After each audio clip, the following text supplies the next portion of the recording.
Nigga everywhere I go, man. Juicy J, shut the fuck up. Yeah, spin that shit. Memphis nigga everywhere I Memphis nigga everywhere I go. Nigga everywhere I go. Memphis nigga everywhere I go. Nigga everywhere I go. Eyes all red like city gear. Nigga. Draw down on him, make a fuck nigga. Give it here, Jeff number 1. I'm the rookie of the year. Wanna see a mad street, make a nigga disappear. Real Memphis nigga when I'm looking in the mirror. Yo, Memphis nigga everywhere I go, this the remix. Ay. Memphis nigga going up like the G-Mix. Ay. Everybody outside, it's the freak nigga. Memphis nigga everywhere I go. Fuck nigga, Memphis nigga everywhere I go. Let's get it. Memphis nigga everywhere I go. Let's get it. Memphis nigga everywhere I go. Let's get it. Memphis nigga everywhere I big head that hoe. Memphis shit, that's how I feel. Check might check me a hoe, might flame me a hoe. Spit a little game on a hoe. Never spent change on a hoe. Memphis nigga everywhere I go. He ain't even been to the city before. Fuck nigga. He ain't even been to the city. He ain't even been to the city before. Let's get it. Nigga came once, but he can't come back no more. These Memphis nigga when I drop my low. Yo, nigga want smoke, let's go. Yo, bitch want smoke, fuck nigga, I call Big Glow. Yo, Memphis bitch everywhere I go. Okay. Memphis bitch everywhere. Let's get it. Memphis bitch everywhere I go. Okay. Memphis bitch everywhere on the count. Memphis bitch everywhere I go. Might take a bitch nigga, might take a nigga hoe. Riding down Fraser be coolin'. With some hot boys still doing donuts in the smoke. Getting money ass bitch, that's me. That's me. Tomato fruit M's and I still want more. Now if Memphis bitch got hard. Win, lose, or draw, bitch, I still want smoke. I ain't shit but 25. Let's go. Already a legend up in my seat. Bump down, bump 3-6. Hey, man, play me some of that pimpin'. Gangsta ass bitch, stay muggin'.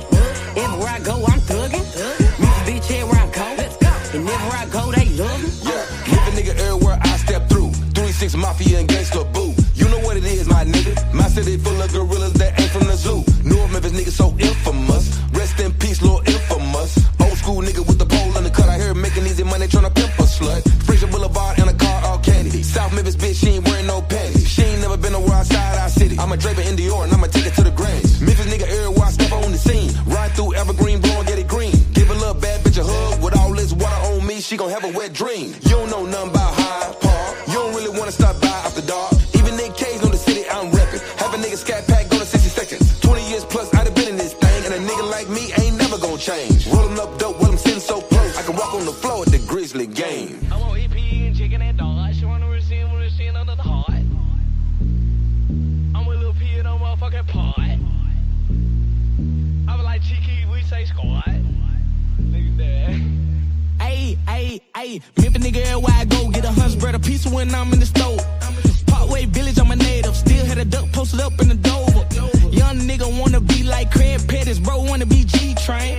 Afghanistan top tier, tell Biden send us to Ukraine. Drake made sure we try global. Let me tell you about Poplar. We'll stop and deals go for a couple bucks, she'll take it so. East Memphis, that's in that league. North Memphis, that's got it. South Memphis, long live flipper.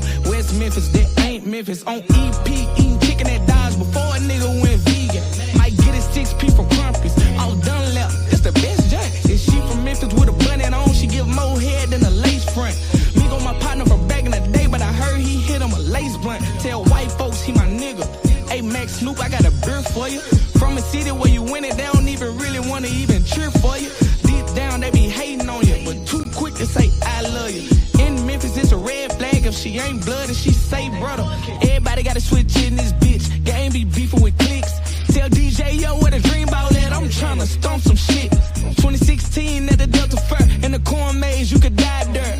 Long live J Money Truler, when he died whole city had tears. Memphis nigga everywhere I go, I don't care if it was Idaho. Before Ja, it was Mike Cullen. Before Jaren, it was Zebo. In the lead don't get his credit, but I'm really hometown hero. Might use a key to the city, just to lock my back door. Memphis nigga everywhere I go, Memphis nigga everywhere I go. Oh, Memphis nigga everywhere I go. Oh, Memphis nigga everywhere I go. Oh, Memphis nigga everywhere I go. Memphis nigga everywhere I go. Oh, Memphis nigga everywhere. Memphis nigga everywhere I go.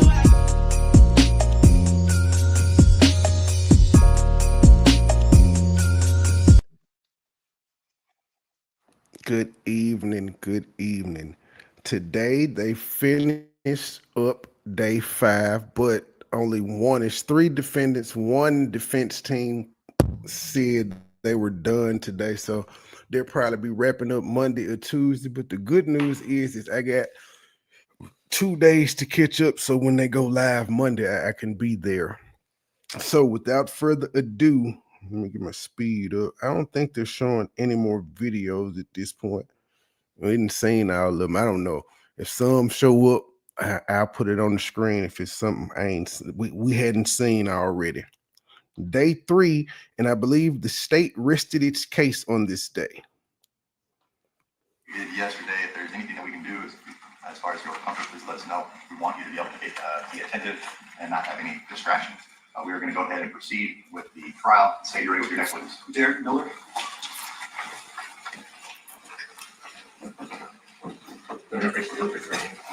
So you solemnly swear affirm that the testimony you give today will be the truth and nothing but the truth. So what you got? I do. Please have a seat.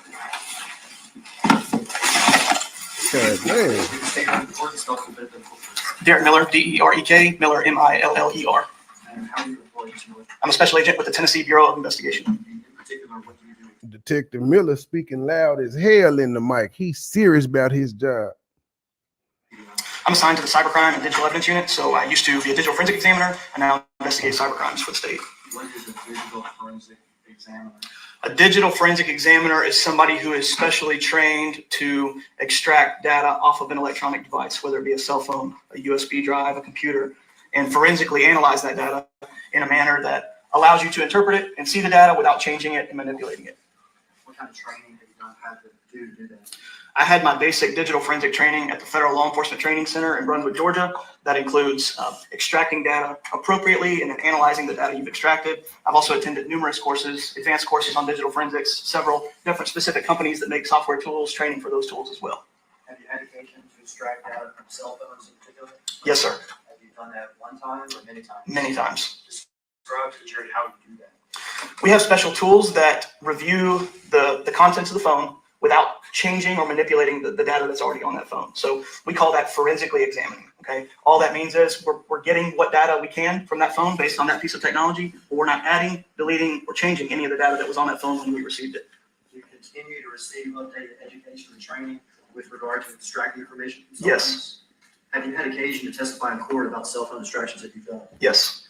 Have you had occasion to testify more than once? Oh, many more times than once. Have you ever been tendered to the court as an expert in this digital examination? I have. Your Honor, I would tender. So he's the expert witness. Any objection? I want to call your attention to the case involving the death of Tyree Nichols. Were you asked in that case? God damn, cameraman. Examination of defendant Haley He's folding Yes, I paper, was. ain't it, nigga? Before you were asked to do that, was your attention called to a certain poll cam video? It was. And in reviewing that video, let's watch that video. And you tell us the point of the video that you're interested in. Yes, sir.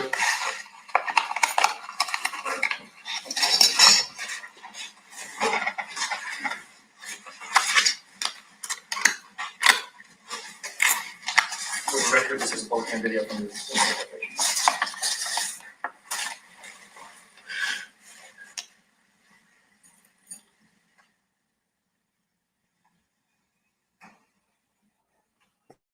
Oh, they didn't. Yeah, they went back to the damn poll footage again. Let's skip past that. Seeing it. So you just having them watch it in silence, ain't gonna say nothing. All right. 2040 Was submitted to me at the TV.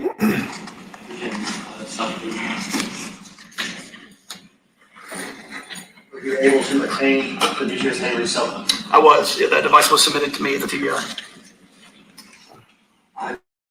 iPhone 13 Plus with phone number 581-581-3284. I don't know the phone number off the top of my head. That's not part of the examination. I can look it up if you need to. Well, I'm just passing your information. Okay. Yes, sir. Yeah, tell me what that is. This is a property receipt from Demetrius Haley to TBI Special Agent Kim Covington for an iPhone 13 Plus with phone number 901-581. Okay.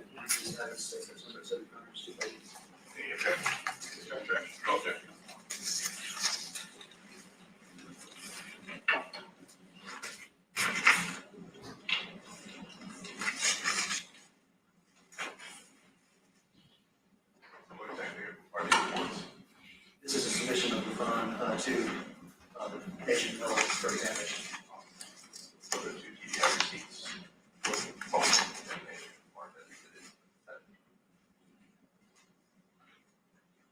Did you also obtain a consent to search from Mr. Haley? A consent to search was obtained. That was not something that I did. I asked you about that. That's not the one. Sorry. That's correct. Yeah, this is a TBI, Tennessee Bureau of Investigation consent to search form signed by Demetrius Haley for an iPhone 13 Plus. It looks like he provided his passcode, signed by him and TBI Special Agent Kim Covington.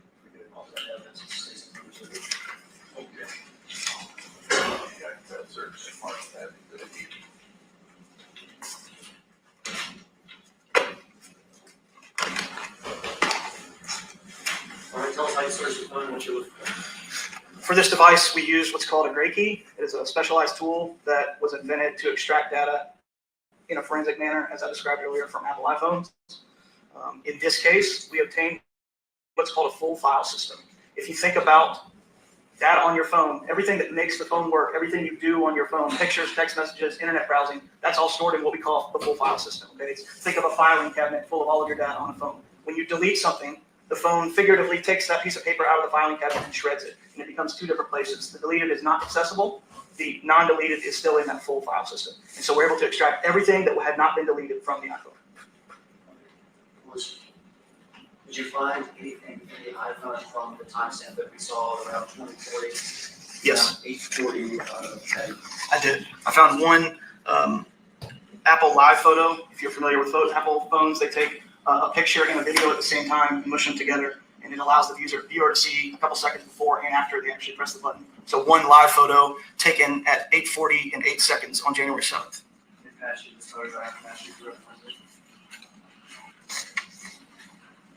This is the photo taken at 8:40:08. Was it taken by his phone? It was taken by a phone that matches the make and model of his phone. Did you find it during the examination? Yes. We offer that evidence to say that someone exhibit. Okay. The photo from his phone as exhibit 19.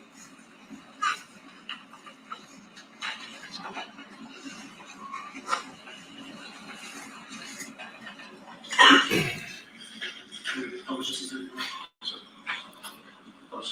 19.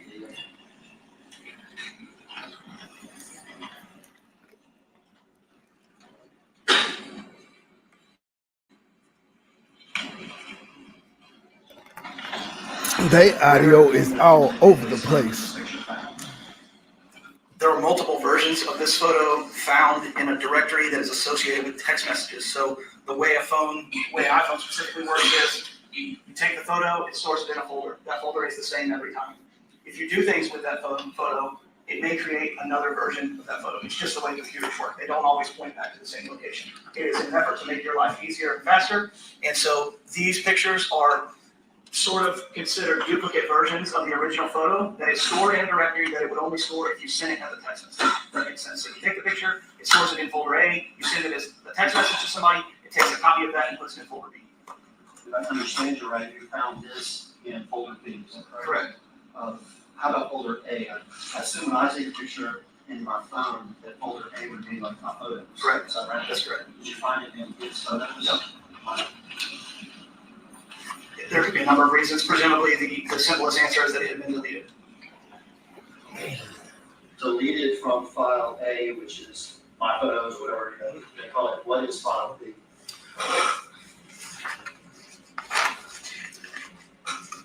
File B is it's called snsd.db. It's a database of everything about text messages. SMS stands for short message service. It's old technology. When you used to send a text message of literally just text, it was called an SMS, a short message service. The acronym remains. They keep the same naming convention. So SMS has its own little bucket, and when you send something as a message, it goes into the sns.db bucket. And that's how we're able to know that this photo is associated with a text message, because the only way a file gets there is by sending an SMS or a text message. Take the photo, it goes to my photos, but I delete it out of my photos. But I send it in a text message. You can still find that photo. Correct. Is that correct? That's correct. And when you find that photo in my phone, is it still active with the metadata from the phone? Correct. Yes. And when we found this picture between Haley's phone, does it still have that associated with it? It does. Does it reflect the time that, so, It does. what is that? What is it? 8:40 and 8 seconds on January 7th, 2023, 8:40 p.m. So this video that we just watched.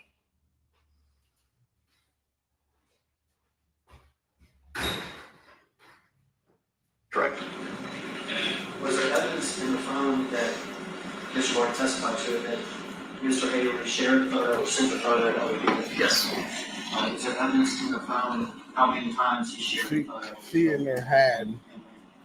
Based on the number of files in the SMS.db directory, the folder B, as I mentioned earlier, it appears that the photo was shared at least 11 times, although we found conversation with 8 individuals without that photo. Shared up to 11 times? Correct. When you said you found 8. Correct. In what time period is this photo shared? The first message relative to the photo is at 8:43 p.m. on January 7th, 2023. So that'd be about 2 or 3 minutes after it's taken. Correct. I think you said there some of these shares have associated text messages. Yes. I'm not going to ask you about those associated text messages. I don't want you to read those. But if you can tell me when each share occurred, I appreciate that. The first share, using your words, the first time that there's a conversation about the photo is at 8:43 p.m. That is a message with 2 individuals. The next message would be at 9 p.m. The next one also at 9 p.m. The next one would have been 10:19 p.m. Excuse me, 10:50 p.m. The next one 10:51. The next one 11:07 p.m.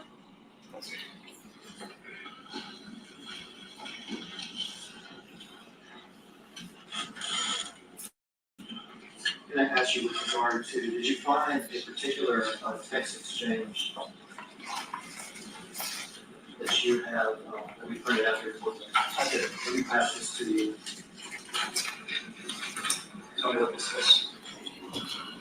This is a iMessage conversation, which iMessage is Apple's text messaging service when 2 iPhones are messaging each other.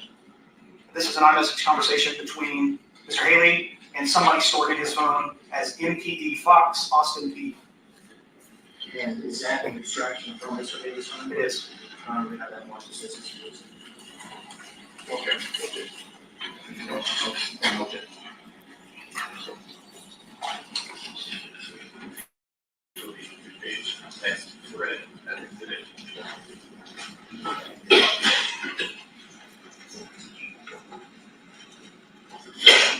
Mission covers 20 jurors. Yes.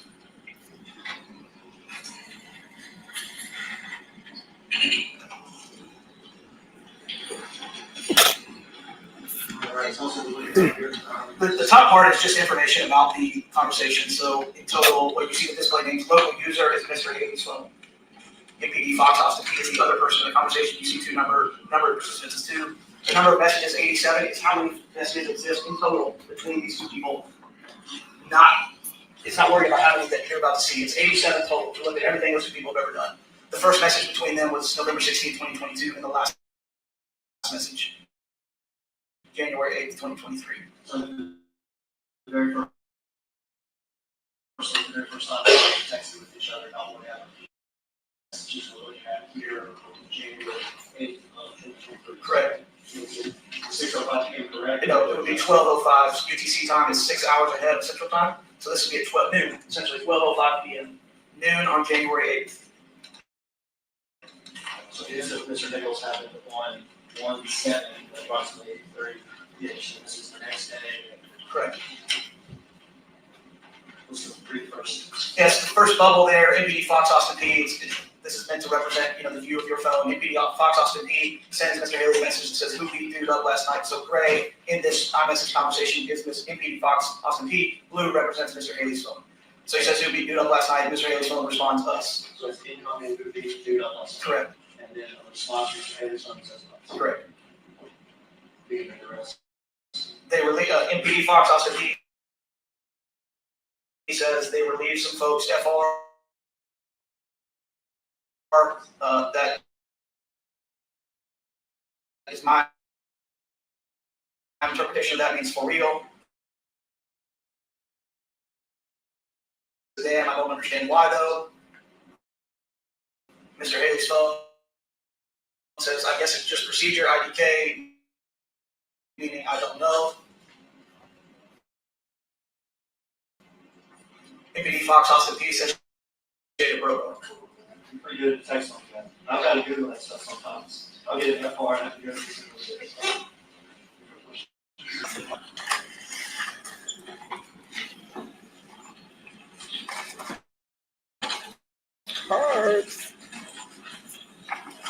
Good morning. Morning, sir. Hey, That's fine. Yes, sir. you need a moment? Yep, sir. Yes, sir. Mike Stengel, I represent Demetrius Haley.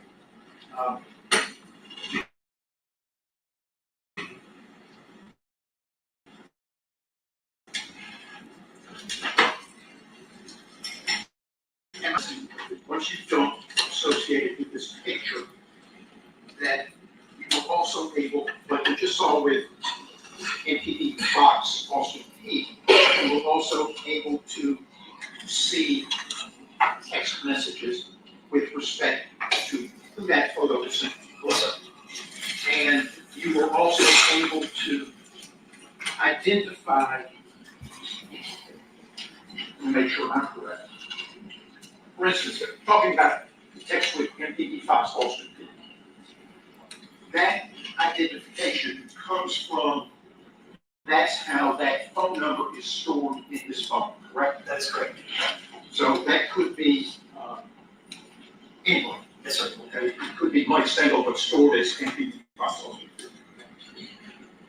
With respect to the several people you said were involved in text messages with this photo and Mr. Haley's phone,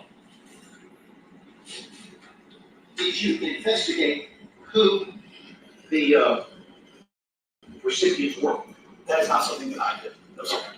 So you are able to tell what stored contact name this phone engaged in stuff with the phone, correct? Correct. And am I correct that several of those, if you just,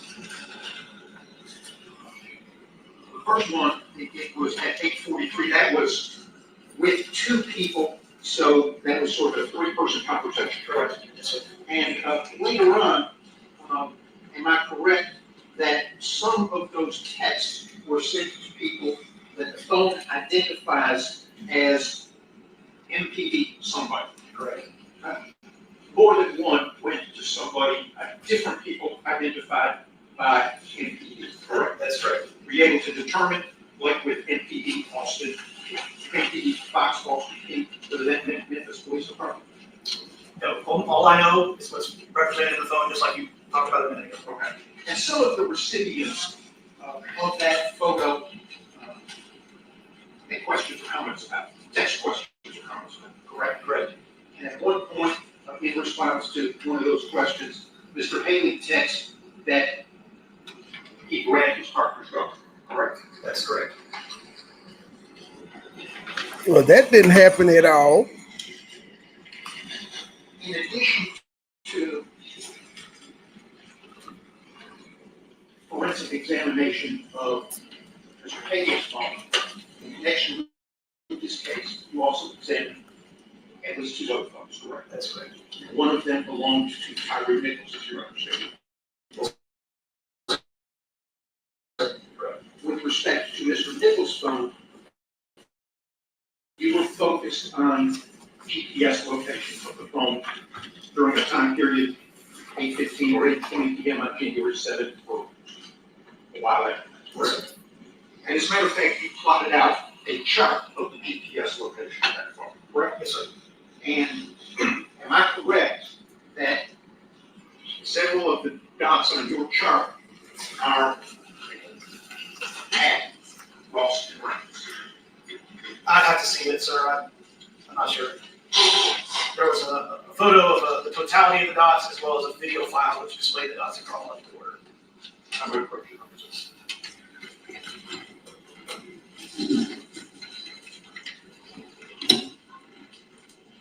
But you recognize that as a copy of part of your work product? Yes, sir.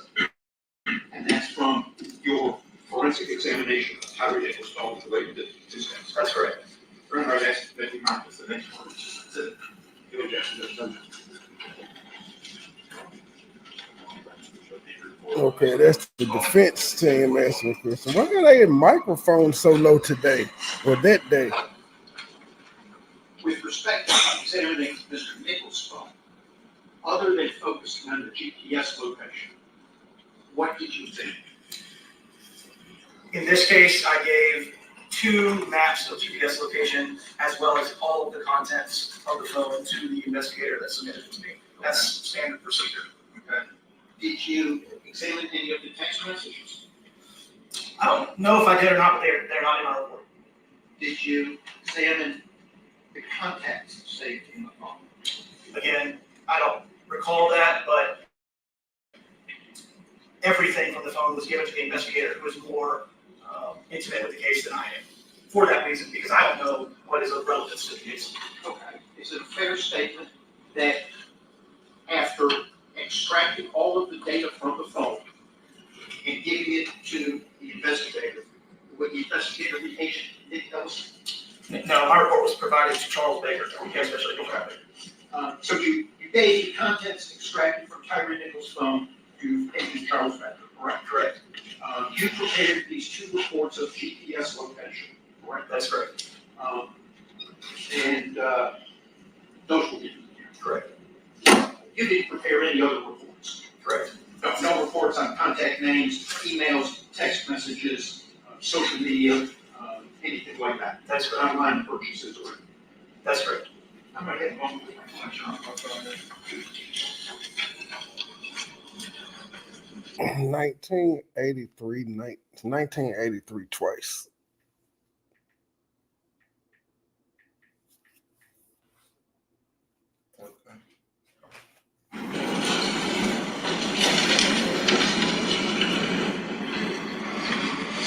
This nigga got all this testosterone in his voice and shit. Now I gotta make my voice deep.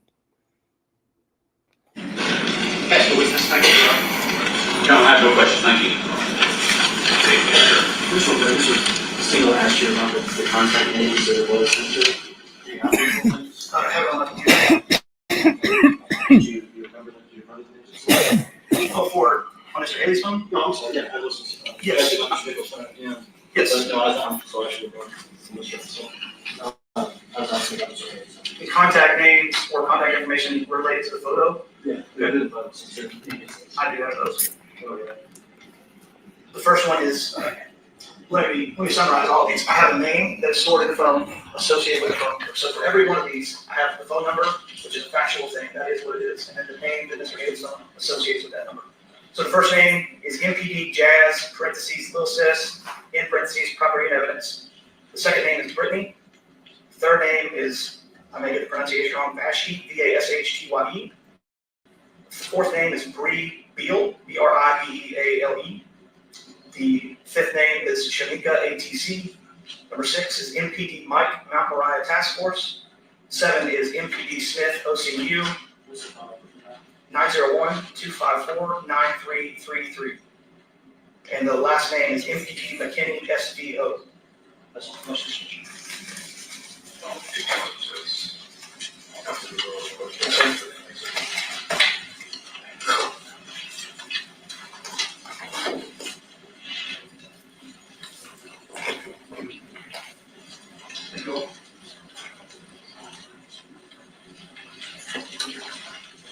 Okay, you ready for questions? Yes, Judge. The state house is Rodricia Mackey.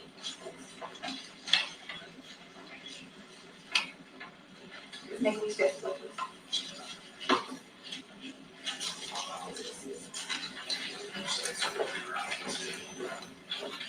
You saw this work, right? That's one of your dead dudes. And that's what you got.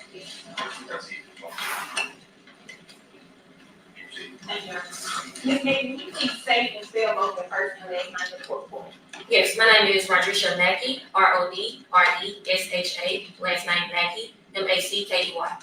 Ms. Mackey, I know this is probably obvious, but do you work for the Memphis Police Department? Yes, I do. And It's partly that I work with the police department. Do you maintain and preserve records? Yes. Will one of those records be in open office? Yes. Can you tell the jury what an open office is? It's when the officer make a promise to perform their duties. And when is that oath administered? Upon graduation. And it is part of Memphis Police Department policy to maintain those records. Yes. Do you bring those records to your court? I do. Can you open the envelope I believe is here? Take a look at the contents.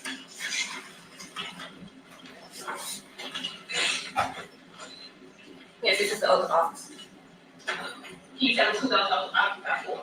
Tadarius Bean, Emmett Martin III, Demetrius Haley, Justin Smith, and Desmond Mills Jr. During this time, our activities were used to actually tender as a keeper of records for those documents and exit date candidates and income review. First, as far as the objection to being the keeper's records. Objection. No objection. Right, as far as this being the next level into the. Objection. Okay. Is this going to be more collecting? Yes, sir. All right.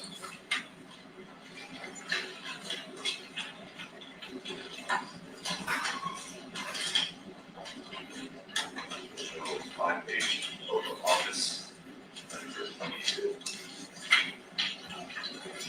Your permission to publish the oath of office to the jury, I have it read aloud. And this police department oath of office, last name Bean, first name Tyree. Section 133, basic proof. I do solemnly swear that I will support the Constitution of the United States, the Constitution of the State of Tennessee, the laws and ordinances of this city, and that I will faithfully support myself while in office. So help me God. Signed by Mr. Tyree Bean on the 14th of January 2021.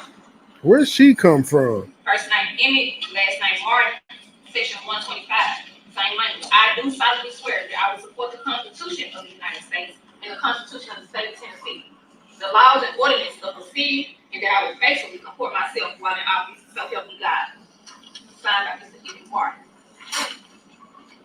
Demetrius Haley, basic recruit 133. Same language. I do solemnly swear that I will support the Constitution of the United States and the Constitution of the State of Tennessee, the laws and ordinances of this city, and that I will faithfully comport myself while in office.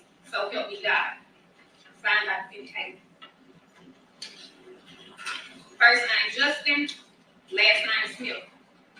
I do solemnly swear that I will support the Constitution of the United States, the Constitution of the State of Tennessee, the laws and ordinances of this city, and I will faithfully comport myself while in office. So help me God. Man, we get it. Are you gonna read that for all 6 officers involved? God damn. I do solemnly swear that I will support the We get it. They all swore to uphold the Constitution and the laws, and they lied and broke them. We get it. You better not call nobody else's names, lady. With those have been over office, every officer taking on graduation. Yes. Oh, she a prosecutor. She fine. No question, John. What is her name? Hey, Officer Mackey.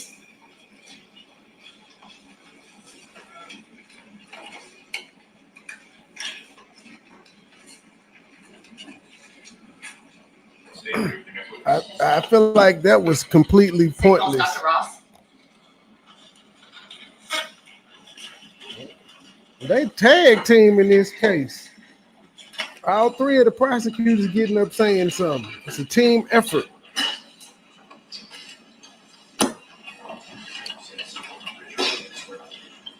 Dr. Ross looked like he's 79.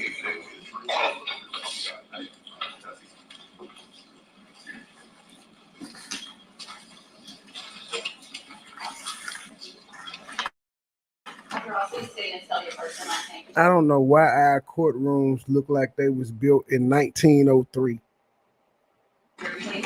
Marco, M-A-R-C-O, Ross, R-O-S-S. Dr. Ross, where are you employed? At the West Tennessee Regional Forensic Center How long have you been there? since March of 2007. What is your current title or position?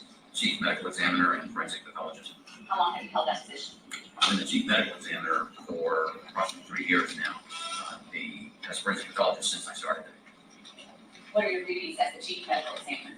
To oversee the operations of the West Tennessee Regional Forensic Center and to direct the activities of a staff pathologist. Can you tell the jury a little bit about your educational background before becoming the chief medical examiner? I received my medical degree from Tulane University in 1985, then completed a residency in general surgery at the University of South Carolina in 1991. Enter him as an expert. Come on, let's get to the questions. Following that, I completed a residency in anatomic and clinical pathology at the University of Vermont in 1999 and a forensic pathology fellowship at the University of North Carolina in 2000. Following that, I served as a medical examiner in Phoenix, Arizona for 2.5 years, then Spokane, Washington for 4.5 years before coming to Memphis. And as part of your duties, are you a member of any professional societies, or do you have any certifications or licenses along with your position? I'm currently licensed to practice medicine in the state of Tennessee, and I am board certified in anatomical and clinical pathology, as well as forensic pathology, and hold memberships in the National Association of Medical Examiners and the American Academy of Forensic Sciences. Whatever that means. Can you tell the jury a little bit, as a medical examiner, what do you do on a day-to-day basis? What are your actual job duties? We are responsible for evaluating those deaths that occur either due to unnatural means or are sudden and unexpected deaths, or deaths that occur without the attendance of a physician. Do you perform autopsies? Yes. And tell the jury a little bit about how you go about doing that. When we perform an autopsy, that is an examination of the body, both the outer surfaces and internal structures of the body, we start by examining the outer surfaces, removing clothing, looking at skin surfaces, looking for evidence of disease and injury. And then we proceed with an internal examination, which means making decisions in the chest, abdomen, and head in order to examine the internal structures, organs, and tissues of the body, also looking for evidence of disease and injury. Dr. Ross, in your career as a forensic pathologist, approximately how many autopsies would you say you have performed? I'm on the order of about 5,000 autopsies at this point. 5,000, shit. As a medical examiner, He knows death. Yes, I am. Have you testified here in these state courts? Yes, I am. Have you testified in this court in particular? Yes, I am. Have you testified also in federal courts? Yes, I am. Your Honor, at this time, I will tender Dr. Ross is an expert in forensic pathology. Any objection? No objection. No objection. Smith.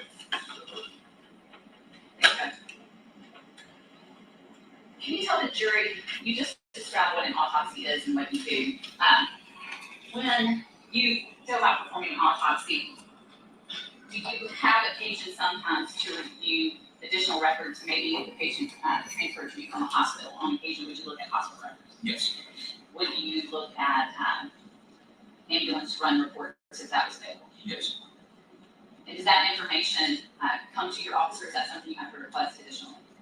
We usually have to request it on occasion. It comes by other means, but usually we actually request it from the sources. And you describe to the jury generally what an autopsy is. When you do that autopsy, do you, when you make your findings, do you also prepare sometimes diagrams that go along with that report? Yes, part of the autopsy includes making notations, usually on diagrams at the time of autopsy, and those will often get incorporated at least into the case file, not even the report. So. Do you take photographs during the autopsy as well? Yes, we do. Those photographs often document injuries or the findings that you make. Correct. And each autopsy you perform, is that autopsy to be given a unique identifying number? Yes, it is. And in the case today, we're interested in autopsy 2300-0074. Are you familiar with that autopsy? Yes, I am. And who was the patient in that autopsy you performed? Tyree Nichols. And in this particular case, did you prepare that full report you've just been discussing? Yes. You recall, as we just mentioned in the case of Tyree Nichols, did you have occasion to review additional hospital records? Yes, it is. I want to pass you the documents. Dr. Ross, feel free to tell me if you recognize what that is.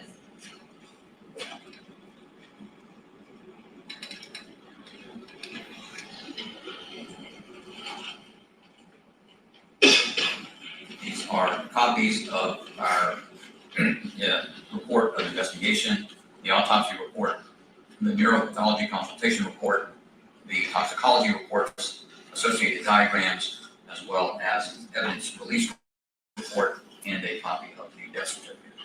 Does that appear to be a full copy of the autopsy report for time? Yes, it is. Your Honor, I would ask that this be marked as an exhibit.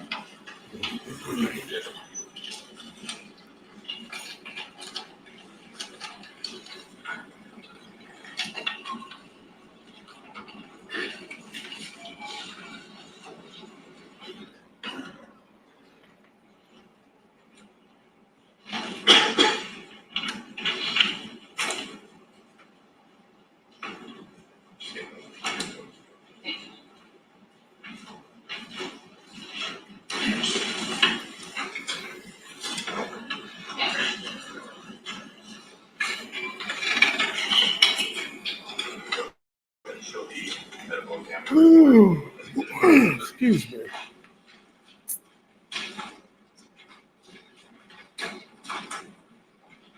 Dr. Ross, did you bring your own copy of that report with you for today? Yes, I did. When was this autopsy performed? It was performed on January 11, 2023. And who performed this autopsy? Myself and Dr. Laura Backwell, who was a fellow in training at the time. And then ask you a photograph.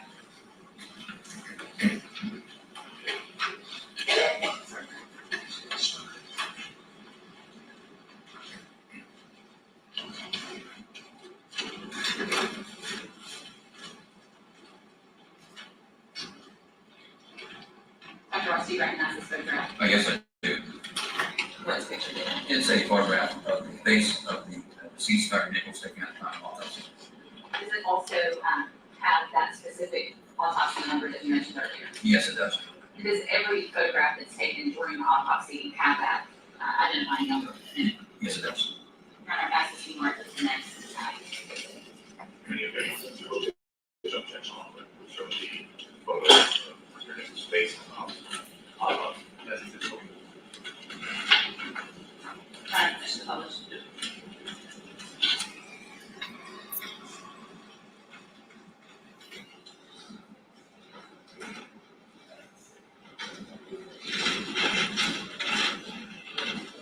Looking at the screen, Dr. Ross, is that Tyree Nichols as you encountered him on January 11th during autopsy? Yes, it is. Dr. Ross, you mentioned when you go about to perform an autopsy, you first start with an external examination and then do the internal examination. So I want to start today with the external examination. First, and I believe there may be some diagrams in the autopsy that could be helpful in explaining this, but did you do the external examination of Mr. Nichols? Yes. And tell the jury a little bit about how you go about that. We just look over the surfaces of the body. We evaluate for any irregularities or abnormalities on the skin surfaces, make notations of things such as size, color, distribution of any of the abnormal areas. Did you find such abnormal areas in this particular case? Yes, we did. And did you document those? Yes, we did. And did you diagram them? Yes. Photograph? Yes. I want to draw your attention to one of those diagrams within the autopsy. I believe there are several diagrams, but the one in particular is labeled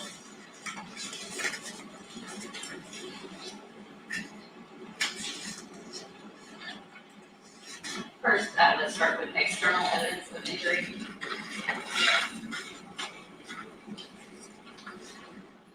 Yes. Your Honor, this is part of the autopsy that's been admitted. I'm asking permission to publish that diagram so the jury can follow along. And if I could also pass Dr. Ross a laser pointer in case it may be useful. Dr. Ross, we may need to test it as. I think we have to point it at the screen to see if it's working.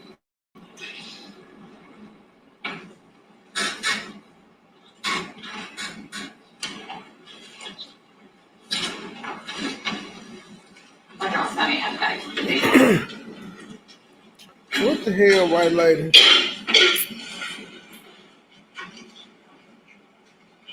She trying to, the doctor like, are you shitting me? He looked confused. He's like, we did not go over this.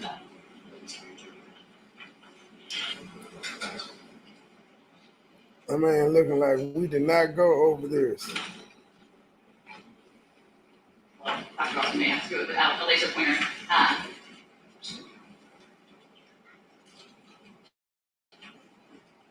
If you will, Dr. Ross, if you would step down, and I have a copy of that here, sort of discuss with the jury, and I apologize. The types of injuries we see here, and they can also see on the diagram behind me. What we documented on this diagram are the locations of abrasions, otherwise straight points on the body. Those are labeled with the letter A. And then we also noted the locations of contusions, also known as contusions, labeled with the letter C for contusion. So on this diagram, you can see several letters A and C for abrasions and contusions. There are abrasions on the right side of the face, on top of the left and right shoulder, over the central chest region. There are also abrasions on the knees and on the fingers of the left hand, and there are striking, and then there are also on the elbows. Then there are areas of bruising on the right upper arm, the right forearm, the right hip and abdomen region, and also on the left lower leg and on the left side of the neck. And those injuries you just discussed, would these be more what we may refer to as superficial injuries, as you mentioned, a bruising, but then the abrasions are just sort of scraping type injuries? This is what we see on the surface of the skin, and some of it remains a little bit more superficial and limited to the skin. Some of it is continuous with deeper injuries at the time. And is that something that you can then learn more about as you do your intern examination? Correct. If you'll resume your seat on the witness stand, I'm going to pass you, Dr. Ross, some photographs of those injuries you just discussed.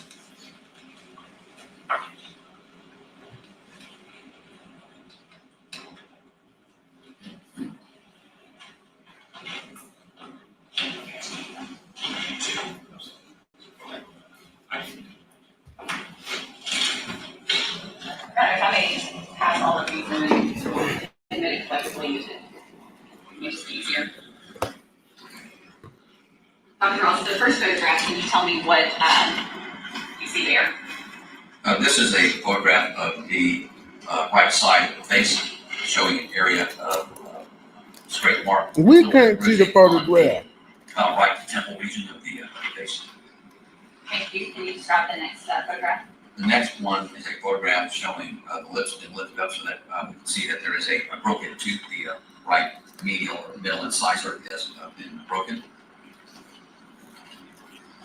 The next photograph shows an abrasion on the left elbow. I broke the man tooth. Abrasions on the right knee. The next photograph also shows abrasions on the right knee, just a little bit more, not as close up as the previous photograph. The next photograph shows an abrasion on the left knee. And the next photograph shows abrasions on the some of the knuckles of the right hand. And the next photograph shows abrasions on the top of the right shoulder. And the next photograph shows an abrasion on the left shoulder. And the photographs that you just looked at, are those photographs consistent with the injuries you just discussed in the diagram? Yes, they are. Can I ask that these photographs be marked in this collection exhibit? I'll ask, it's not the, it's not as much about this way we read it, just what's in the record. And ones are not, I don't mind it as a jury exhibit, but it should be, next time it's finished. Or if there is, or if you would exhibit, there's not going to be any sub, number 4, these will just be one part of the exhibit. So if someone wants to reference it, you'll just need to reference exactly what the picture is. Your objection is low as hell, sir. 9 photos will show this as the alleged exhibit 25 beyond us.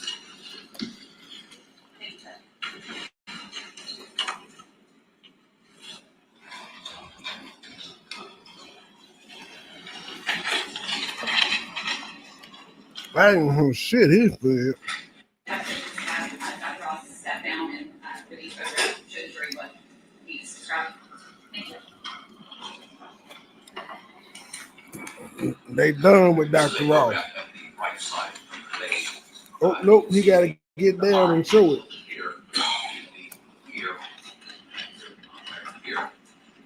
Then right here next to the right eye on the right temple, there is sort of darker area here, and then you see kind of a reddish pinkish area down there. That represents an abrasion or a straight mark on the right temple region, so that it's just darker because it's healing or beginning to heal the scalp or some areas making some associated bleeding underneath those tissues as well.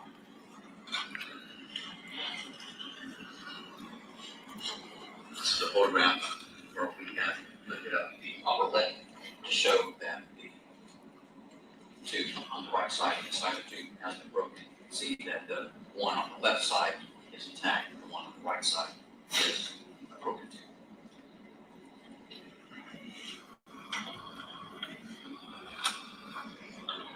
It's a photograph showing the left elbow, right, and there is an abrasion or a straight mark on the left elbow, that reddish pinkish lesion.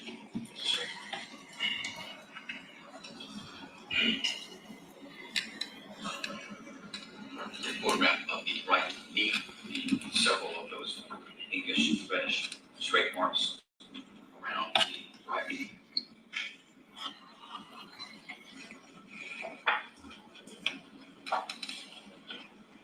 Another photograph of the same injury just taken further back so you can see it relative to the rest of the leg above and below the area.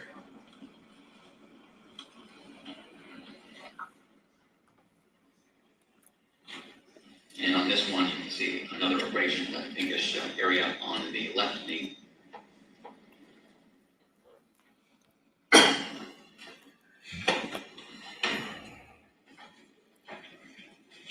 And these are some straight marks on the back or knuckle area of the right hand.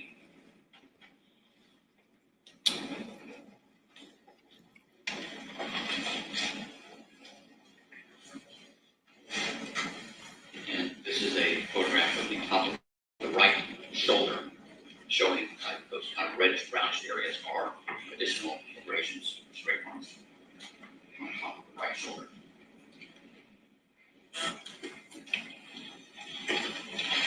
And this is on top of the left shoulder, showing another area of abrasion and reddish brown areas.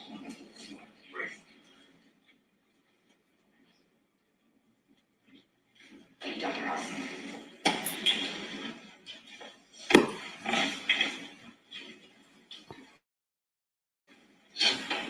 I'm going to draw your attention to another diagram in your autopsy report labeled injuries at the top.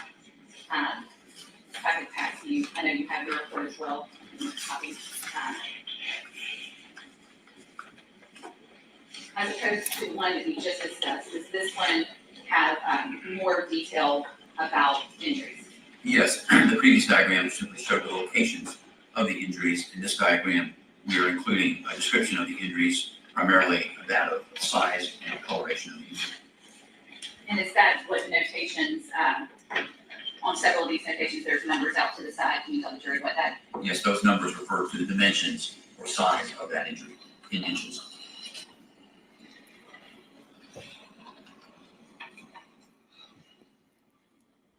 Ask you about one thing in the autopsy report. It says that it says that Mr. Nichols was 73 inches tall and weighed 209 pounds. Correct. If the information was that Mr. Nichols weighed much less prior to this incident, is there any explanation for upon your contact with Mr. Nichols why he would weigh that amount?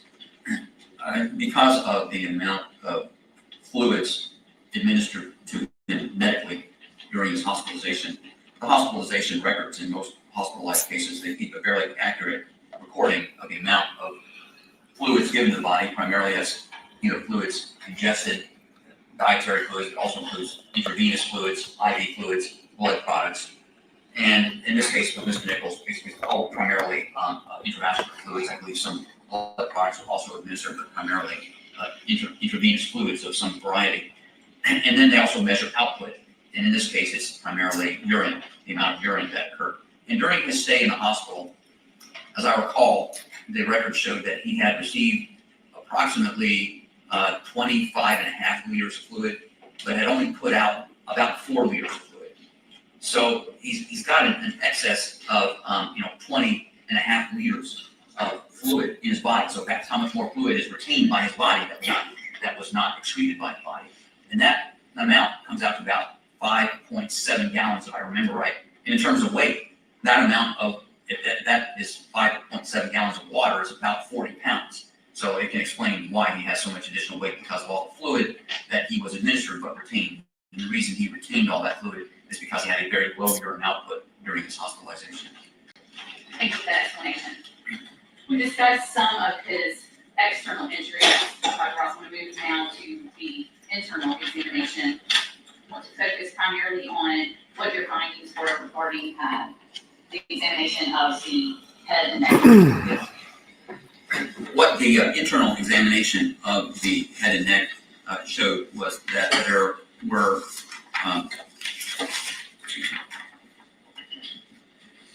there were some injuries of the what we call subscapular and subgaleal tissues. These refer to on the scalp of the head. You have areas primarily just kind of underneath the skin. Those are the subscapular tissues. And then there's this layer of kind of more fibrous tissue that covers the skull, between the skull and the skin. That's called the galea. And there was blood both underneath that galea layer as well as in the subscapular tissues. And we noted that in the left back of the head, the left occipital region, the left frontal or the left front part of the head, and also in the very extensive area of hemorrhage on the scalp tissues on the right side of the head.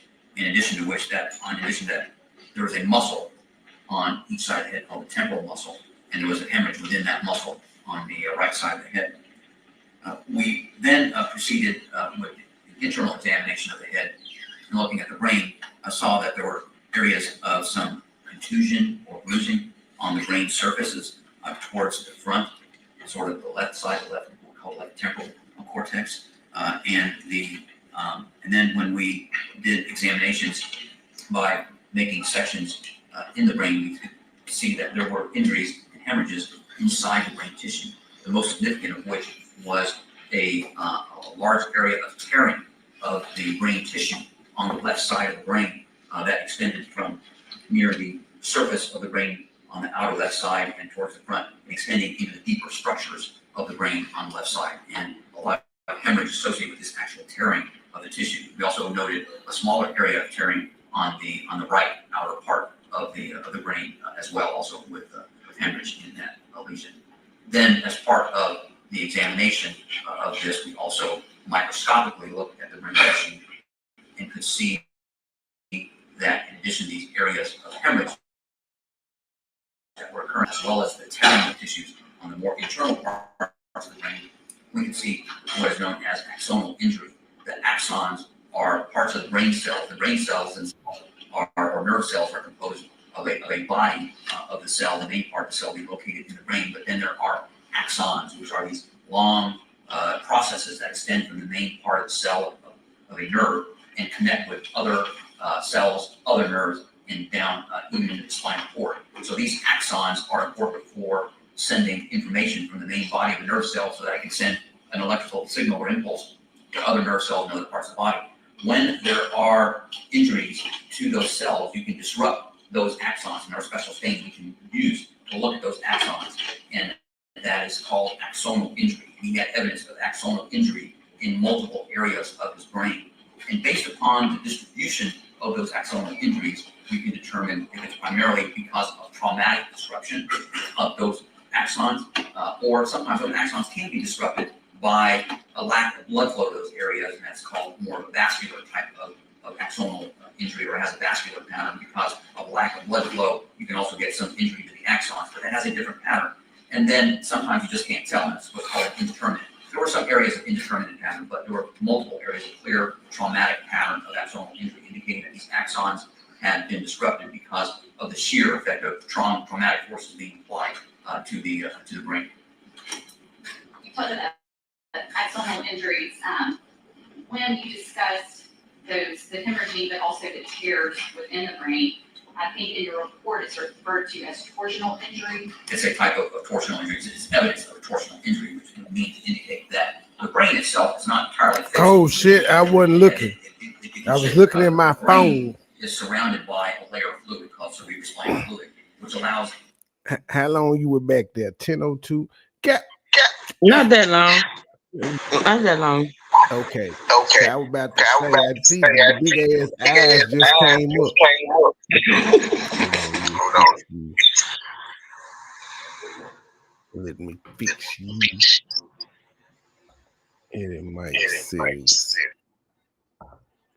All right, that should be it. Say something. Oh, never mind. I said it.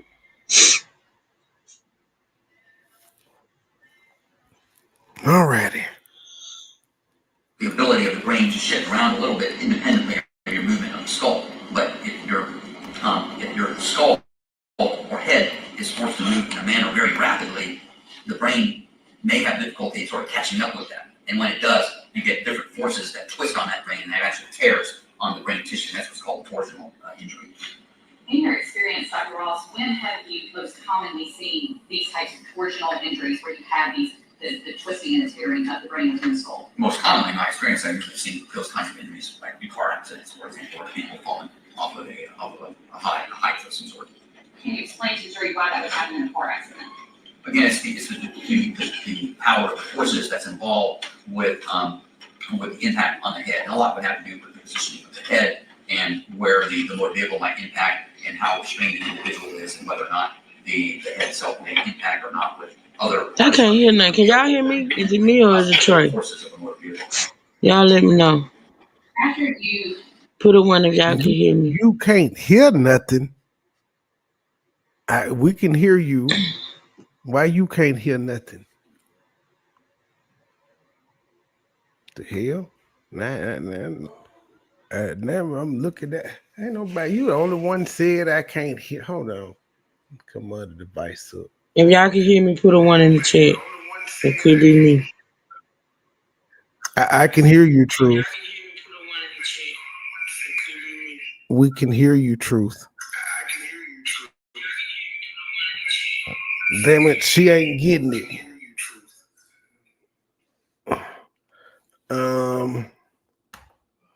It's a 2. I just did it, chat. I put a 2 in the chat. Can't hear you.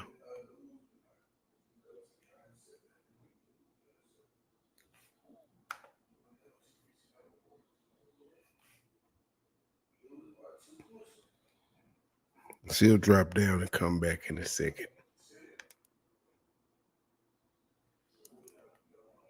The actual examination of the external and internal organs of Mr. Nichols, as you described, was there some additional work that had to be done to make these determinations of the brain injuries? Well, when we looked at the brain ourselves, we did also consult with a neuropathologist, Dr. Walter, in New York, and she looked over our case as well, looked at all of the photographs that we took of the case, as well as we sent her all of the microscopic slides that we had performed on this case. We sent to her for her interpretation.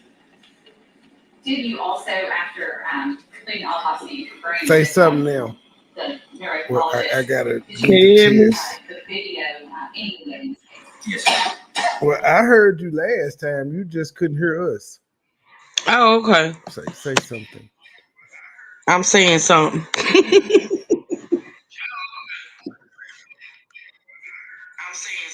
All right, gotcha. And so, can you hear the? Because you said you couldn't hear what we had going. Yeah, on. I couldn't hear the I couldn't hear the video, but I can hear it now. Was that what we refer to as a side hop video or pole cam video? Yes, I believe so. Your Honor, if I may show that video to Dr. Ross now.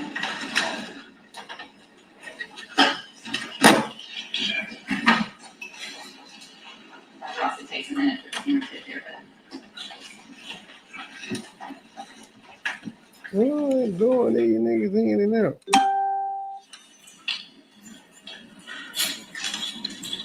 God damn it, back to the fucking video. That's showing them motherfucker like the Rodney King joint. What you see on that video With good is reason. consistent with the But injuries sheesh, found we done in seen the it enough in this trial. I want to talk a little bit.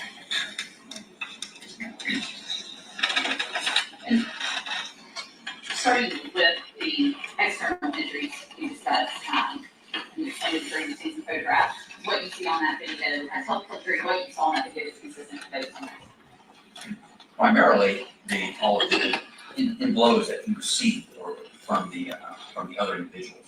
He received blows to the back, into the arms that would count as some of the bruising, as well as the areas of hemorrhaging that we saw deep in the muscular tissue during the autopsy.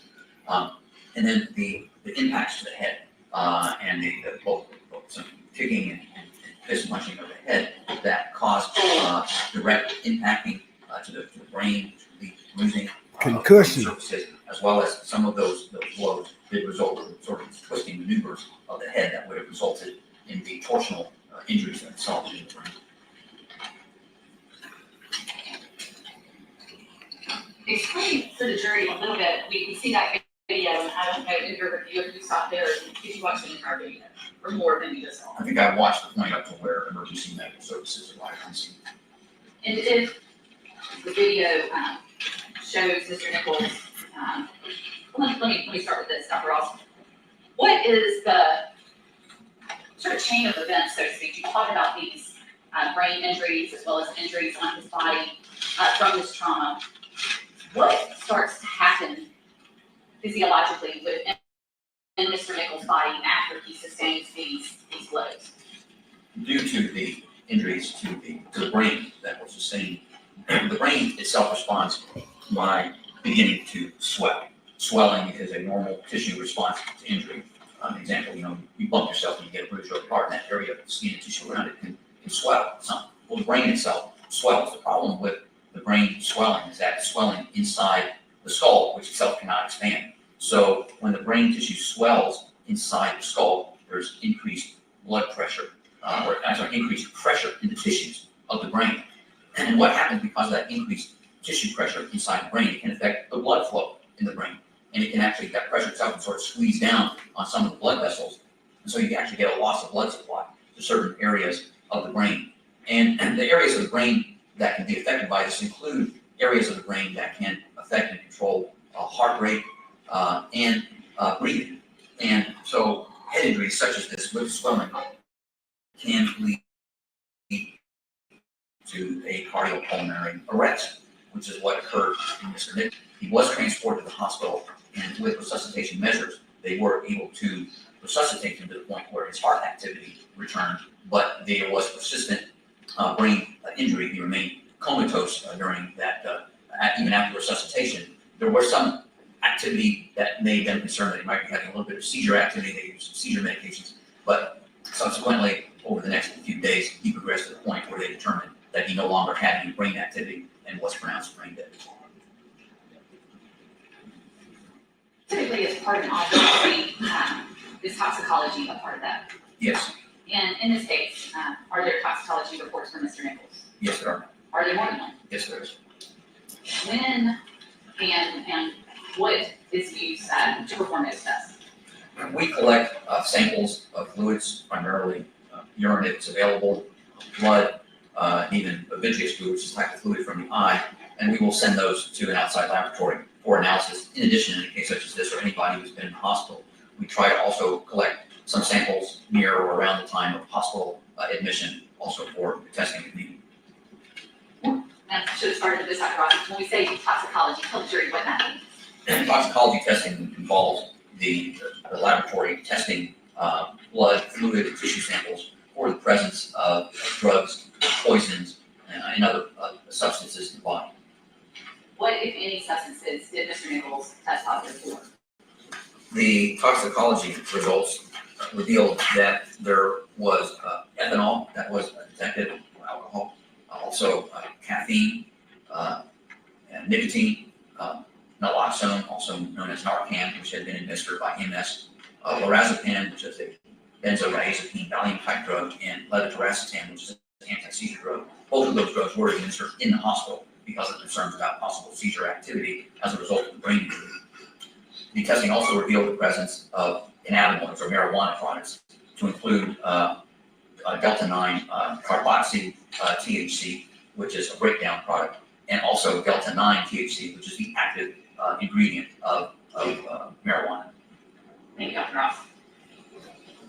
I'm going to go now to what were specifically, we talked about a lot of these, but per the autopsy report, what specifically were the actual diagnoses? He wasn't on nothing but caffeine. Pathological diagnosis Well, alcohol was in his system because it'd be there for 30 days. on the surface of the brain, as well as rotational or torsional injury of the brain, manifested by the hemorrhagic tears and the axonal injury of the brain. Also, cerebral edema or swelling of the brain, and acute hypoxic ischemic changes of the brain, meaning the lack of oxygenation of certain areas of the brain due to swelling of the brain. That's what hypoxic ischemic refers to. The subscalpular and subgaleal hemorrhages of the scalp, and abrasions and contusions on the face and scalp. In addition, there were blunt force injuries of the torso of the body, which included abrasions and contusions, as previously discussed, and some intramuscular hemorrhages of the chest and the back. There were also blunt force injuries of the extremities, again with multiple abrasions and contusions in areas of diffuse intramuscular hemorrhages of the extremities. There was also the typical sequelae that we see after an individual who has had cardiac arrest and then resuscitated, depending upon how long there has been a loss of blood flow to certain organs and structures. You can see the result of some type of organ damage from that. And in this case, there was hepatic necrosis, meaning within the liver, there were areas of necrosis or damage to the liver tissue that had resulted from a lack of blood flow to the liver during the cardiac arrest. In addition, there was pulmonary edema or excess fluid in the lungs, which can have multiple causes, including a resuscitation phenomenon after cardiac arrest. I want to pause you there and take your attention back to an open question regarding the toxicology. You mentioned a number of substances, some of them I've been going an hour and 40 caffeine, minutes. nicotine, alcohol. What was Mr. Nichols' alcohol level? The alcohol level that we measured in a blood sample collected shortly after admission was 49 milligrams per deciliter, which is a 0.049 on the breathalyzer scale. 0.049. When was that sample taken? That was a sample that was collected at 11 p.m. on the evening of January 7th. The subsequent toxicology results, did they show any alcohol? There was actually the first sample that we had requested to be tested, which was actually a sample that was collected later, a few hours later, showed no alcohol in the blood. And that's to be expected after a certain time period. The alcohol does degrade or metabolize away. The THC that is positive on that toxicology report, what were the levels of that? The level of the delta-9 or active ingredient of THC is 3.5 nanograms per milliliter, and the delta-9 carboxy THC, which is a breakdown product or an inactive metabolite of marijuana, was 47 nanograms per milliliter.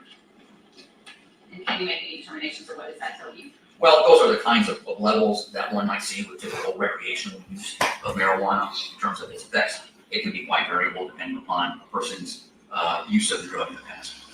I want to draw your attention back to the pathological diagnoses and talking about sort of that chain of events that you mentioned earlier that would be happening in Mr. Nichols' body after he received the injuries we saw in that video. And you mentioned he did have a cardiac arrest on the scene. How quickly do all of those that chain of events start happening after injuries of this nature? Well, with the injury to the brain, it can be quite variable from individual to individual, depending upon the degree of initial injury to the brain, and how much that can affect the areas that particularly may have some impact on respiration or breathing and cardiac activity. So there's a lot of variables that go into how quickly brain injury can result in cardiac arrest. In some cases, it can be virtually instantaneous. In other cases, it may take hours to get to that point. Once the cardiac arrest occurs and there's lack of blood flow, and that further injures other areas almost immediately, such as in this case, it's a superimposed already pre-existing injury of the brain, as well as impacting the liver and particularly the kidneys in this case as well. That's one of the reasons why it has such a low urine output during his hospitalizations, because of what's called acute renal failure, or the kidneys were shut down because they had been injured as a result of lack of blood flow during the time of the cardiac arrest.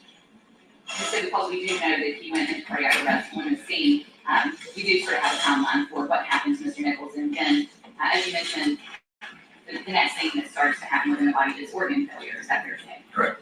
What effect, if any, you described how the brain injuries begin to cause that change, and what effect, if any, these other injuries, the blunt force over the blunt force injuries on the extremities, what impact, if any, do those injuries have on what's going on? Well, there are two impacts. Number one, there's hemorrhage into those tissues, so it basically affects the loss of blood volume from what would normally be circulating and providing adequate oxygenation to these other tissues. In addition to that, when there's injury to muscular tissues, you get breakdown of that muscle tissue. It's called rhabdomyolysis, which releases a number of factors from the muscular tissues into the bloodstream. Those eventually get filtered out by the kidney, and that can be another factor that also contributes to a kidney shutdown or renal failure when these substances that are kind of leaked out of the muscular tissues get into the kidney. Dr. Ross, based on your findings in this autopsy report, ultimately, what was the cause of death? The cause of death was certified as blunt force injuries of the head. What was the manner of death? The manner of death was certified as a homicide. Hold on, please, Sean. Yes. Did she just say pause, Your Honor? Ladies and gentlemen, we're going to take a brief recess at this time. I'd like to step out and we'll proceed with the cross-examination. How brief is this recess gonna be? Hey, they still got the audio on. Okay. All right, let me zoom on through. 2:30. Sample labeled at 11:02 p.m. well as samples that we received and blood that is provided to us. Yes. Man. Cross-examination.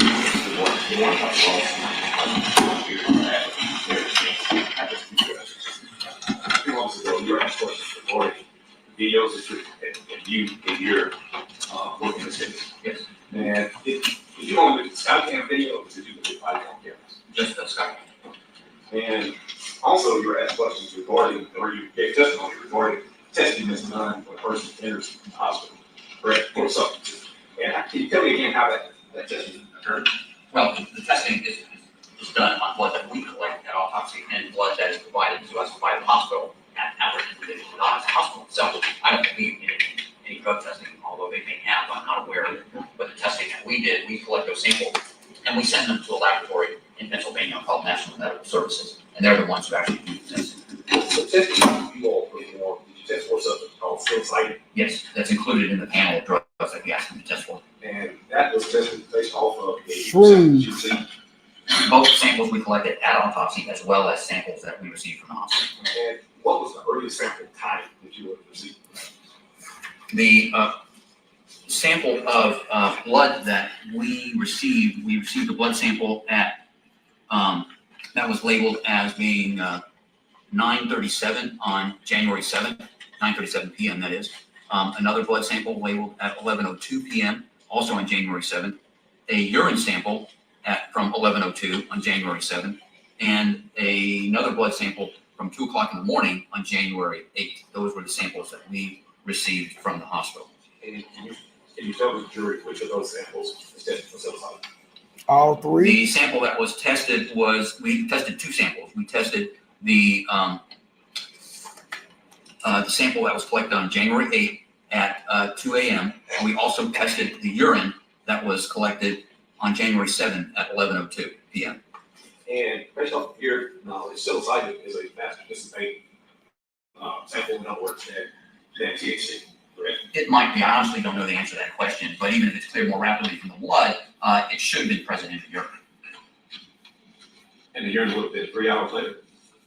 Urine was collected, but that's urine that's from blood that has been circulating through the body for the previous several hours, most likely. Over the course. Yeah, that wrong question, sir. You trying to make it seem like the nigga was high on shrooms, and the man said it wasn't nothing but weed in his system and a little alcohol. Yes, 225. You don't even know when the weed was in his system. Injuries to Nichols' life, if you look at these, correct? Yes. And in looking at these are healing wounds. Well, they're in early stages of healing. There's some scab formation on the outer edges of it. There's some drying that's occurring. And as a physician, you can look at something like this and have some sort of rough idea of how old or when that wound would be, correct? You can make some general observation about it, yes. So if your examination took place, I think it was the 11th of January. Yes. Then and the incident occurred the 7th of January. That would be 4 days ago. Would that look to you like a wound in about the 4th day of healing? It would be consistent with it, yes. And same thing for this wound on the knee. Yes. Would that be consistent for 4th day of healing? It would, yes. And this one on the elbow, would that be consistent with 4th day of healing? Yes, it would. Now, one of the pictures of a cracked tooth. Yes. Can you look at that cracked tooth as a physician to tell when that tooth was cracked? No, I cannot. Could have been a week before, could have been a month. Yes.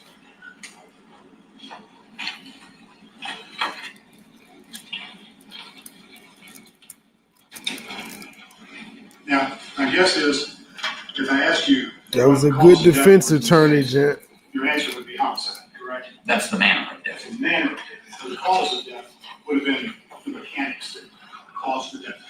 Yes. Blunt force trauma, Very maybe? accurate way to say Yes, the cause of death is the physiologic process or the disease process of the body that leads to the death itself. And so the first step in the cause of death in Mr. Nichols' case was the trauma to his head, correct? Correct.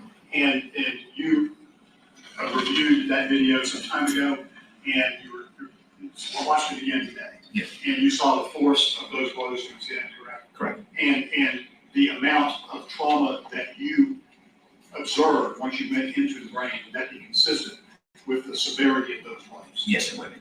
And so that's the trauma to the brain. And then the next step in the process is that trauma causes the brain to slip, the brain tissue to slip. Yes.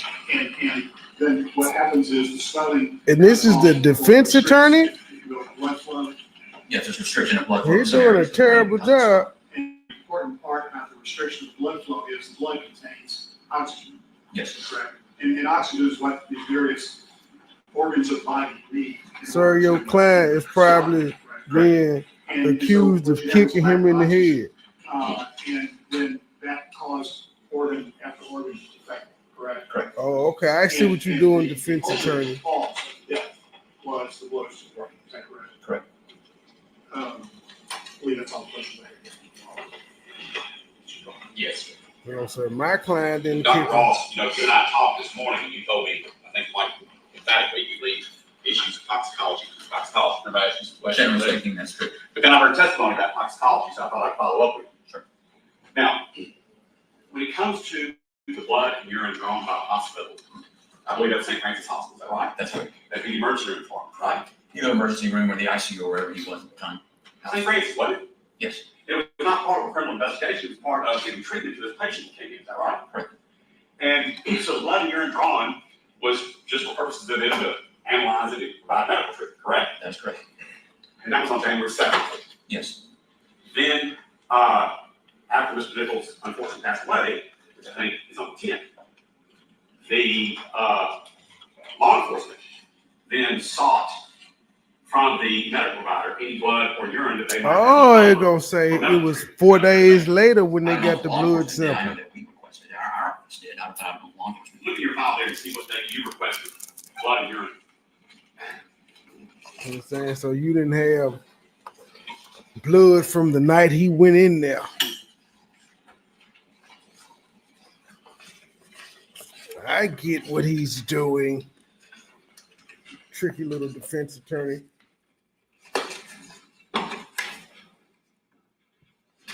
They got that man going through his files and shit. It doesn't appear to be documented in the records that I have as to when we requested that. What was that, John? That's not in the records that I have here, but there's probably other documentation, either in the file or in email records that we, or even a phone call that we may have made to the hospital requesting those samples. Is it important in your field of pathology that if you're going to have analyzed blood or urine, that blood and urine sample be, for lack of a better word, fresh? As long as it's refrigerated. Well, how long is the hair? It has to be preserved, is that right? Yes. Just like a loaf of bread needs to be preserved, right? Correct. Because what happens if it's not preserved? It can begin to break down. And degrade. Yes. And the analysis of it, or the levels of different things in there, would dissipate, is that right? Depends on the drugs that are being tested for. And in this case, you have nothing that you're prepared to come testify in court today, whether or not the hospital preserved that blood or urine, do you? I don't know the conditions under which the hospital stored those samples, that is correct. And if they're not law enforcement, they would not be preserving it for you, they're trying to treat the patient, right? They're trying to treat the patient, correct. Then, on January 11th, I believe the record will reflect, the TBI inventory Mr. Nichols's car. You don't know about that, but that's already been in the record. We can assume that you did not test blood and urine for what Mr. Perry asked you about, psilocybin. We didn't specifically request that, but what we requested was called an expanded panel. An expanded panel that the laboratory runs includes psilocybin. And now you get to the point I was going to ask. The expanded panel wasn't asked for by your office. The expanded panel that would search for psilocybin was not asked for until after the inventory of the Tyree Nichols car, which occurred on January 11th. Uh-oh, somebody finally called. Well, that's the prosecution. Somebody finally called an objection. It's 10 niggas at the judge is this. Now, see, let's back into it another way. When did you open your file at the Western State Forensic Pathology, whatever it is you're in charge of? When was that file? Or whatever you in charge of. By the hospital. The autopsy was not performed until when? You disrespectful bastard. The whole autopsy was performed the following day. On the 11th. Okay. So, can we at least assume that you did not have the blood and urine of Tyree Nichols before January 11th? That is correct. When was your autopsy completed? It was completed on the early afternoon of January 11th. When was the final autopsy, as you call it, certified? When was the final certified copy of the autopsy published? The report was signed on April 25 of 2023. 4 months later. About 3.5 months, yes. Okay, don't split here. All right, 4 months later, 3.5 months later. Now, have a moment with you. We don't want to split hairs. I'll make that further going. All right, redirect.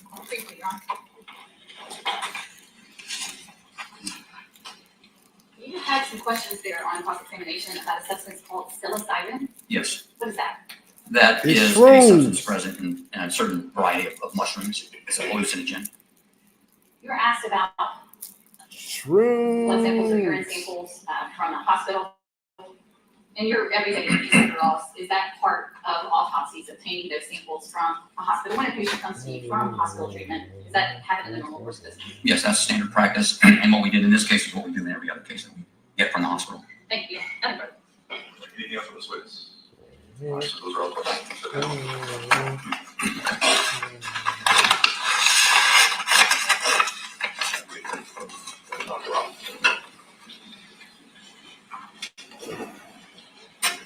They went back up to the bench. Oh, damn. They getting into it on day 3. They didn't do this much huddling in the first 2.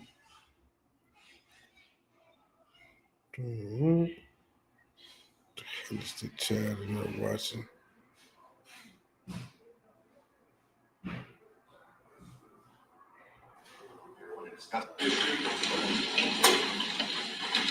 And as soon as we need to get back in here to discuss further. All right, so go ahead. So what, they put the jewelry out?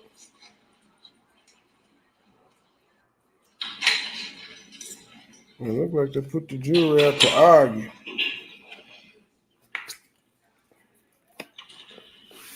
Dude, you gonna want somebody? State having rest of their case and their closure to address this. On that motion, but I would like to ask, so that motion, something else can make that motion to the board. So we will go ahead with the state not having rest of their case. We will go ahead and take a recess. Damn, the state said I'm resting my case. Day 3. Man, really? The attorneys. Yeah, the state they just presented the video over and over again. I don't know how I'm feeling about their presentation thus far. I mean, it seems solid and ironclad, but I think just damn. So they really just did. They did Tyree's mom. They did the for the guy that does the phone forensics. They did the ME, and then they did one of the officers that was on the scene in charge with them. So it was like 4 or 5 witnesses. Pretty short. To contact their witnesses and see where we are scheduling for testimony.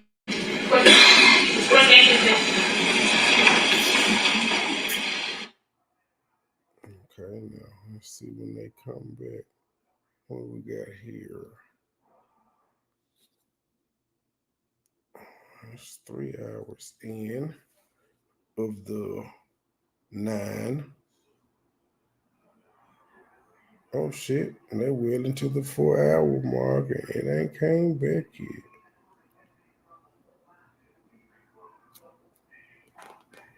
Okay, 4:45.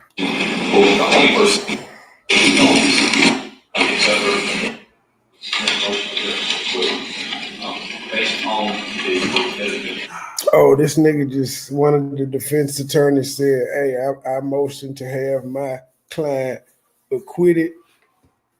And I think the judge is going to deny him. First, they don't prove from his mother as well. Testified that the body is separate. Testified that his son and his proof about yeah, damn, Fox. And then assault, official aggression. There's no proof whatsoever regarding any sort of conspiracy, any sort of design, any sort of knowing, etc. from Ms. Wills. And number one, respect for Ms. Wills, and respect for the family. I didn't cross his name.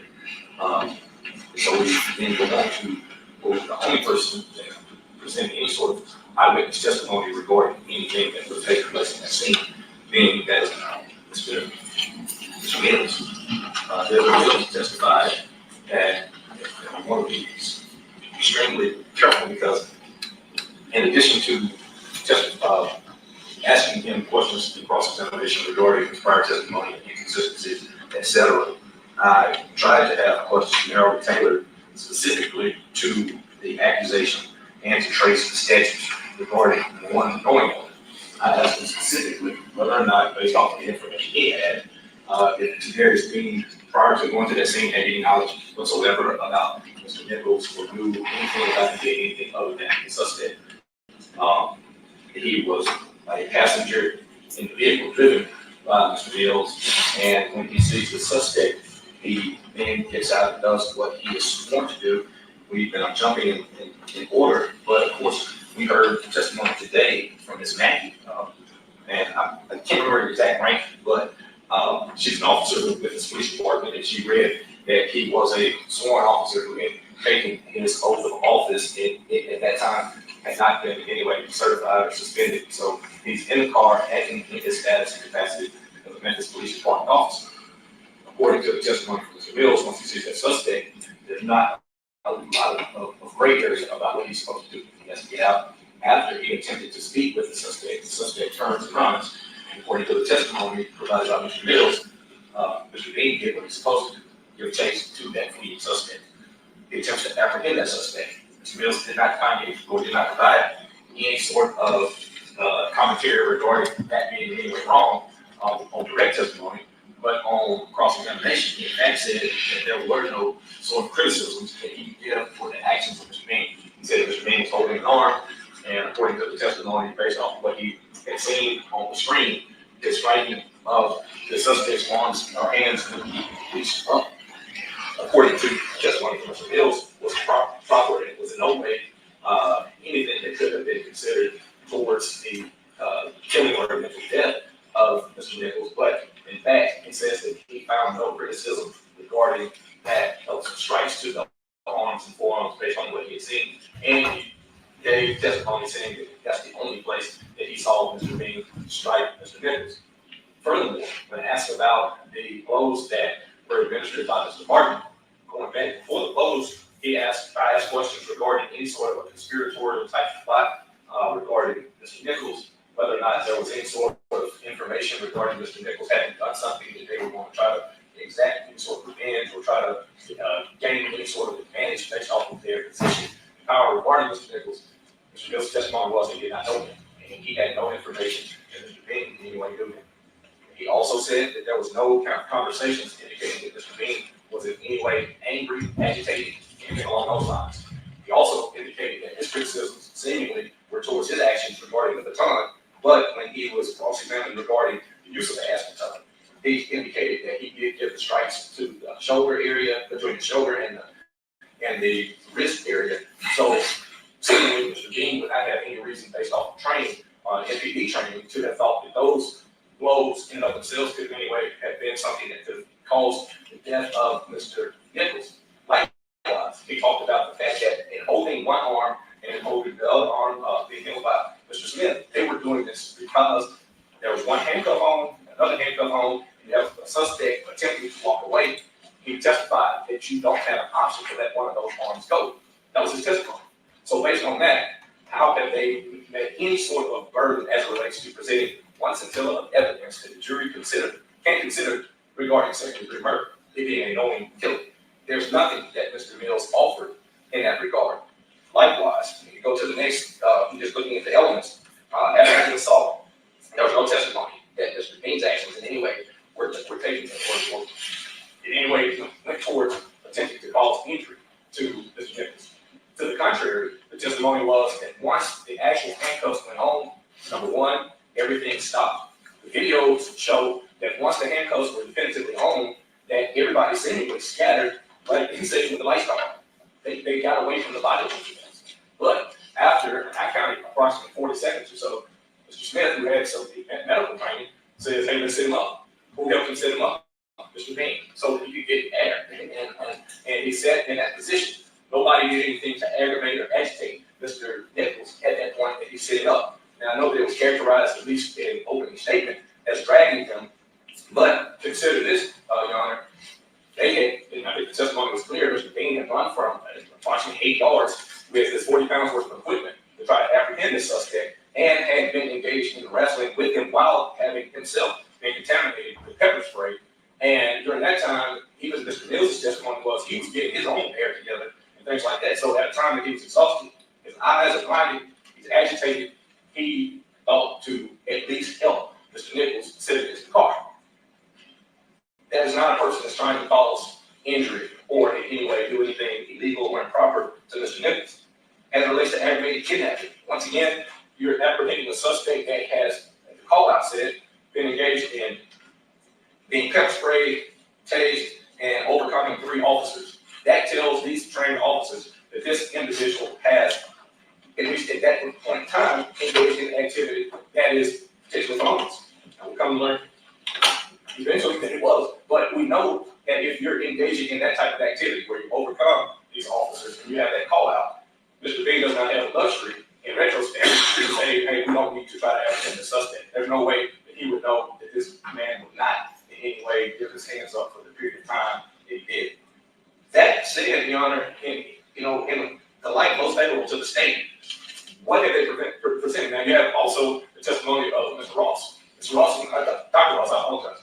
Dr. Ross is not able to testify as to the category of homicide. This court is well aware there are a number of categories. He doesn't say whether or not it's justified homicide, whether or not it's manslaughter.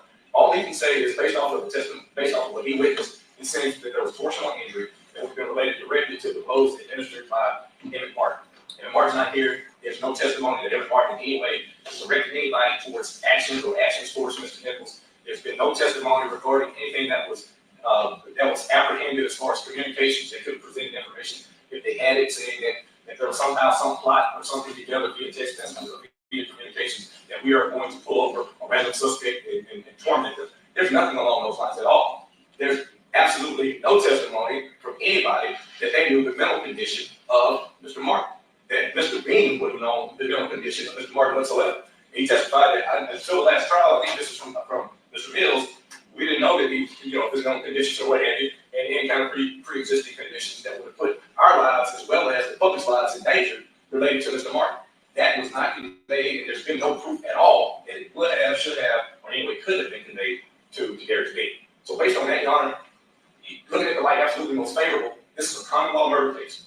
And as a common law murder case, common law aggravated kidnapping case, common law aggravated assault case, there's been no testimony that should take this case out of the purview of this court and put it in the purview of the jury. And that's what I know that it is a rare occurrence. I know that it is a burden that they have to, at this point, it is not beyond reasonable doubt or whatever, but there's not a scintilla of evidence that they should be able to consider as a jury that would anyway say that this man should be able to be considered guilty or not guilty at this time of any of these elements. Thank you, Your Honor.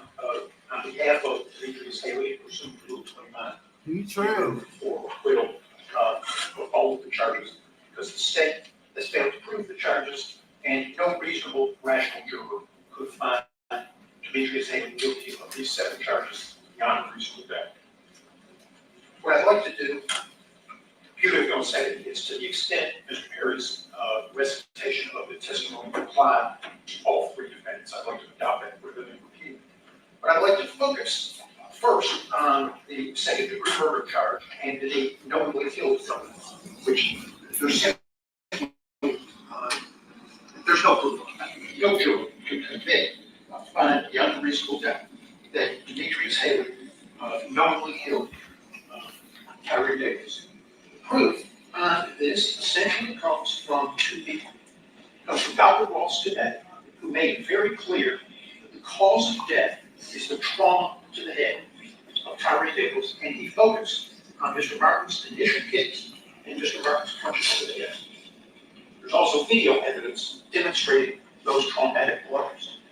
Yesterday, Desmond Mills testified, and his testimony on this issue, he's an eyewitness, he was a participant in this altercation, and he was there interacting at Cascade Bear Creek with Mr. Nichols much longer than Demetrius Haley. Mr. Mills made clear that when the Martin's initial kicks, to quote Mr. Hackman again, the soccer-style kick to the head, and the second follow-up occurred before Demetrius Haley got the Ross Cascade. And all of Martin's punches to his head occurred before Demetrius Haley got to Cascade Bear Creek. And today, Dr. Ross is clear, as the medical examiner, that was the trauma that caused Tyree Nichols' death. And so there is simply no evidence by which any of these jurors could rationally conclude that the state is proven second-degree murder.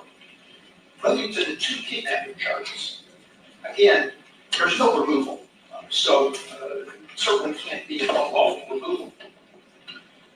The state has to be pursuing these charges based on confinement, and there is absolutely no evidence of an unlawful confinement.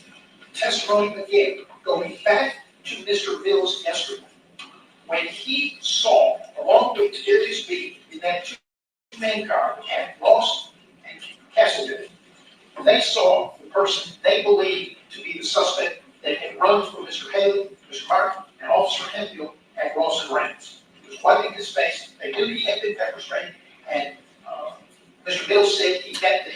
They said, hey, and he took off running again. Mr. Mills also testified that at that point, they had a lawful basis to detain and confine that suspect. And it was based upon his conduct and what he had done. It was a lawful traffic stop, and from there, he resisted arrest and he fled. And once he was seen again by law enforcement on duty in uniform performing their public service as sworn post-certified officers, the mere introduction, hey, he takes off again.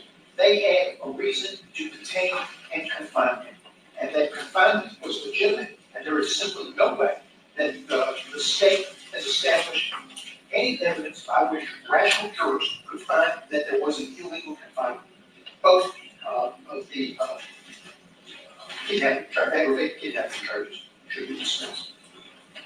Moving on to the oppression and misconduct charges, I want to start by noting what the state said in its bill of particulars. It said these defendants neglected their duty to provide helpful information to medical and emergency personnel and harmed Tyree Nichols. Well, Judge, in order to provide helpful information, you have to have the information. And again, not only the video evidence, but the testimony of Mr. Mills makes clear that Emmett Martin's blows, Desmond Mills' use of pepper spray, Desmond Mills' use of a baton, the acid baton, at Castlegate and Bear Creek, all occurred before Demetrius Haley arrived. That testimony is substantiated by the videos that the state has put into evidence. The element of the oppression is that the public servant knew that the conduct was unlawful. We're here in this courtroom 2 years later with 20/20 hindsight, watching a lot of video and putting it. They tried it with these motions to dismiss right after the break. They tried it. All three of them. That's what they planned on their lunch break. Together. When Demetrius Haley arrived at Castlegate and Bear Creek and saw that Mr. Nichols was not detained at that point, he used a high hands technique trained at the academy, authorized and within MPD policy and procedure. Hit from one time, single leg strike in the upper arm or muscle area. It was proper. It did not cause any trauma to the head, and Mr. Haley had absolutely no knowledge of what had occurred at Castlegate and Bear Creek prior to his arrival, except, and again, there's the radio transmissions that where Officer Smith said, the suspect is fighting, and we need more cars. And until Demetrius Haley got there, he did not know what had occurred. There was actually no description, and unlike everybody in this courtroom, he's not there watching video or any live transmission for him.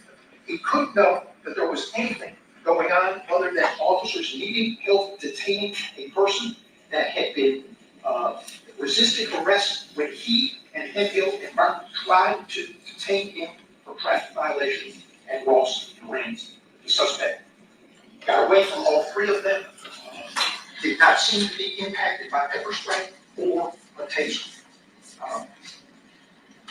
Also, as the video shows, within roughly 1 minute, it's right at 1 minute after Mr. Haley uses that trained hard hand technique, the single leg strike, he's on the radio to dispatch, fulfilling his training and duty to get medical help, he's calling for an ambulance. And I think that the state, again, has not put on evidence by which any rational juror could find Mr. Haley guilty of misconduct or repression. I'm going to have one second with Mr. Lester. Submitted, that's my point. Judge, we've all practiced law long enough to know that we're not motion opposed to state's proof. Mr. Terry said it's rarely granted, but you've been here for all of the proof. And the question, as Mr. Sleet said, is whether or not reasonable juror, considering the evidence in favor of most favorable to the state, could find the unreasonable doubt in charge. And I think, many times we don't say it, but I think if we are honest with ourselves from the standpoint of intellectual honesty as well as moral honesty, the proof is woefully short of either being presented. The state only presented one witness who was there on the scene, and that was, of course, Officer Mills. You heard his testimony. He didn't see a good bit of the action in order been no proof other than video, other than grain video of what went on that night. Now, we have to judge, as you know, the case law is pretty clear. You have to judge the conduct of the defendant, in this case, law enforcement officers, of what was being presented to them at that incident, not later in 2020 hindsight. What they're faced with there on the scene. Mills was crystal clear that based upon pain tolerance, pain threshold, etc., this mix was out of control. The only evidence we've heard is that of all the years he's been doing this, is the most difficult question ever made. So you have to say, hey, where did Justin Smith go wrong? Where did Justin Smith divert from his law enforcement duties? We have to concede that the arrest was lawful. We've mentioned that, so I'm not going to repile that ground. But the arrest itself was lawful. In order to make the arrest, you have to handcuff the suspect and search him. That came from the state's witness. And that wasn't done until they could get Mr. Nichols under control. I think policing is very rough looking. I think probably all of us in this courtroom and probably anyone watching realize that policing is dirty, dirty work, and it looks violent. That does not make it criminal at all. So in our minds and in our hearts, we know that Justin Smith did not break any laws. Talk about medical help. Only proof has been it was only Justin Smith that called for medical on the front end. It was only Justin Smith telling those EMTs they need to get Tyree some oxygen. It was only Justin, and I'm not saying only to the exclusion of the other men. I'm just saying that Justin Smith, who's a defendant, to be judged in his own right, Justin Smith was doing more for Tyree Nichols than the trained paramedics and EMTs did, trying to get this man some help. Not because he knew that Emmett Martin had gone off the rails and crushed this guy, hated his brain, but instead because he's a criminal suspect in their custody, and Justin Smith, the undisputed proof is, was doing everything he could for Tyree Nichols. There has been no testimony offered by the state of anyone qualified, much less someone qualified to say that any actions of, and again, I'm only addressing Justin Smith, that any actions of Justin Smith were improper. In other words, beyond the scope of what they were trained to do, beyond what a police officer is supposed to do in somebody's custody. I'm having serious doubts about them being found guilty of murder. And it's looking like they may get some aggravated assault charges or things of that nature. That's it. It just feels like it's going that way. Of course, they've lost their jobs and shit. They're former officers, but it really feels like it's going towards the way of they're gonna be found guilty of some shit, but not murder. That's my prediction. It feels like it. Even though the judge did deny all these people's motion to dismiss, he said we're gonna let the jury hear it, which is fair. You done been this far and picked the jury. Let them decide. But yeah, the defense is they're putting up some damning arguments for all three of their clients. No, Mr. Mills did not testify. Damn good argument. Justin Smith in his attempts to get Tyree Nichols in handcuffs. In fact, just the opposite. And so to present it to say we are going to put this criminal case charging all of these 7 charges starting out with second-degree murder in the jury box when you've heard the proof. I just don't think that's. I think this is the appropriate Rule 29 case as the judge sitting as the, for lack of a better word, 13th juror, looking at what could a reasonable juror find, even in a light most favorable to the state. It's going to take courage, but the bottom line is there has been no proof presented by the state at all that Justin Smith violated any laws. And again, I think this is probably one case that we'll all run across that Rule 29 is appropriate. With Justin Smith, and I will of course leave the other lawyers as it relates to their findings. Steve, what's your response? We have Mr. Terry's first thing, and I thought we talked about this when we picked the jury. These defendants are not charged with having a plan to kill anyone. They are not charged with first-degree murder. They're not charged with conspiracy to commit first-degree murder. So that is simply irrelevant. They're charged with second-degree murder. What counsel's ignored is 2 things. First, a video in which the jury can certainly find that they're watching 5 Memphis police officers beat a man to death. Is a beating to death a second murder? Is it known? Of course it is. And that's a jury question that is the clear province of the jury. Ignores the law. And we spent so much time talking about the law of criminal responsibility. Emmett Martin delivered the worst loads, no doubt about it. that this jury can find these defendants assistant. They can find that Mr. Haley, like we watched on video, that I was talking about. Mr. Haley gets out of his car, yells something, and then kicks Tyree Nichols lies on the ground. And then watches Emmett Martin kick him again while he's on the ground. Mr. Bean and Mr. Smith can be seen on top of Mr. Nichols pressing him down while Emmett Martin takes the first soccer kick to the head. And then the second. Then they can be seen at his arms, holding his arms. Their face is literally less than half a foot from Tyree's. Emmett Martin punched him in the face not once, twice, 3, 4, 5 times. And that whole time, as Mr. Mills testified, not a single one said, stop, don't do that. Why is that important? Because the second half of criminal responsibility is you have a legal duty to intervene. You got to do something. They're Memphis police officers. They had to do something. Instead, they watched it happen right in front of their face. And what they do afterwards? Put them on the side of the car and didn't tell anybody about any of this head trauma. This confinement, Mr. Siegel talked about it, absolutely could have started out lawful. Absolutely could have started out lawful. But at some point, this jury can find that lawful confinement became unlawful. And whether that's after soccer kick number 1 to the head, or soccer kick number 2 to the head, or punch 1, or punch 2, or punch 3, or punch 5, or kick 1 by Haley, or kick the final one by Emmett Martin, or they can find it while he's sitting there at the car handcuffed, and these officers are lying to medical personnel about what happened. Not a single one telling medical personnel he's taking impacts to the head. So the lawful confinement can absolutely become unlawful. These officers have a duty, both under the law of criminal responsibility, but also in official misconduct and oppression counts, and they violated that duty.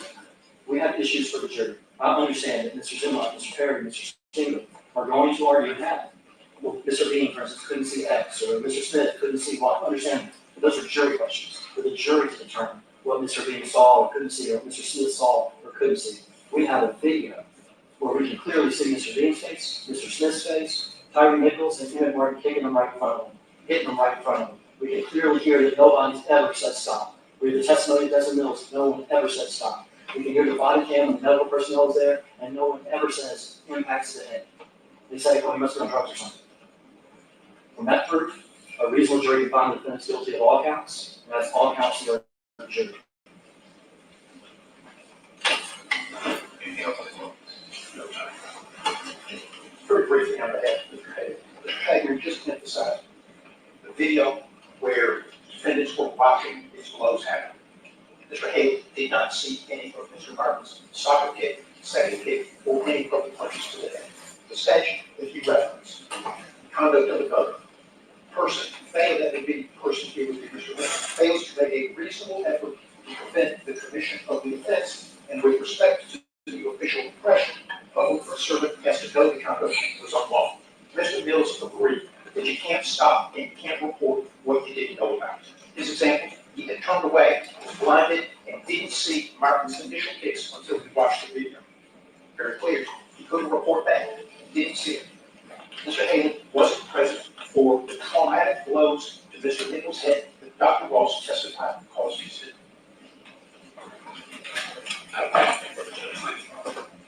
Listening to the arguments with regard to the motions that by each of the defendants, looking over the proof and the light most favorable to the state as required by the law.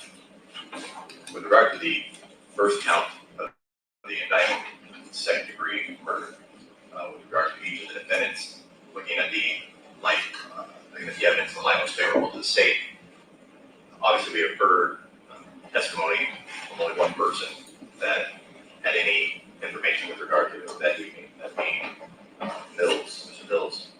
We've heard his testimony and looking at the evidence and the light most favorable to the state.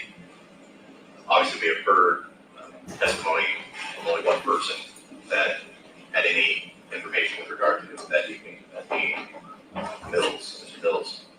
We've heard his testimony, and through that testimony, had several videos that were presented. I know that the defense has their positions with regard to the actions that took place.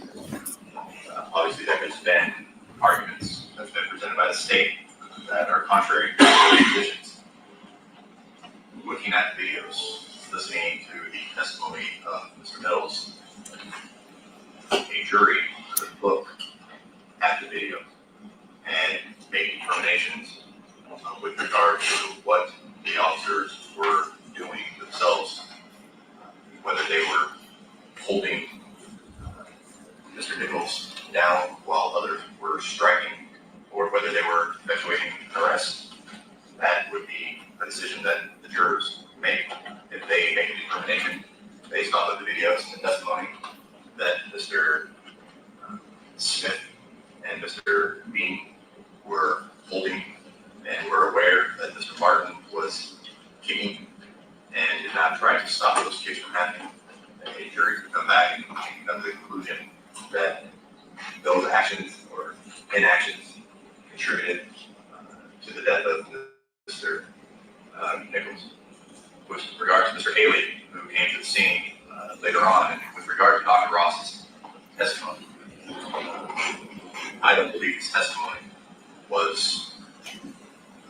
point, as the defense has made, as identifying specific contacts with Mr. Nichols that contributed to his death, other than him saying that those actions were consistent with the damage that was done.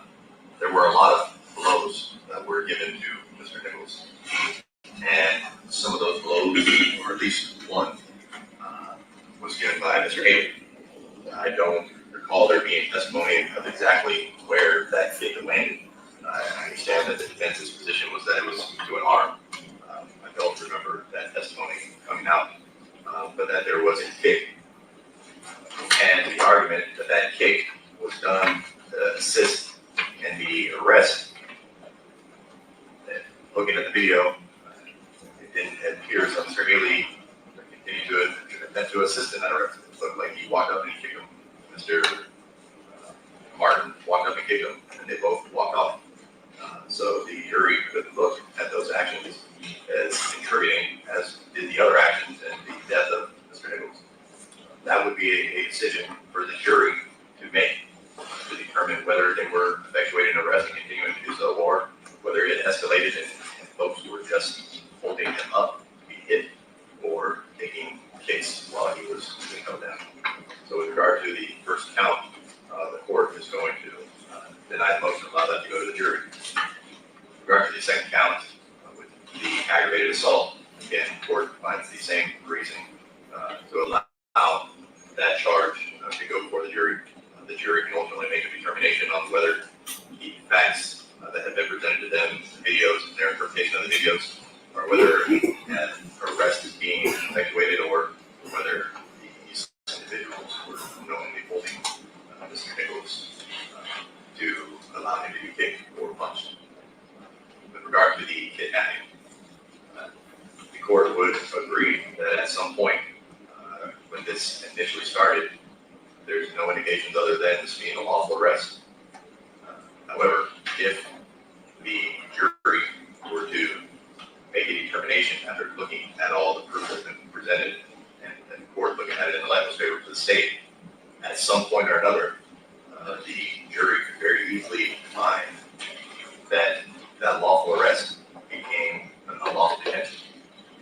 There was plenty of videos in which we saw, in which a jury looking at that, listening to the testimony of Mr. Mills for what it was worth, could come to that conclusion. So the court will allow for count 3, the charges with regard to the aggravated kidnapping, 3 and 4 to go before the jury.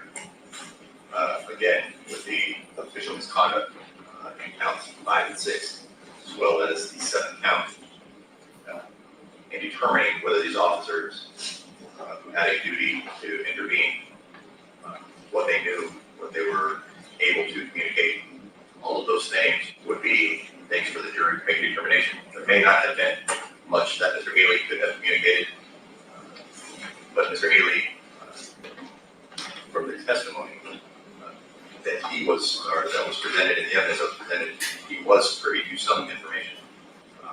He himself kicked Mr. Nichols. Mr. Martin kicked Mr. Nichols right after Mr. Haley. All of the officers were talking about what was going on, what had happened, and at no point did anybody communicate that information.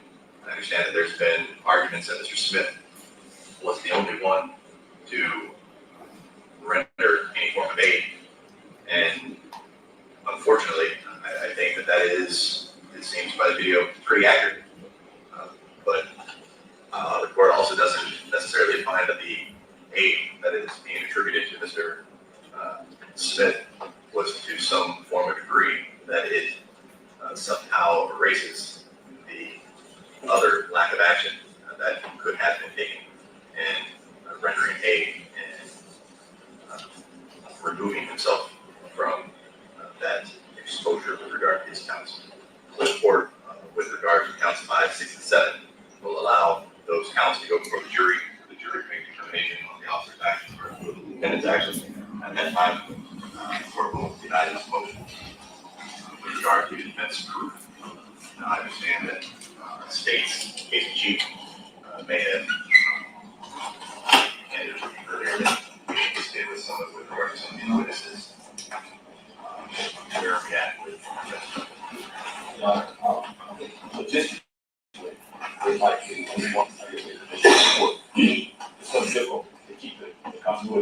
order. I have 2 witnesses that are available in the morning. My expert will be, or use force expert will be available Friday. He has to have a calibration on a pacemaker that was scheduled prior to this. We anticipated next week, but he go back there. Going through the witness list. And in relation to it's going to be available tomorrow. So it'll require a little bit of kind of out of place as it relates to her defendant. If the court will allow that, we were just told this morning that we was meeting at the approval of the state. Our anticipation was that it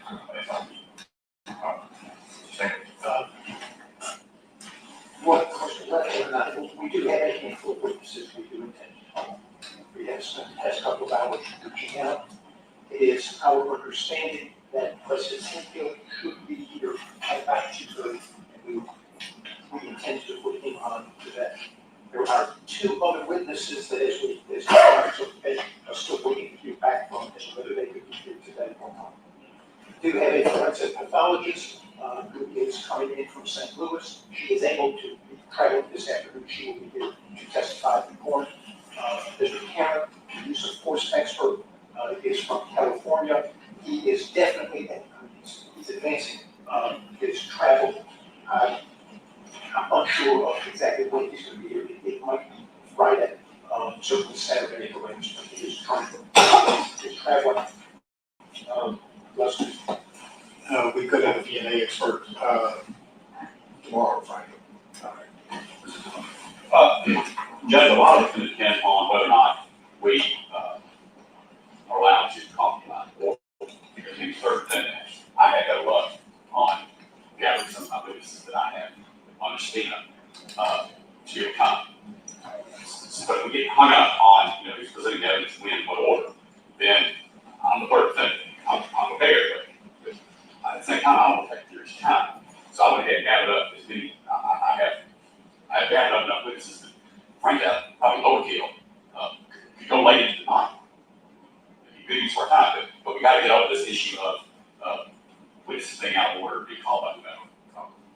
We don't have a problem with the witnesses being called out of order, in this one. I think the continuity that needs to happen is when a witness is examined. Mr. Perry, Mr. Samuel, and Mr. Zimmer.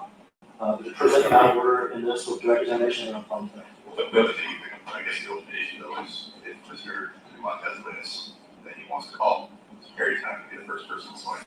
That's what I'm saying, I understand that. The way this is gonna work, that'd be fine. If it's one of my witnesses, and I need to put them all, then of course these guys, I want to hear from them.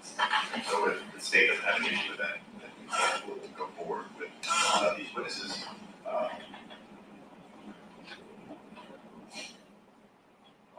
What we will do, we're going to take a brief recess while you all discuss which witnesses you all have available, on the state seat, as far as the order in which we need to call these folks. Come back. The good news, Judge, we get out here much break. Now I told them this turned off, so this is the route we're going. I go with this is all now. Whatever you do, jury possible. So, is that fair? Is that right? No, the first one, Judge. Right. Then TDI.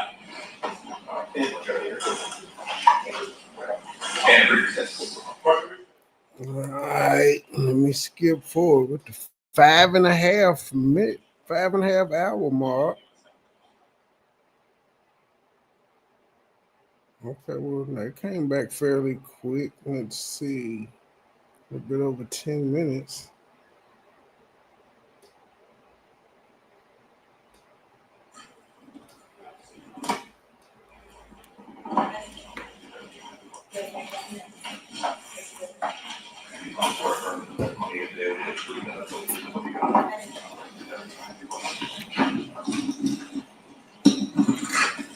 Now, to see, ma'am, because the officials aren't that great in here, to speak up the best you can, that's you right. For the purpose of the record, could you please state your first and last name and spell it correctly? Kelly Rogers, KELLIROGERS. And what, you stated your specific numerical address, could you please state to the court and the jury what street you live on? Preserve Woods Code. Is that where, ma'am? Arlington, Tennessee. Is that Shelby County? Yes. All right, ma'am. On October 31st, 2022, were you a victim of a crime? Yes. Could you please tell the jury what the nature of that criminal activity was? So I believe I woke up November 1st to a lot of credit card alerts that I had, that my card was being used fraudulently. What was being used? My credit cards. So I went out to the car and my wallet had been stolen. And so I called the police and. Before we go there, so you understand, you were getting credit card alerts. What does that mean? That my car was being used, and they were asking me, was it me? Okay. And those charges were not. Is that what you're trying to tell us? It was not. And that was in the late night, Halloween night, into the morning of November 1st. Yes. So with these alerts, did the alerts tell you where the cars were being used? I believe it was like gas stations. It was I had various cars, so I can't remember exactly, but I did see like a couple of gas station attempts. That's what I do remember. And you knew that you had not been at gas stations that night? Right. So you went out to your car, what did you find? My wallet was gone. Was your car damaged? The car was unlocked. Like the glove compartment was up, and the doors were up, like the doors of the glove compartment, like the middle console and that was open. And so your wallet was gone? Yes. And what was contained in your wallet? My military ID, my children's military IDs, credit cards, driver's license, and yeah. And did you call law enforcement? Yes. And who responded to this call? The people from the Arlington Church that are right up the street. Shelby County Sheriff's Office. May I approach your honor? Look at this.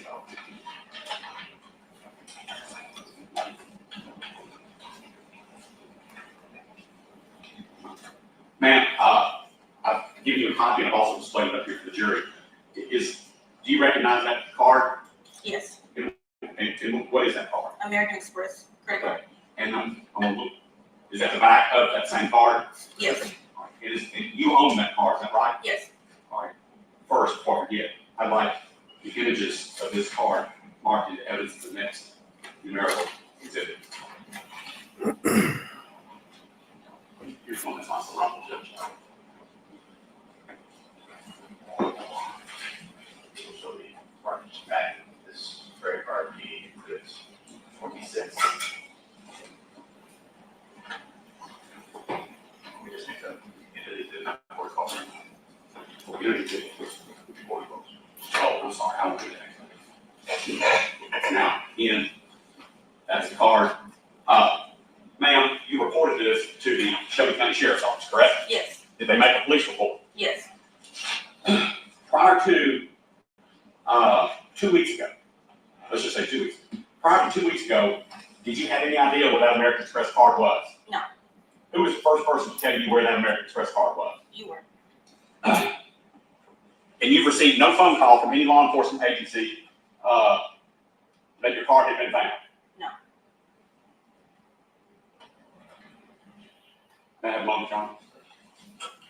That's terrible. The lawyer had to tell her. John, as far as my examination of this witness.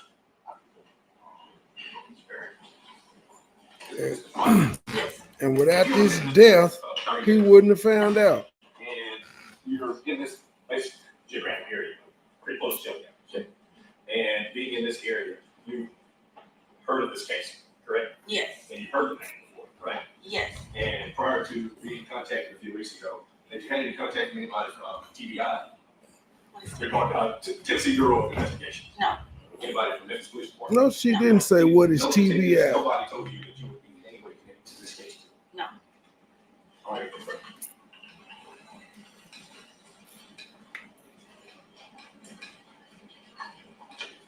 All right, very quick. Good afternoon, Ms. Rogers. This American Express card that you've identified as yours, it was in your wallet that was stolen over Halloween of 2022, correct? Correct. And some of the alerts you woke up to on November 1st, 2022 were to the use of this card, correct? Yes. That's all I have for this witness. What was the purpose of that? Who had the damn card? Are they trying to say Tyree had the card? I don't get it. I'm going to call TBI agent Chuck Becker. That unless they're about to say Tyree stole the credit card, I don't understand what bringing it up had to do with anything. And even if he stole the credit card, that ain't why he was being pulled over that night, to my recollection.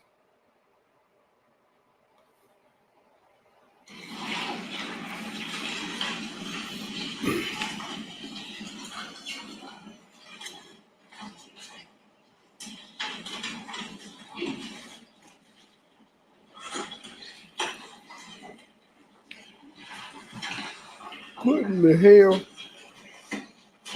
is all that rustling they doing?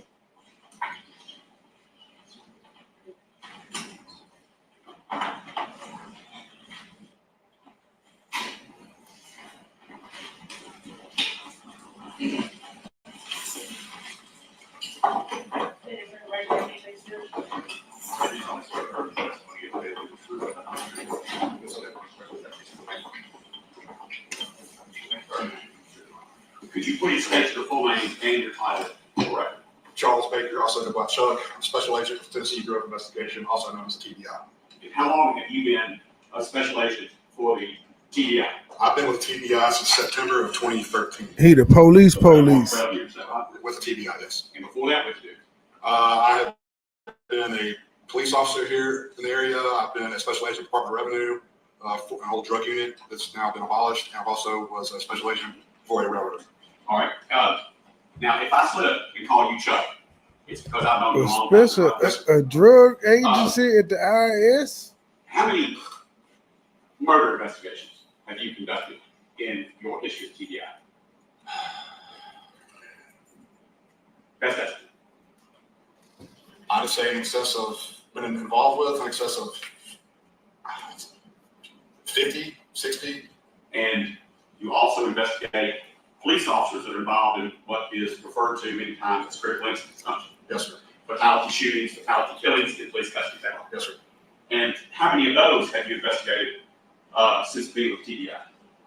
I'd say about the same amount. I'd say right now, been involved with probably 60 plus.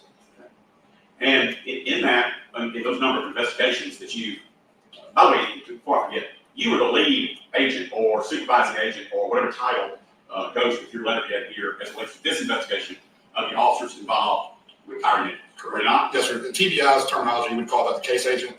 A lot of people call it the lead investigator. So I've been the case agent for this case. Right. And as a case agent, I'm going to lead you a little bit so we can just kind of get through this. As a case agent, you have other TBI agents that work with you and for you and report to you. Is that right? That's correct. And this case was opened at the request of who? District Attorney Steve Mulroy. Here in Shelby County. Yes, sir. And so this is not necessarily an unusual thing for you. No, sir. No, sir. You would have to know how TBI gets their cases. There's memorandum of understanding, there's state law that said if an officer's involved in an in-custody death, that the TBI will investigate. Is that right? Yes and no. We have to still have if it's an in-custody death, we have to have an actual official request from the district attorney of that judicial district.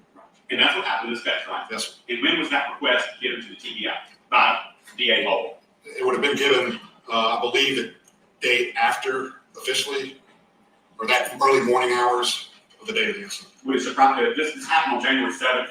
The original stop was around 8:30 p.m. They went to the hospital, and then would it surprise you, or were you present at Flipper Street as a TBI agent when these officers were returning to their office space? No, I was not present at the time. Were the TBI agents present? Yes, sir. Yes, sir. Reporting to you, is that right? No, sir. Not at that time. I was not made the case agent until a little while later. I was actually out sick with COVID when the incident happened, and I actually came in a little bit later. But that's why. There was a TBI agent there representing you. Oh, absolutely. Yes, sir. Is that not? I believe so, yes. That's right. And so, as part of your preparation for testimony today, did you go back and review the case file? Yes, sir, the best I could. It's a very large case file. So. And on the night in question, by the way, do the defendants normally have you come to court, or the prosecutor normally have you come to court? First of all, it's an improper question. I was wrong. Improper question. For you leaders, is that right? Yes, sir. Now, on the night in question, when this event happened, TBI representatives were at the Flipper Street address where the Scorpion team and organized crime used it as a headquarters. Is that right? I'd have to look at the actual report. I'd have to look at the actual report to know names, who was there, times, and so on. Yeah. I won't be asking you names. Okay? What I'm asking you is, TBI was present at Flipper Street on the night of this incident. Were they not? I'd have to look at the report once again. You'd have to give me a copy of the report. Can you help me look at that while I'm examining the witness? He just wants you to say TBI was on Flicker Street.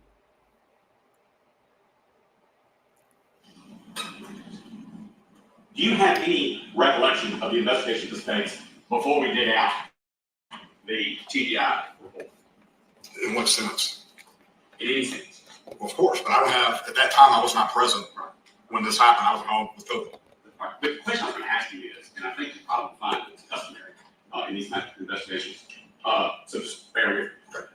The officers were photographed by TBI, is that right? From my experience, I always photograph the officers. Right. And DNA swabs were taken from the officers, is that right? In my experience, yes.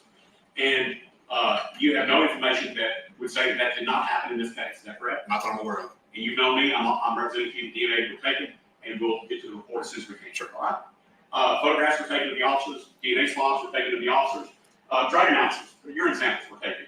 Is that customary? We do not normally take urine or drug samples. That's up to the actual agency. Would it be MTD? I've never, in my personal experience, I've never asked for a drug or a urine analysis involving one of my cases. Okay. And the boots of the officers and shoes of the officers were seized that night. You're aware of that? I don't know that, yes, sir. What? Yes, sir, they were. You were aware of that. And they were taken from the officers that night for purposes of what? Testing. So those boots would have been collected, bagged, and sent to our lab, and I believe in Jackson. I'm not sure if Jackson or Nashville tested them. I'd have to look at the actual report. But they would be sent off for testing, DNA analysis, print analysis. Hold on.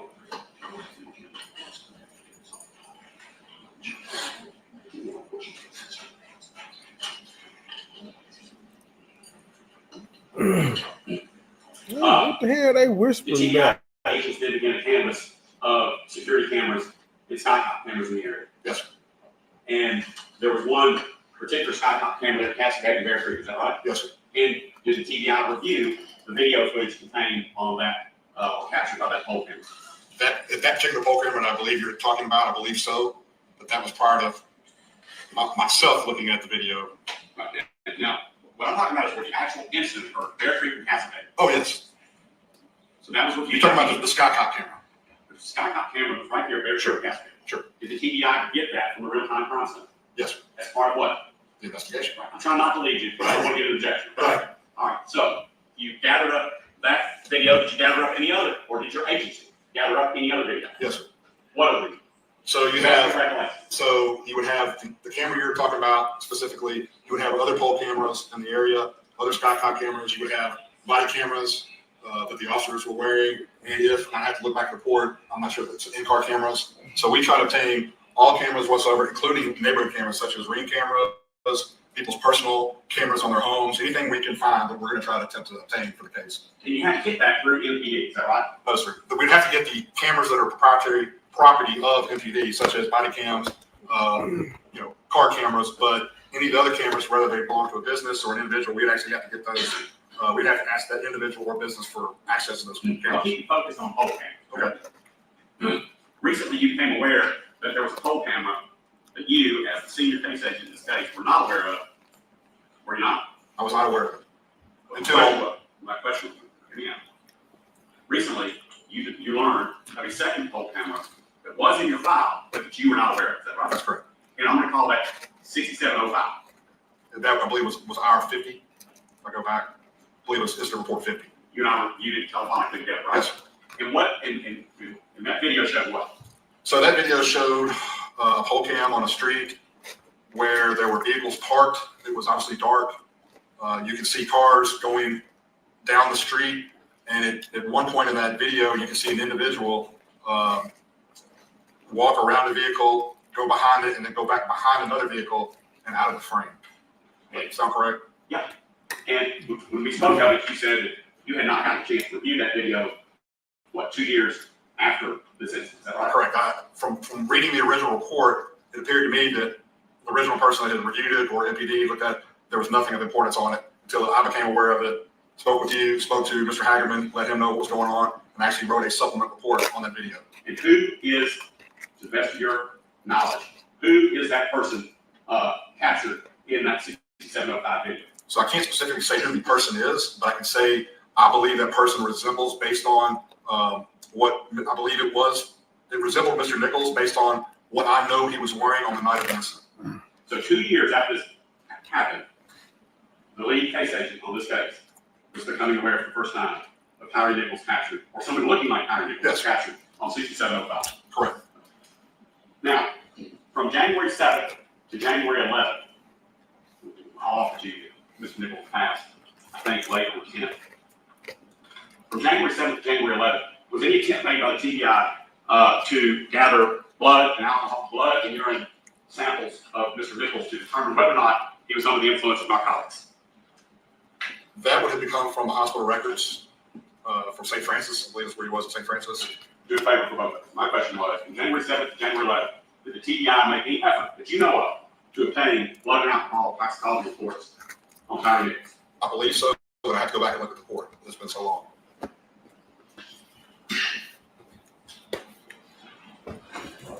This nigga don't recall, but he recall everything.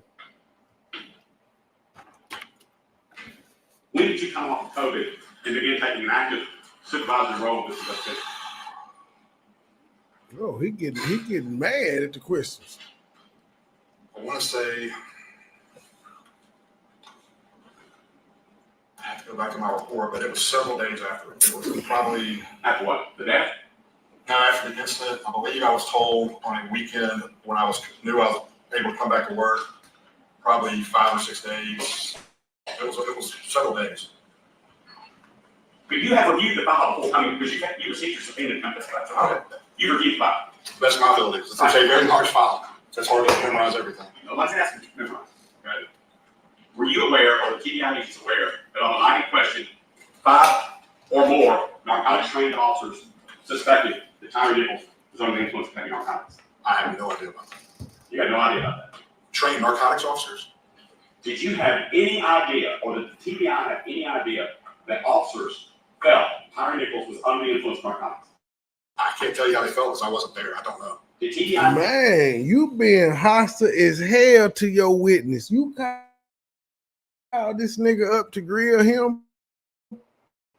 That's not gonna help your case. You gonna make him turn against you. Agents reviewed the body cams of the officers involved. Yes. When did that happen? At different times because there's so many body cams, so many cameras. I'd have to, each report would tell me exactly when and what agent reviewed that particular body cam. There's several body cams. There's so many of them that they were assigned to different agents to review. On the night in question? They're not on the night in question. That would have been later on. You know, on the night in question, the TBI agents on scene at Flickr reviewing body cams. I can't answer that. I don't know. I was not there. That's not contained anywhere in the investigation file? I'd have to look at the file again, but I was not there. And I can't tell you how anyone felt or what they saw. Are you familiar with the search warrant that was issued by you on Tyree Nichols' car's contents? Yes. So are you familiar with that, the necessity of the report? Yes, and if you want me to tell you what the exact contents were, I have to see the report. Maybe you should say that. Okay. Were illegal drugs found in that column? Yes. Were mushrooms found in that column? Yes. And that mushrooms are commonly referred to as psilocybin. Psilocybin, correct. And psilocybin is a Schedule 1 hallucinogenic narcotic. Right or wrong? You're correct. Were any personal property, such as credit cards, debit cards, photo IDs, without the name Tyree Nichols on it, found in that column? Yes, sir. What was done with those credit cards, debit cards, and photo IDs? Those would have just been kept as evidence of anything found in the car. While I may not have 1,000 page reports, I do have a letter. Did you coordinate with MPD and Mr. Hatterman to return Mr. Nichols' car and contents to him? Yes. Or to his family? Yes, sir. Okay, tell me what. So is that customary to return evidence to a family member? Yes. Including credit cards in someone else's name? District attorney asked me to do it, we do it. So in this case, were you asked by the district attorney's office to return the credit cards that were found in that car? I was just asked to return the vehicle and the contents to the Nichols family. But the contents included credit cards, debit cards, and photo IDs of other people. And so I'm just asking, was that your decision or was it the DA's decision? That would be the DA's decision. So if we have someone that came in here and said her American Express card, Kelly Rogers, said that her American Express card was stolen on the night of the 31st, and a police report, 2022 by the way, October 31st, 2022, and a police report had been filed on that American Express card and her military ID cards. And yet they were found by your agents as contents of Tyree Nichols' car. Can you explain or justify how that card was given to the Nichols family? So like I told you earlier, the TBI is requested to work certain crimes. In this case, we were requested to work a case of, at the time, an aggravated assault was turned into a homicide. There was nowhere in that request for the DA's office to work any stolen credit cards, anything like that. And in our normal case of business, we would not do that because for us, it had nothing to do with the case we were requested to work by the district attorney's office. Okay, maybe I'll stumble upon something. You were asked to investigate an aggravated assault charge. An aggravated assault of who? That makes not a dumb question, but an aggravated assault on who? Mr. Nichols. I was.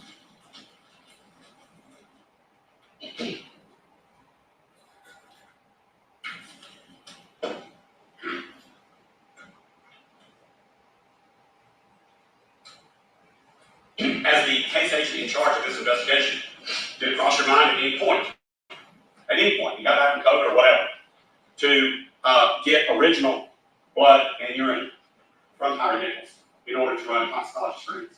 Well, by the time I became the agent, unfortunately, Mr. Nichols passed away. Therefore, we would have gotten the blood samples from the medical examiner's office. Because they do a full tox screen. And out on COVID. Imagine not been out on COVID. As part of investigating this case fully, would have you requested by way of search warrant blood and urine from Tyree Nichols while he was alive? While he was alive, I would have always, to answer your question, I would have requested the medical records from St. Francis, which would contain the toxicology report. They had to do blood work for their treatment. That's where I would have gotten those records. Therefore, I would have issued a subpoena to St. Francis for all medical records for the treatment of Tyree Nichols. I'm going to pass to you one moment, Judge, if you don't mind.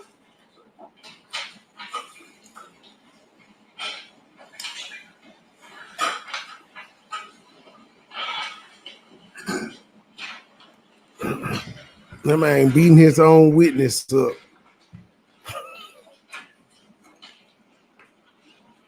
You know, I'll review that. Yes, sir. What's the date of that subpoena? That subpoena is dated the 11th of January, 2023.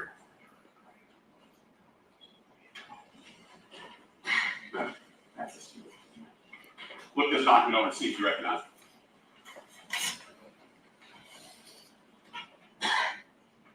Correct. This will be an actual receipt of the medical records for St. Francis based on the subpoena that I hold in my hand here. Right. The date of the subpoena is January 11th. Correct. What does that memo say from TDI that St. Francis gave you reference?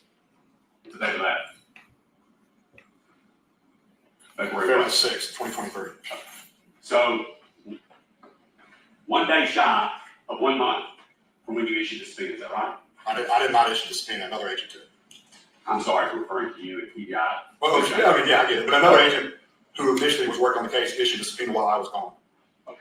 But a subpoena was issued by TDI on what day, sir? The subpoena was issued on the 11th of January, 2023, and I received the records on February 6th, 2023. Did you receive them or TDI? Because we were going to be careful in you and TDI. On February 6th, 2023, this agent, me, received the medical records for Tyree Nichols from St. Francis Hospital in regards to this case. In response to this subpoena, due to the voluminous nature of the medical records, a copy will be maintained by the case agent, and the rest will be provided to the district attorney's office for their review. Judge, may I have those two documents sequentially numbered as the next exhibit? First being the subpoena, second being the response to the subpoena. No. The subpoena, March 27th.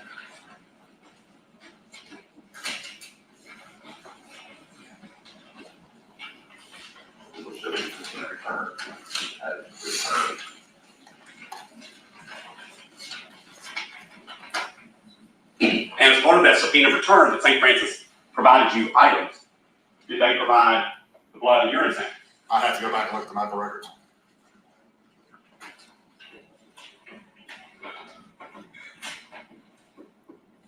Would you agree with me that, let's see if I get this one. How many agents did you have from TDI Jackson office, or any office of TDI, working the Tyree Nichols case while you were out on COVID? Kim Covington? That one? He getting agitated. He breathing hard in the motherfucker. How many more? Several more. You know, you've got the lab, you've got admins, you've got analysts. Agents. I asked about agents. commissioned agents. Okay. I'm talking about people who weren't even there that review body cams, so you got to add them. I'd say at least 10, but once again, I had to go back and coordinate the exact number. See if this sums it up. The TDI was investigating these cops. I call them cops, not out of disrespect. These cops alleged aggravated assault on Tyree Nichols. Correct? Correct. And that investigation was with the end goal in mind of prosecuting these officers for that alleged aggravated assault. Is that right? I would have thought it ain't goal. Our job as a TBI is to gather the facts of the case, all the evidence, turn it over to the district attorney's office for their review, determine any charges whatsoever. We're not a charging agency. We don't just charge somebody. We let the district attorney's office handle all that. Right. And one of the allegations is that Mr. Nichols fought with the police that night, was it not? That was one of the allegations. And one of the allegations was that Mr. Nichols was under the influence of some sort of drug or something to make his pain tolerance off the charts. That was one of the allegations made, right? That was something that was said, yes, sir. Did you as a TBI look into that? Yes, sir. But based on our review of video footage and based on everything else, it appeared to us that didn't occur. One moment.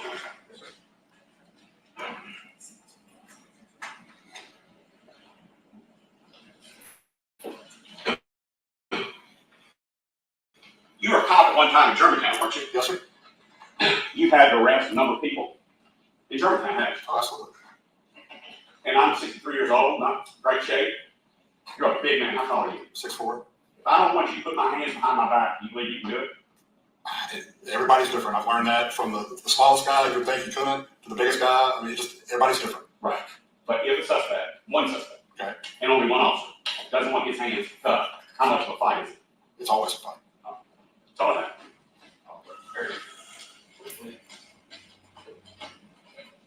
Special Agent Baker. Yes, sir. Special Agent Baker, you were asked a few moments ago from some of my questions regarding more defense regarding a particular poll camera and review of a poll camera. Yes, sir. And I think you were asked questions regarding review of 6705 Ross Ridge. Ross Ridge, which I referred to, I believe, was hour number 50. Initially. Hour number 50. Did you review all of the videos at any particular point? Did I review all the videos? All videos that were submitted to you? No, I did not. All right. Who reviewed most of the videos that would have been submitted? So each video submitted is reviewed by an agent. So say you asked me about a body camera for a particular officer, there'd be a certain agent who would review that, summarize it, and also provide a report for that. You were asked specific questions regarding Mr. Nichols and whether or not the Rockets tied to series. To the conduct of Mr. Nichols, correct? Correct. And the conduct of Mr. Nichols, both at the time prior to being pulled over, would have been important, correct? To your investigation. Sure, absolutely. In other words, information regarding whether or not he was driving and the distance of driving, etc. Those things were a part of your investigation file. They're part of the investigation, but and I understand. Let me finish. So we would look at the whole case, but our job was to ask to look at the actual assault.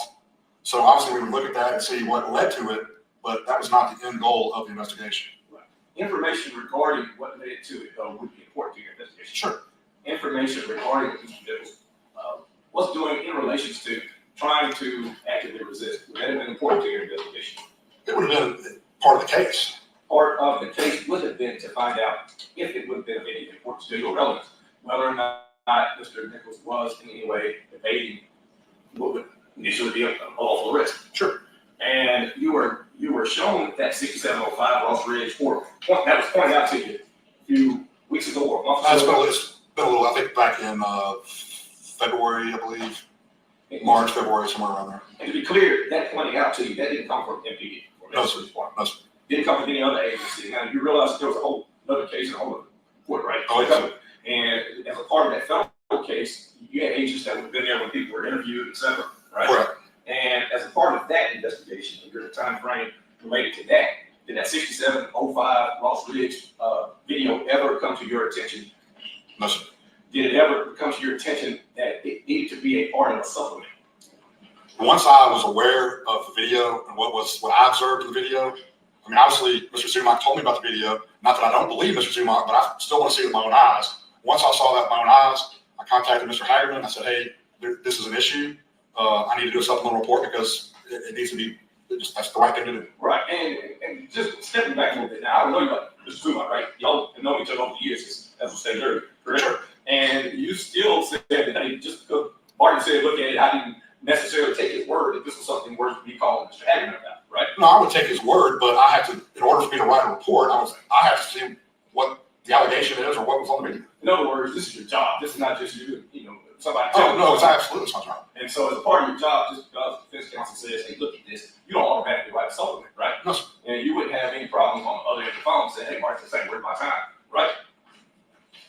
something to do with the case and had evidentiary value to it, I actually would. Same as if you called me and said, Mr. Baker, I saw something in this video, you mind taking a look at it? I would do the same for you. No, I understand that. Let me be clear. You, because you looked at it, thought it was important enough, just like you just said, right, to have written a song. Absolutely. Regarding it. Absolutely. And in that video, you said that you remember looking at the person walking behind the cars, right? Correct. Walking in between cars, right? Correct.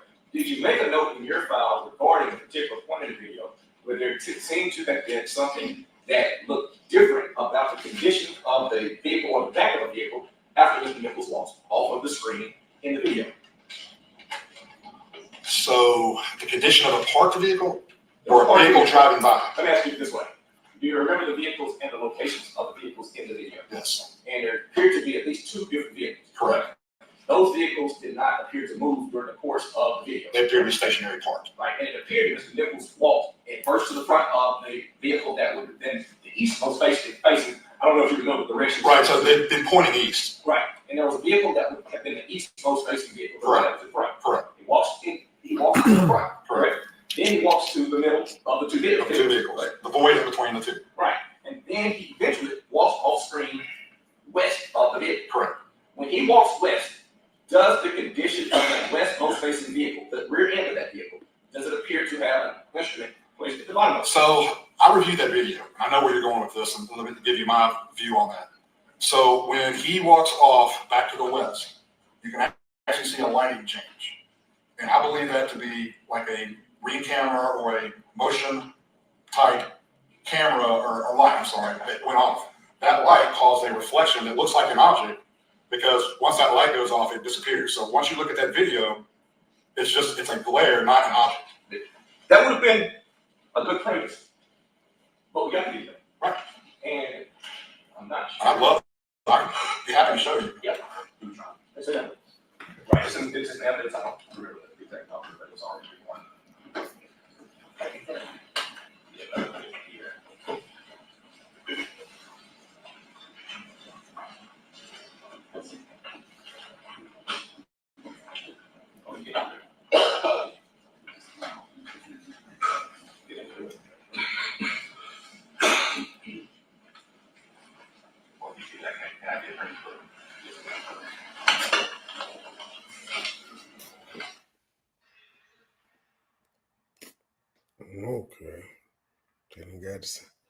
went to the bench.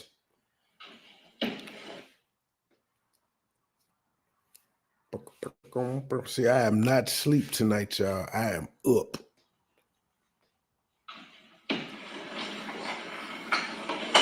Connor, do you mind if I stand over here because I'm rolling wide? And do you have a pointer by any chance?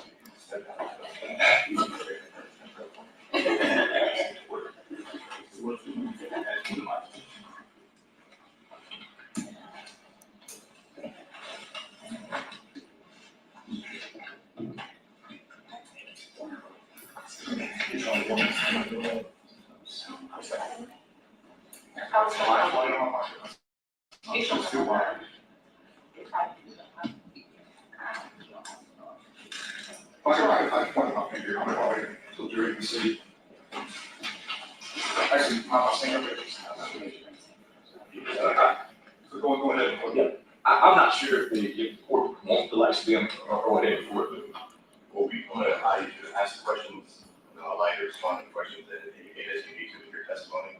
But I need you to speak loud to make sure that the board will hear your comments. Okay, 1 minute, it goes like. Go ahead, turn all that. All right, see your question. Yes. And second, because this is 6705 Lost Radius video that we've been discussing. Yes. And did you ever go out on that street yourself? I did not go out on the street. All right. I want to hit play. Can you see the actual? We're going to go just with the number at the top. This is 20, 27, 50, 55 when we're starting.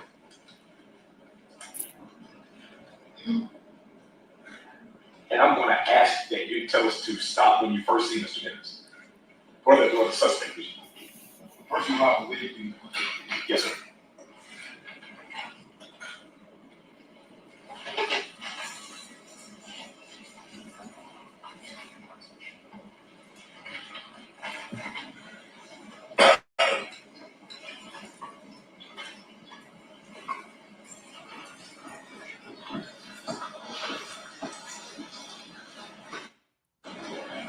at this point, 2857, actually, 2855 when we first came to frame. all right, 2028, you said 57? 55 when we came into frame. All right, thank you.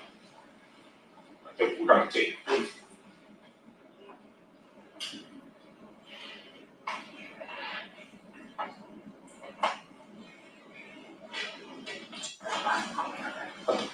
Can you give me the timestamp at the top, please? 2029-17. All right, there's a vehicle that just drove past, is that correct? Yes, sir. Do you see any motion sensor apparently having gone off? That's the trigger. No, sir. Play.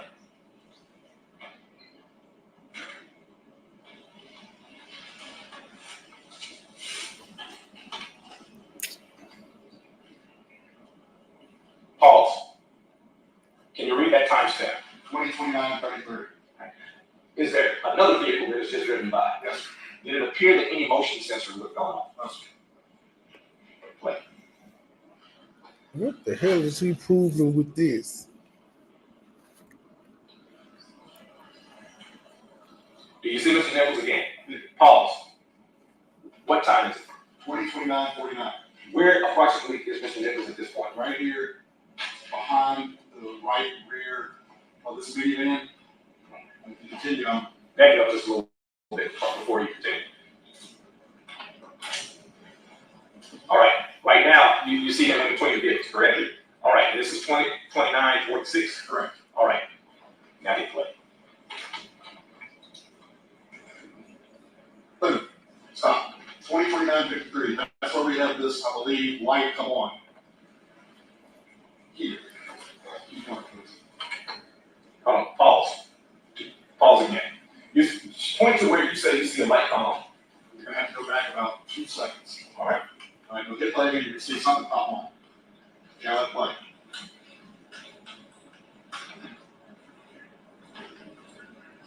Now let's play. It does get bright in the corner.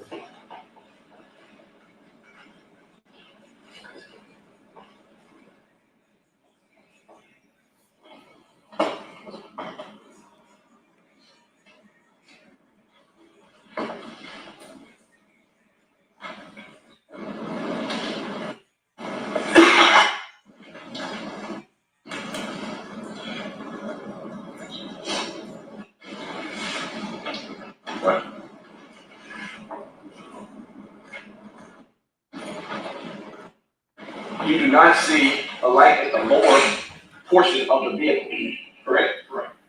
And then after Mr. Nichols walks past the vehicle, immediately, there appears to be an object at the bottom of that vehicle, not from the top. Right here?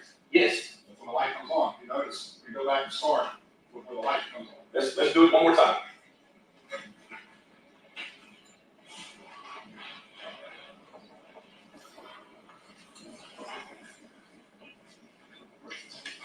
Time's the light on. 2029-53. We might just get close up to the. And what we're going to do is stop at 2029-51, just to give you that second. That's what we're doing. Can't, I'm just curious. All right, go back. The light comes on. Go back 10 seconds. And I want you to keep your eye focused right here. Once the car passes, and when this light comes on, when he walks by, he gets over here, possibly up in this yard. I want you to keep your eye focused right there when that light pops on. Not the car light.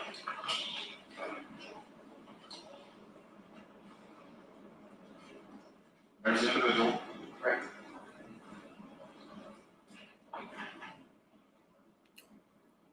Stop it on 51. Stop right now. Right. That light comes on, that right there pops on. In my experience, from cameras and lighting and stuff like that, that's going to be a reflection. Based on what I believe to be some sort of motion sensor light, probably closer to the house, as we can believe that individual, rather than go straight down the street, he probably went further into the yard, causing that light sensor to go off. And you, 2029-53, that's when we see the light pop on. Yes. You will, I guess, admit that there is a reflection at the back of that vehicle, correct? Correct. And you will also tell the fact that there have been 2 vehicles that have passed that vehicle, right? Correct. I mean, passed that van. And you also will agree with me that the direction that Mr. Nichols walked from would be from the south side of that vehicle. In other words, the passenger side of the vehicle. Correct. Well, this Not is the driver's side, right? But I don't know where he went once he went there. He could have gone that way, he could have come this way. I don't know. This never done shows. But you do see a dot at the back of that vehicle, yes or no? I do. And you cut the light on and you go like you see the light.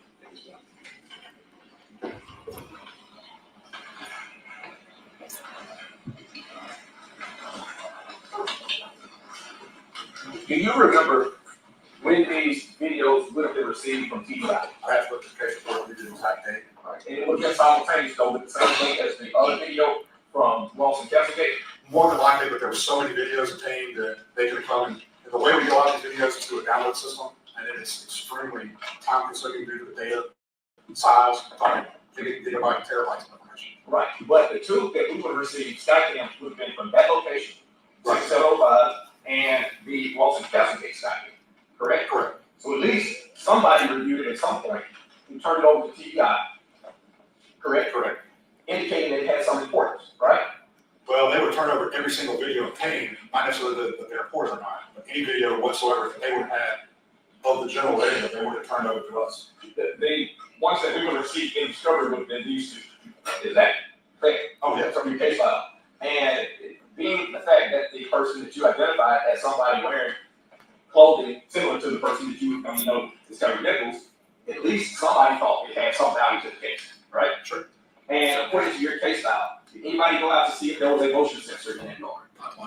To your knowledge, did anybody go out on the next day to look around the canvas? What was left out there?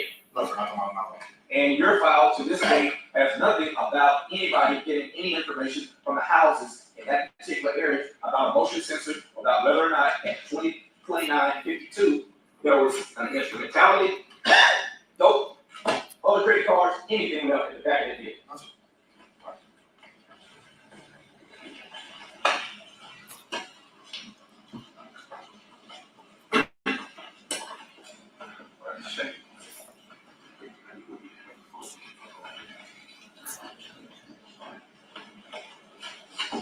Good afternoon, ladies and gentlemen. Mike Stengel, I represent Nichols State. First, on this 6705 Wall Street video, Wall Street is in between the intersection of Ross and Reams and Ross and Essendon, correct? Correct. And part of the reason you can attribute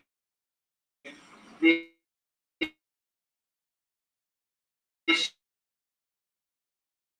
system with Tyree Nichols includes the time of this video, correct? Correct. It's in between him fleeing the officers at traffic stop at Ross and Reams, correct, and him running from officers at Ross and Cassidy. Yes. And as the case agent, you're aware, already testified, that Mr. Nichols' car was searched, correct? Yes. It was searched pursuant to a warrant that the TBI got as part of this investigation, and photographs were taken of the contents of his car, correct, prior to anything being returned to him, correct?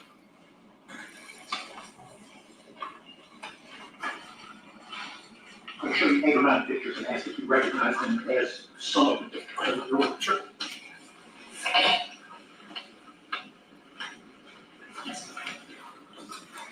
Second to ponder these photographs.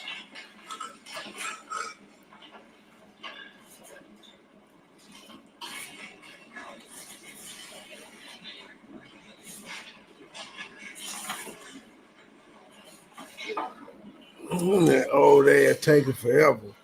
Sure, these were, I believe, things that were photographed from the contents of the vehicle. Okay, those are photographs that were taken from the content, some of the contents of the vehicle during the search by TBI. Sure, correct. Right, I asked that those be marked as the next number of exhibit.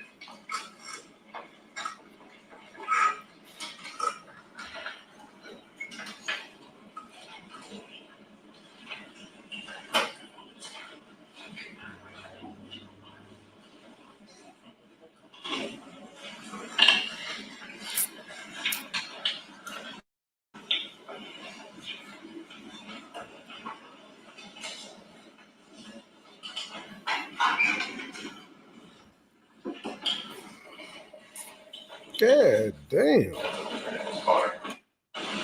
information and told.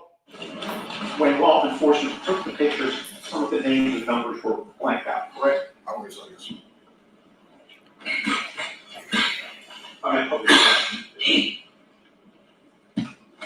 Is this a photograph of a decent commercial car that was in Mr. Nichols' car when it was searched?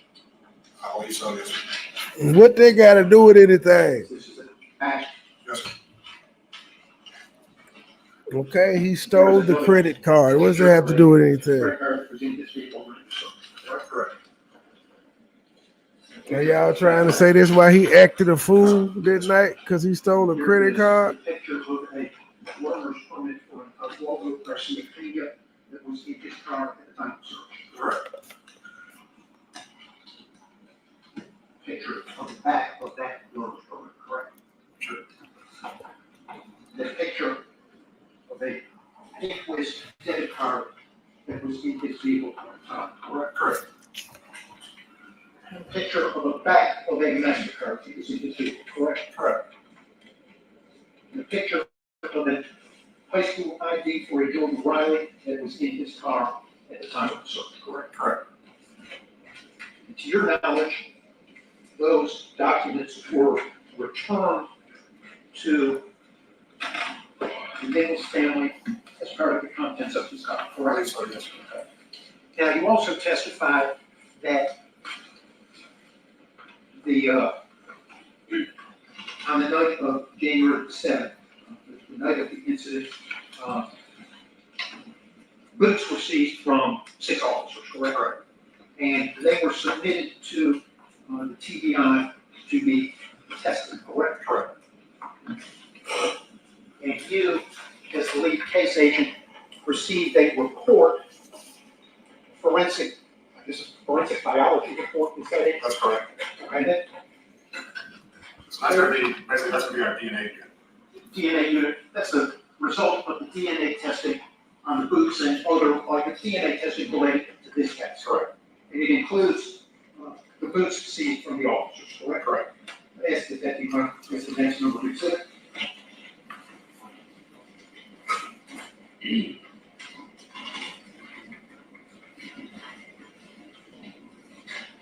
We'll show the PEI forensic biology report, 7 pages, and exhibit 30.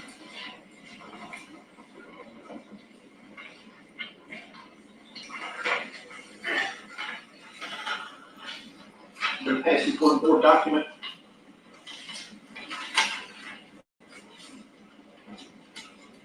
You testified that there were psilocybin mushrooms seized from during the search of Mr. Nichols' car, correct? Yes. And of course, that being a Schedule 1 narcotic, it was not returned as contents to the thing. It was seized and sent off for testing, correct? And you, as a agent, received a report on the testing of those items submitted, correct? Yes. And in addition to the mushroom, there was also some plant material and paraphernalia sent for testing, correct? It was. And that's a report from those items sent for testing. Yes. And it confirms that seized from his car during the search was plant material containing psilocybin, the mushroom. Well, let me read you exactly the set, so we're all on the same page. So there were 4 items sent: mushroom material, charred residue, plant material residue, burnt substance. Item 12A was the mushroom material. That was a positive for psilocybin, I don't know where I'm pronouncing it, 1.77 grams. 13A, which is a charred residue, that tested positive for delta-9, which is basically a cannabinoid marijuana. 13B, plant material residue, that also tested positive for cannabis.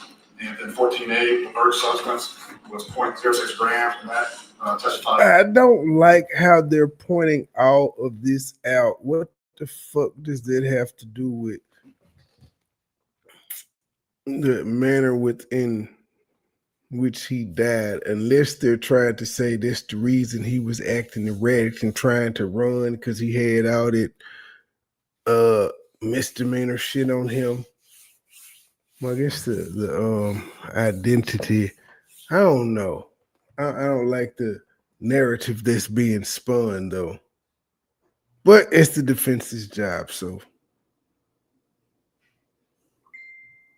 Positive for cannabis. Let's get that demarked the next one.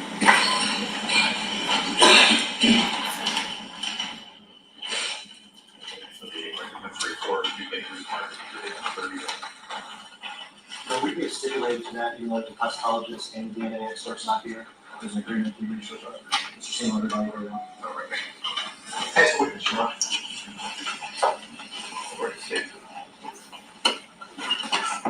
What is up? First, we told you a couple days ago that the air conditioner was out of here, didn't we? Yeah, I'm very thankful for, I'm not other jurors are thankful as well. They don't know how thankful because I'm not gonna tell them she's trying to wear. Right, well, they don't want to know. So that would be secret. Okay.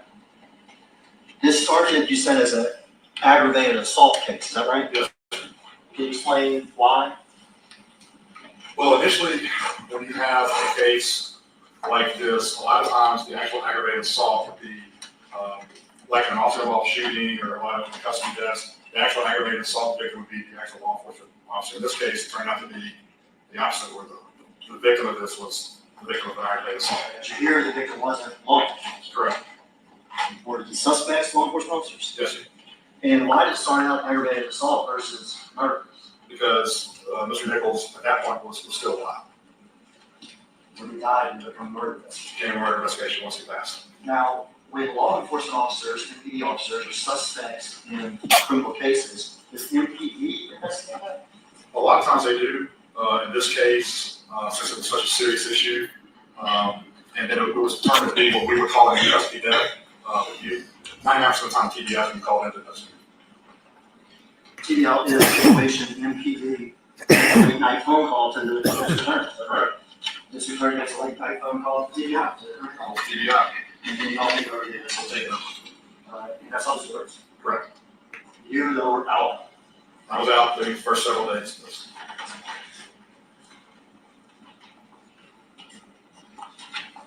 There's another, I don't want to say law enforcement, but there's another agency involved in this investigation. Now, what I mean? You know the Shelby County Medical Examiner's Office? Yes. Did they have a role in this investigation? Yes. In fact, during the course of this investigation, in the very first few days, were TBI agents, including yourself, in contact with Shelby County Medical Examiner's Office? Yes. Mr. Zimmer asked about hospital records. Correct. Right? TBI subpoenaed hospital records. Correct.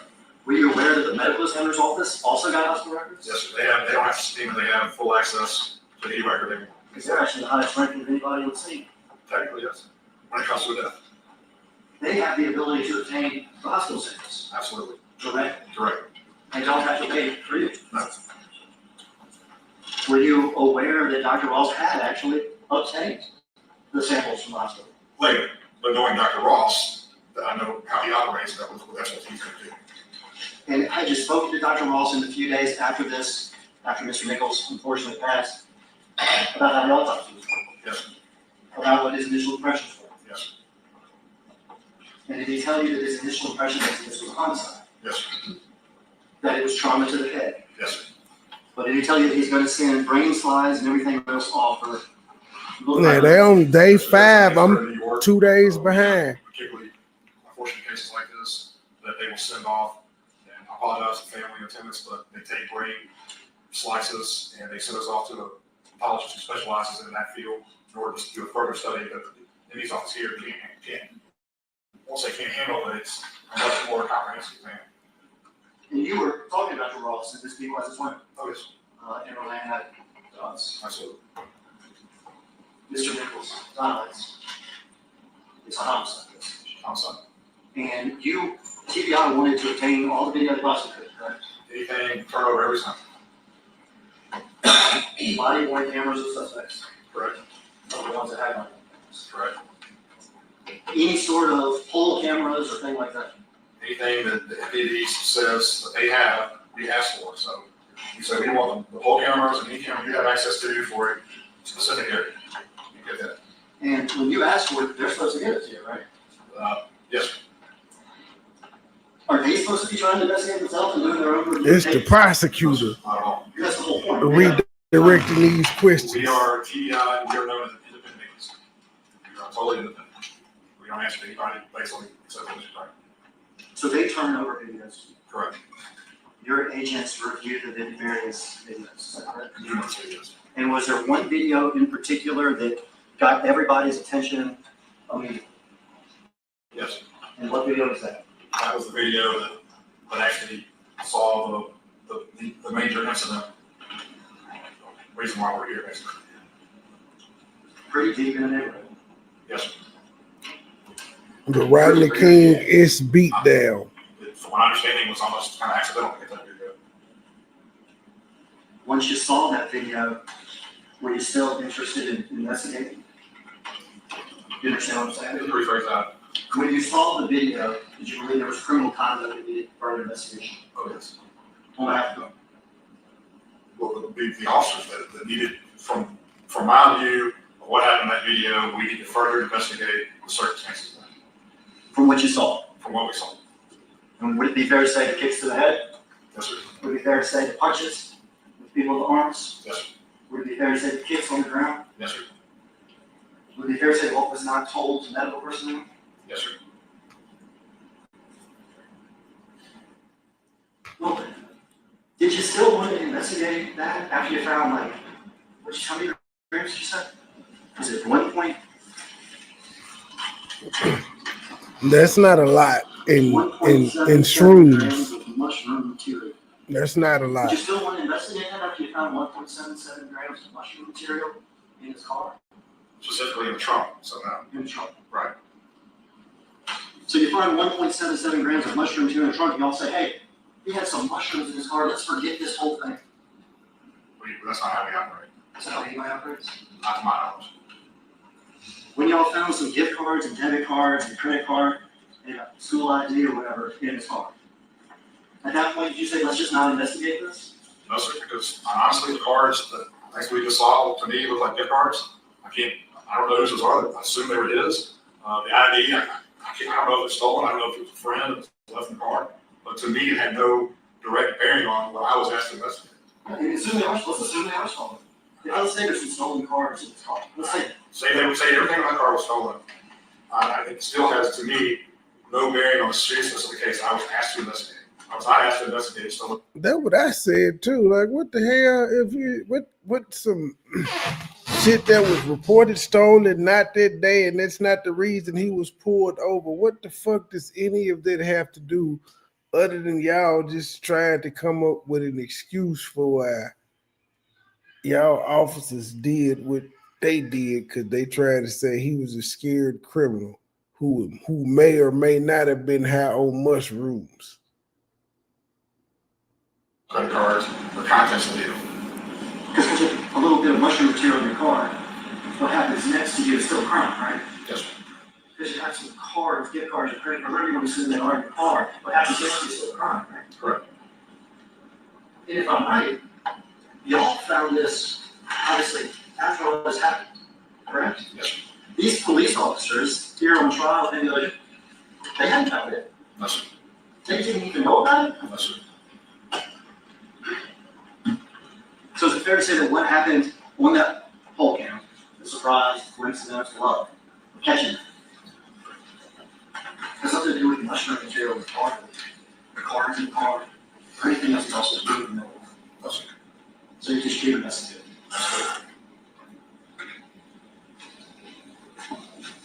Do you, I can't pronounce it either. Okay, psilocybin or stuff, you know, I can't pronounce it. But you know, it's mushrooms for people, you know, complex. Psychedelic. Yeah, it's like a recreational drug that people take, maybe it's a. Jackson Young, he's testifying, we've gone far field. It makes you hallucinate.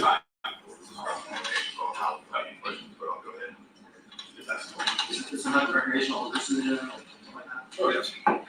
And let me pass you this picture here. What's that there? So he's going too far. Is that just some Little injection there, boy. Is that the mushroom we're talking about? I don't know what that is. Yeah, because it's just hard to say. Right. Because 1.7 grams is how much of something? I mean, they're $1 bill with a gram. So $1. Not much. Have you had occasion to arrest people for having mushrooms before? It's been years, but the last time was because the person had a gigantic zip bag. Oh, big huge bag.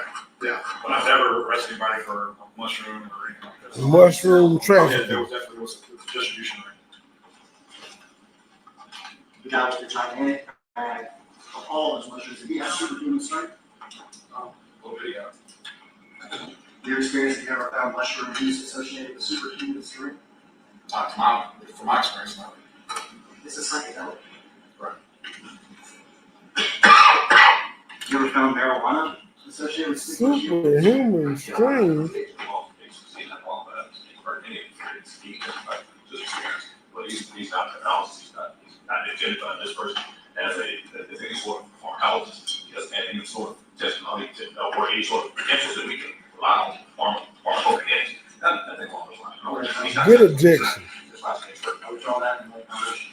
Have you arrested people with marijuana before? Yes. Yes.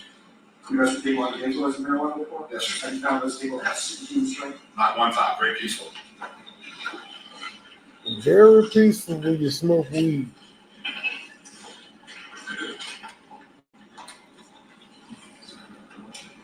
They're going out the hippie way.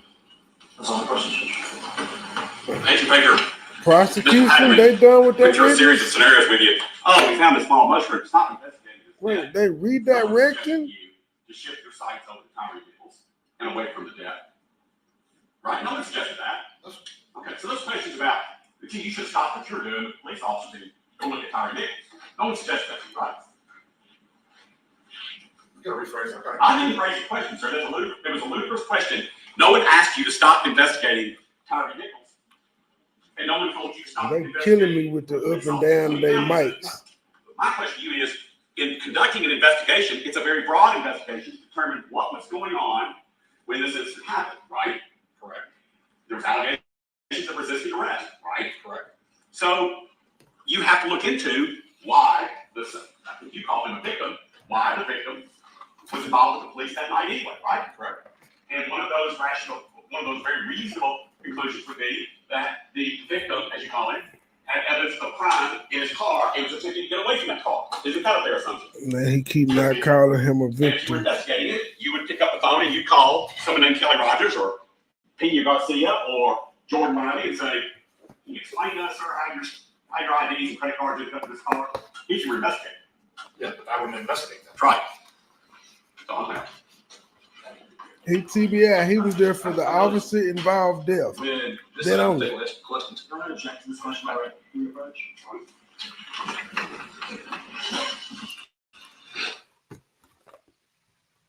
Well, damn. I didn't spice up anything. But yeah, he would have only been there. And then what the officer keep telling him, bro, my job is to come in for officer involved shootings. I don't give a fuck why dude was resisting, arresting, none of that. I'm here to find out how and why he got killed by the officers. But at some point, you became the person as the TBI. Right. This is your case, right? And are you giving the impression that all of the arrests, now I'm going back before your TBI, all of your arrests have been pretty much thorough, just like what was being suggested a few months ago? In other words, when you used to arrest people, all of those situations were the type of arrest that you say, sir, turn around, put your hands behind your back. Oh, no. And you never had any difficulty arresting anybody that just didn't want to be arrested. While you were a particular police officer through the years that you were in law enforcement. I had many difficulties. And how many years did you serve in law enforcement? This will be my 25th, going on my 26th year. And how many of those years did you serve in the capacity as a detective or a special agent? All but 5. Okay. And so all of those 5 years, did you ever work at OCU? I would never work for MPD. And so did you ever do any sort of work in what would be considered vice? Did my nigga say I will never work for MPD? I know he did work for Germantown, which is the suburbs, but yeah, I know he didn't. 5. Okay. And so all of those 5 years, did you ever work at OCU? I would never work for MPD. And so did you ever do any sort of work in what would be considered vice, for instance? Oh, he said he never worked with MPD. As He well, asked him about OCU. Work fugitive, but In your work as a non-regular uniform officer, as a uniform officer, sometimes the arrest work is a little bit easier than if you're in a capacity as a vice officer or an OCU officer or in some of the other capacities you might serve in. Is that true? I don't think I can answer that way. I don't think anything's easier. I think each arrest is always different. 2023, were you out there arresting a man that had these credit cards, debit cards in his car? No. Were you out there trying to arrest a man that had driven 2 miles away from blue lights when they first came on? No. Were you out there trying to arrest a person that had run from 3 different locations? No. Were you out there trying to arrest a person that out there had a little bit of dope or a little bit of mushrooms or a little bit of this, a little bit of that? You don't know anything about Tyree. Correct. No. You don't know anything about his strength. Right? You don't know the supervision of the subject, right? No idea. And out there on that particular night, you could not place yourself in the position of either Tyree B or anybody sitting here on trial. Absolutely not. So your testimony regarding superhuman strength and all that stuff, that is what he's asking you. What we're asking you about is your conduct in this particular investigation and what your file has. You did not investigate Mr. Nichols as it relates to why he would have been motivated to run, right? You didn't investigate Mr. Nichols. That is not his job, though. His job is what the officers did, not why he ran. If he ran because of credit cards, nigga, the man got kicked and punched in the motherfucking head. Soccer kicked twice. Hit with batons, pepper sprayed, tased. All that. Probably head slammed into the concrete. And you talking about, well, he ran and he had superhuman strength. And so we had to do all that to subdue him. All right, then, G. Good morning. Why he did not want bracelets put on him. And you don't know anything about his strength, about how much he resisted any of that, right? Well, I mean, I've seen the video, how he resisted. He was actively resisting in the video. But I No, that's a question. Let me finish. Oh, shit. Argumentative. Yes, sir. So go ahead and ask the question. The witness and the defense attorney going at it. You just said he was actively resisting. Now, what's funny is the defense called this witness and they being mean as a motherfucker to him. That's the second one. Resisting. Correct. And you watch. Correct. And you weren't out there to know how difficult it would have been to get him to stop actively resisting. Absolutely not. That's all. Yep. You were in a situation you didn't get. I know this motherfucker like I'd never be a defense witness ever again. I saw this resistance on the video. You know, I'm not there. I can't put myself in those officer's shoes. And I think if you're trying to do that, you want to put yourself in the officer's shoes. You know, I want to know what they did, what they saw, but they saw an investigation. So I want you to know, or the jury to know, that I have no idea. And what was the reason behind it? And who possibly caused it? Turn over that information to this attorney and let them decide how to move forward. And what you turned over included that whole camera footage Yes, that you consider crucial. absolutely. Any answer to this question? No, we're not going off there. Thank you. Your Honor. Okay.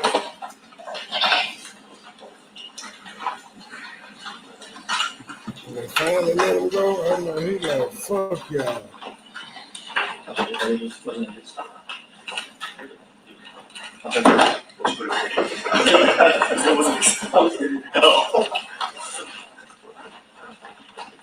Your Honor, at this time, we call President Hemphill to the stand. Before bringing up witnesses, is there anybody that needs a break? All right, we need to take a brief recess. What's in the recess? So anybody gotta go pee before we do this shit? What was your job that day? Last name is Hemphill.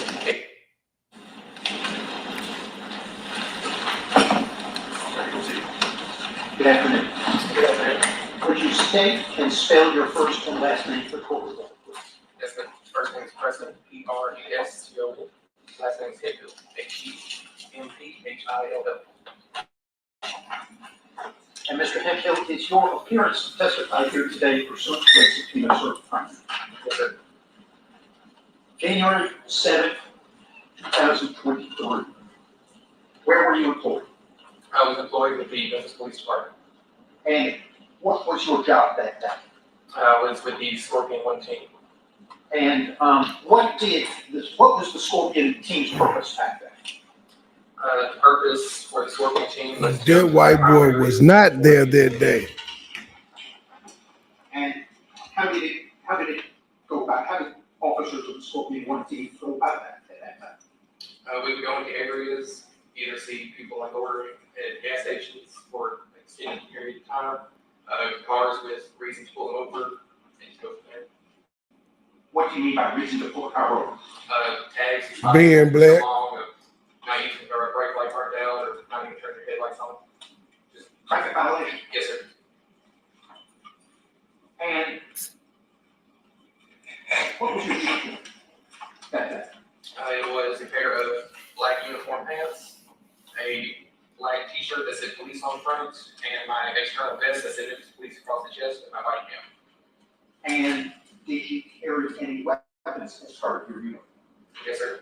What weapons did you carry? I had a taser, my duty issued pistol, pepper spray, and an asthma. And were you required, as part of your employment as a police officer, to carry those weapons? Yes, sir.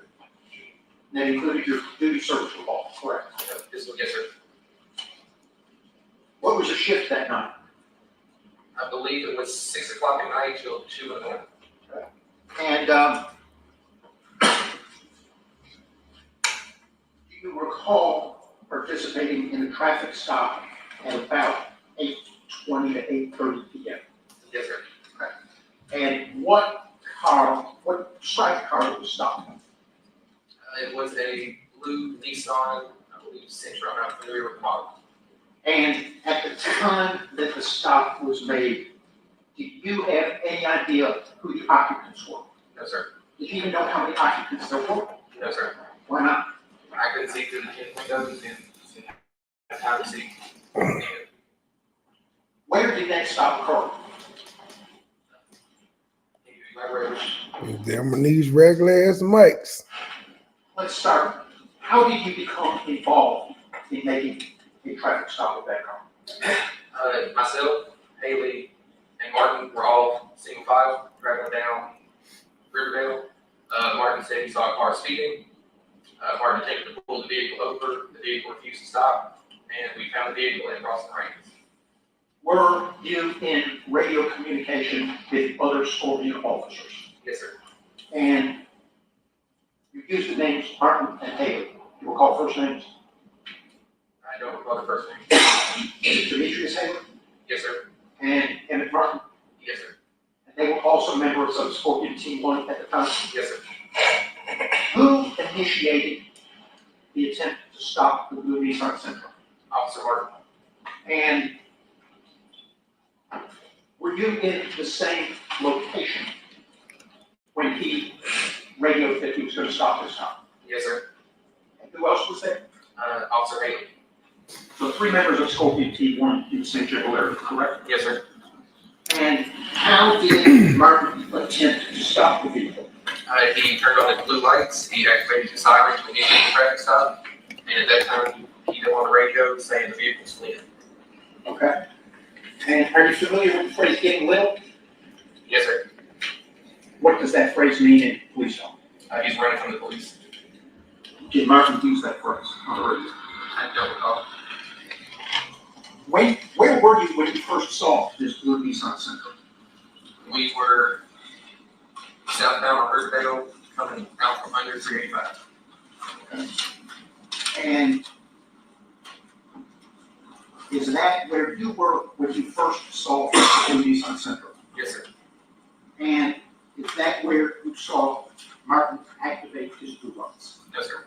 Where did you see Martin activate his blue lights? He activated his blue lights right after we went through Winchester. We were still on Riverdale. Okay. Southbound down Riverdale, correct? Yes, sir. Do you recall the speed limit on Riverdale?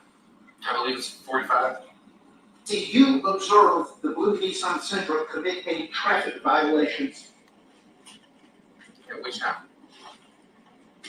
On Riverdale. After Martin lit up, yes, sir.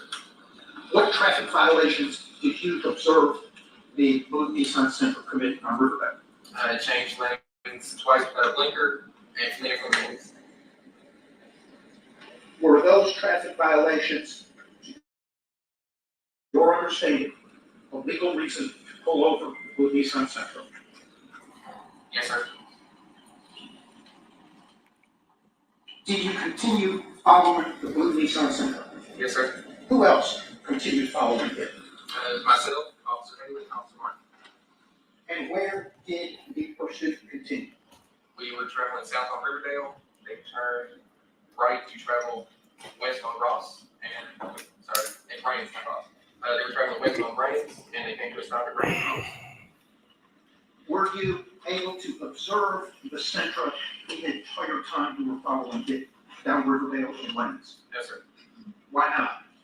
Officer Haley and Martin passed me, and I was in the back. How fast, what's the, you said it was 45 on Riverdale, correct? Yes, sir. What's the speed limit on that section of Brains? I believe it's 45. Okay. And you fell behind? Yes, sir. The Sentra, Haley and Martin? Yes, sir. And how fast did you get up to on Brains? I don't remember. Do you remember exceeding the speed limit trying to catch up? Yes, sir.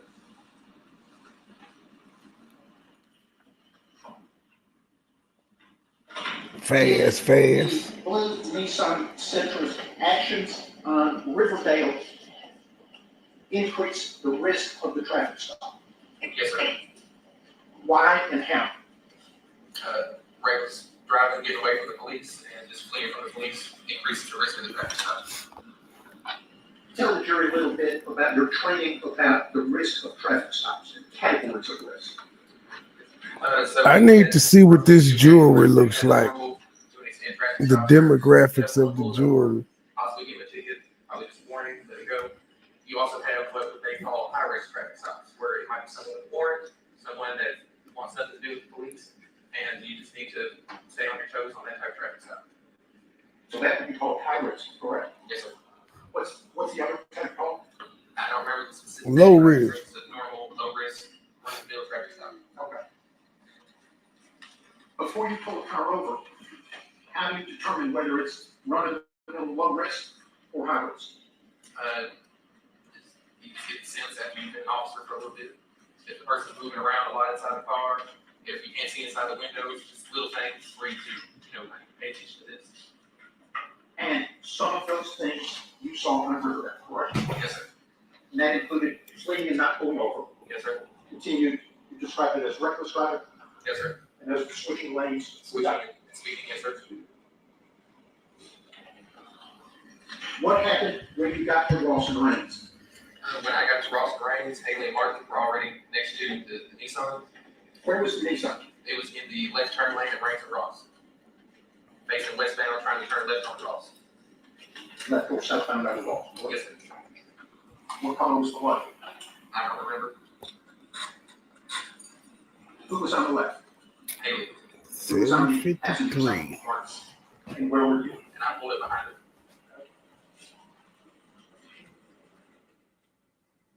Did, at the point that you arrived, was there anything else that elevated the risk of this traffic stop from your perspective?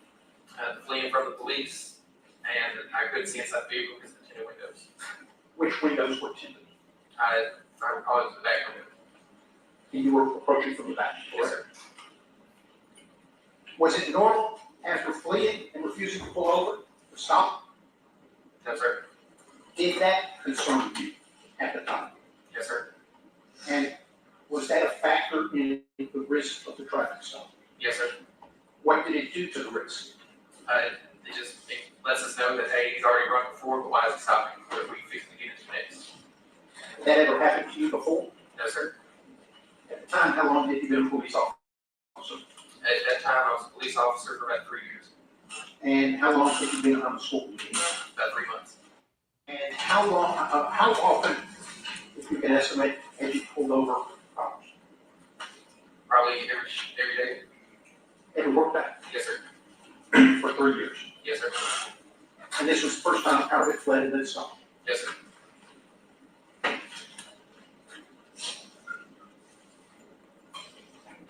Describe what happened when you got there. When I arrived, I saw Haley and Martin approaching the car. I drew my pistol because I high-risk traffic stop, and since he stopped, like what's going to happen. Once I saw Haley and Martin getting into the cars, when I put my pistol up and ran up to the car. Who approached the driver's side? Haley. And what was he saying? I don't remember. Was he demanding that the driver get out of the car? I don't remember what he said. Did y'all get the driver out of the car? Yes, sir. Who did? Haley got out of the car. How? Describe how he got out of the car. He opened up the driver's door and pulled Mr. Nichols out the door. You're familiar with the Memphis Police Department force continuum, correct? Yes, sir. And one of those levels is empty hands control, correct? Yes, sir. Two categories, assault and harm. Yes, sir. Empty hands means no weapon in your hands, correct? Yes, sir. Was Demetrius Haley using empty hands control to get Mr. Nichols out of the car? The driver out of the car? Yes, sir. Do you know who the driver of that car was at that point? No, sir. Until you got there, did you know how many occupants were in the car? No, sir. Did you ultimately learn that the driver of that car was Tyree Nichols? Yes, sir. To your knowledge, did either Martin or Haley know who the driver of that car was at that time of the stop on Rawls Springs? No, sir. That's my knowledge. What happened when Haley got the driver out of the car? He tried to get handcuffs on him behind his back. At that time, he was struggling with us. And who was he? Mr. Nichols. Where was Haley? He wasn't on this. He must have stayed at the first stop because he wasn't in one of the ones kicking and hitting it off. That white boy would have been outraged if a white dude was involved in this. He refused to put his hands on his back and managed to turn around and be facing toward Haley. And how close were you at that time? Maybe it's maybe 2 feet. And how close was Martin at that time? I don't know.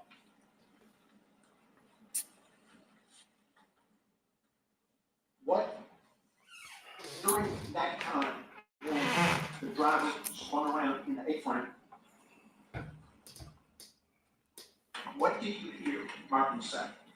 I heard Martin scream, "Let go with my gun." What did that statement by a fellow officer mean to you? That someone's probably fixing to get hurt. Explain why. Because if you bring a gun into this, it can go deadly. Our officers trained in gun safety. Yes, sir. Is it a serious matter to keep control of your service weapons at all times? Yes, sir. Is it potential? Are you taught that it's a very serious situation if you lose control of your service weapon? Yes, sir. How did Martin's announcement change the risks at Rawson Lanes at that time? It increased the risk. How much? High as it can go with me. Okay. And what happened next? At that time, I heard someone say, "Take him to the ground." Oh, who said that? I believe it was Haley. And we took Mr. Nichols to the ground. He was still resisting with us. I ended up pulling my taser out. I switched it on, but never had any electricity run through it. I put it against his side and told him I was fixing to tase him. At that point, we had him under control for a split second. I went to go attempt to put my taser up. He broke free. That's when Haley pepper sprayed. And what happened with the pepper spray? It sprayed everybody. Who is everybody? Haley sprayed himself, Martin, myself, and Mr. Nichols. Okay. And you said Mr. Nichols broke free, correct? Yes, sir. And made it to another scene where the other officer pepper sprayed himself again. They were hoping to hold him at the scene. So 2 officers sprayed everybody in one night. That's crazy. That was still running the door open. That's when I fired my taser. And what happened with taser shot? It had no effect. Do you know whether it made a good connection with the driver? No, it did not make a good connection. Did you know it at the time? At that time, no, sir. What happened next? After he fled from us, myself myself and Haley tried to chase after him. During that, I also didn't have my glasses. Haley was succumbing to the pepper spray. I was still in the pepper spray then. At that time, we completed the chase. I put it out on the radio, the description, and what direction the suspect ran. And I held Haley back to his car. Why didn't you hit your glasses? During the scuffle on the ground, it fell off. And glasses pretty important to your vision. Yes, sir. How far did you run after the suspect? Probably a block. Southbound Ross? Yes, sir. How about Haley? How far did you run? Probably about a block and a half. He was ahead of me. Pretty obvious, neither one of you caught, correct? Correct. And that's the point when you stopped that you contacted dispatch on your radio, correct? Yes, sir. You said you put it out on the radio. Yes, sir. What exactly did you put out? I put out on the radio that the taser was deployed, pepper spray was used. Suspect was last seen running southbound on Ross, and total description. General description. Yes, sir. And that he had fled from the stop. Yes, sir. And you mentioned that you had helped Haley. Yes, sir. Describe that to the jury. So after we weren't chasing anymore, and I started the description, Haley was walking back toward me. He said that he couldn't see because of the pepper spray, and I had to escort her back to his car so that he could get his water bottle to attempt to flush out his eyes. Tell the jury about the flushing out of the eyes. So with pepper spray, you just really try to get as most out of your eyes as you can, but even water doesn't really stop the pain. It just temporarily stops it. Pepper spray that Scorpion officers carry is very strong, correct? Yes, sir. Stronger than you can buy at a Scorpion store, correct? I don't know. Okay. It's issued to you as part of your equipment, correct? Yes, sir. It's issued to all MPD officers. All MPD officers. And if it's used, you have to weigh the canister by how much it's used, correct? Yes, sir. And how long were you, am I correct that you spent some time dumping water on Haley's face and eyes at his request? Yes, sir. He was literally trying to pry them open, correct? Yes, sir. Took a while for him to be able to open his eyes, correct? Yes, sir. Do you recall exactly how long? No, sir. Would 7.5 minutes surprise you? Yes, sir. That that would be too long or not long enough? It seemed like it'd be too short to me. Okay. All of the time that this is going on, you and Haley are at Ross and Rand's, correct? Yes, sir. His car's there? Yes, sir. Your car's there? Yes, sir. Both undercover Scorpion cars. Yes, sir. And this blue Nissan Sentra is there. Yes, sir. Martin mid left, correct? Yes, sir. And while you're there,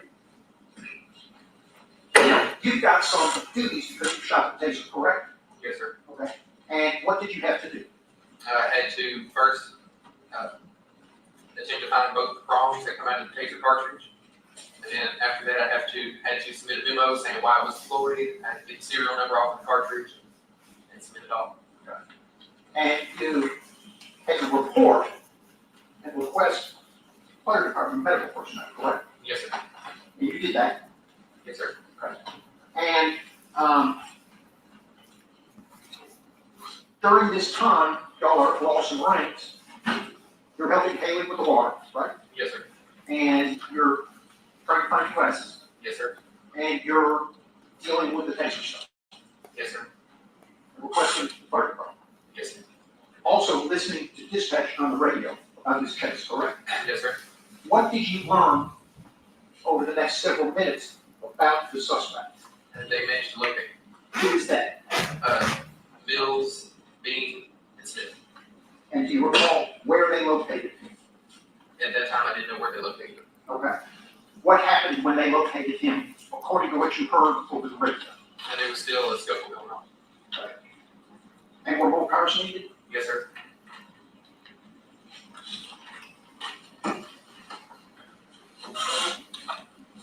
At some point, did Haley leave Ross and Rand's? Yes, sir.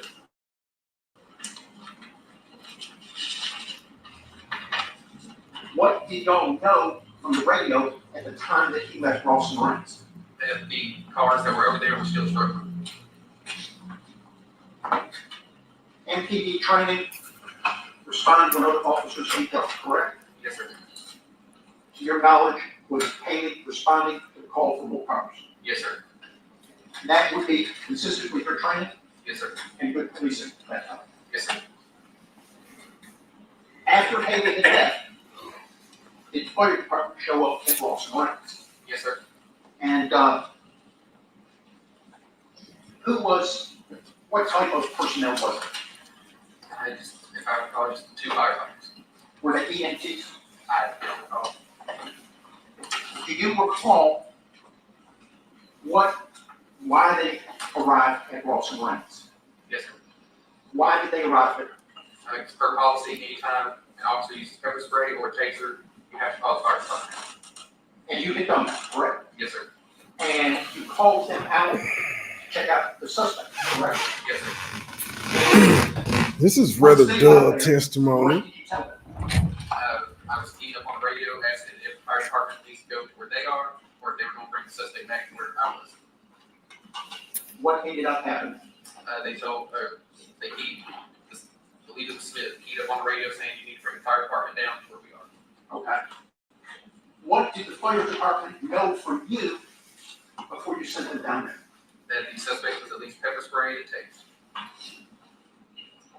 Did they learn from you that there had been a struggle Yes, sir. and that he had fled? Yes, sir.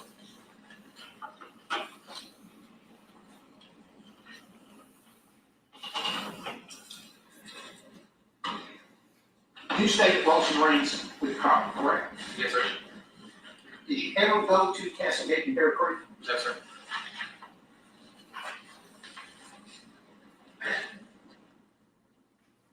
Lucky for you.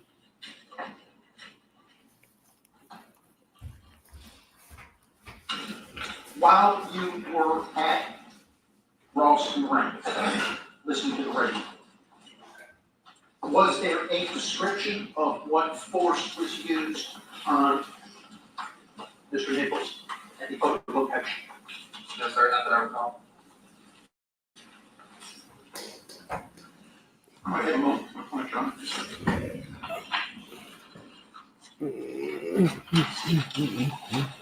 Okay.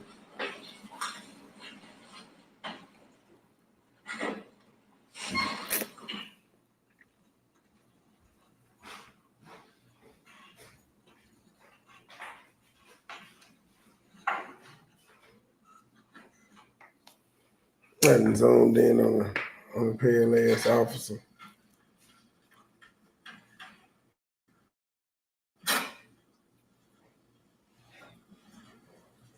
He definitely ain't still a cop with that mustache. Although he do look like he could be a motorcycle cop. Before the driver fled Rawson Ranks, His suit is terrible. was it a difficult struggle to try and control it? Yes, sir. 3 officers, correct? Yes, sir. 1 suspect, correct? Yes, sir. Was he able to get away from the 3 of them? Yes, sir. Difficult struggle? Yes, sir. And the 3 officers failed to detain him, correct? Yes, sir. When Martin said, "Let go, Michael," that increased the risk because of the fear that the suspect was getting the gun or crime, correct? Yes, sir. And you relied on Martin's statement, correct? Yes, sir. And proper policing, proper training, following procedure was to rely on that statement, correct? Yes, sir. Had to assume it was true, Yes, sir. and did. Yes, sir. And the result was to take the suspect to the ground, Yes, sir. where he continued to not cooperate, Yes, sir. continued to avoid being handcuffed. Yes, sir. You had your taser on his thigh, Yes, sir. not electrified. Right. Yes, sir. Haley deployed pepper spray, Yes, sir. and the suspect was still able to get away. Yes, sir. Was the driver, to your knowledge, incapacitated by the pepper spray? No, sir. Did, as he was running towards the car, did the taser, I get shot, you shoot the taser, Yes, sir. did that incapacitate him at all? Got away from you and paid from the guy. Yes, sir. That's all I have to do with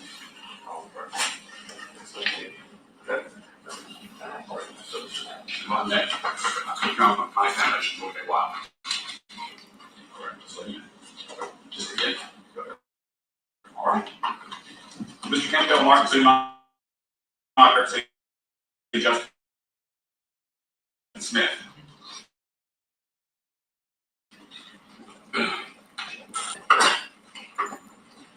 I'm going to play for you. Somebody helps me connect to that screen up there.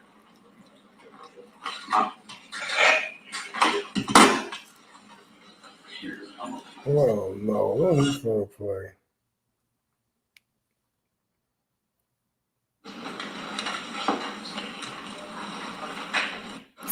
You got another old fart helping him.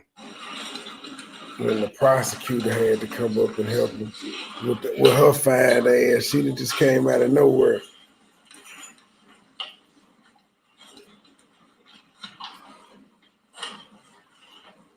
Yeah, what are you doing there?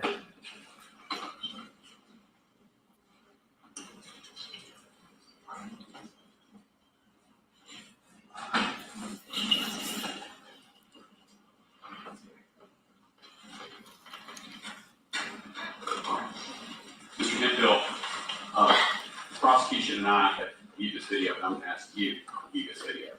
And I would offer to you that it is the path from Great High down Riverdale. Okay, about the damn video.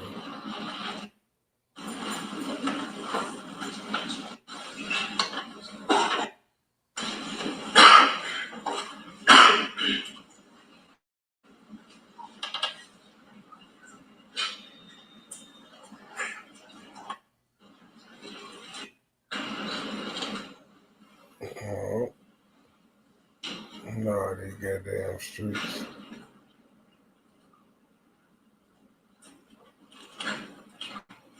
So ballin'.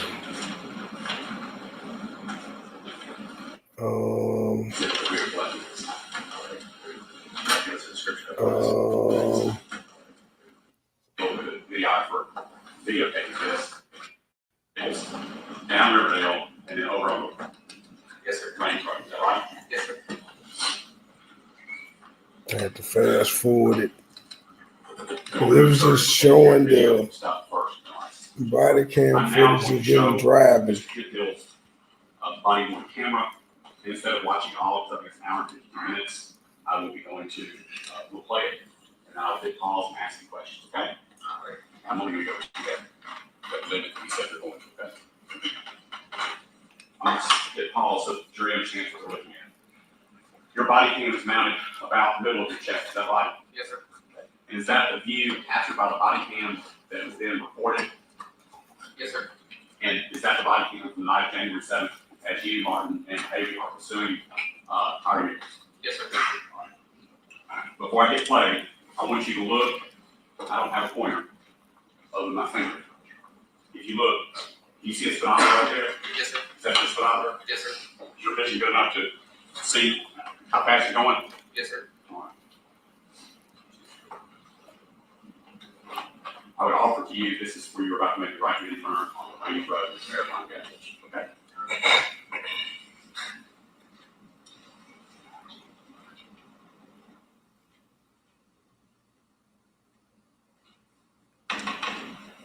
How fast is he going? You see how fast you're going right there?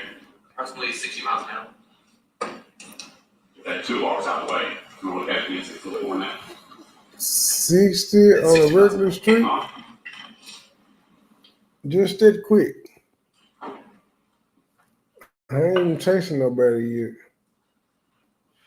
Damn it. Whatever speed that was, 60, 64, whatever it was, all 3 cars were getting away from you. Yes, sir. Does that mean they're going faster than you? Yes, sir.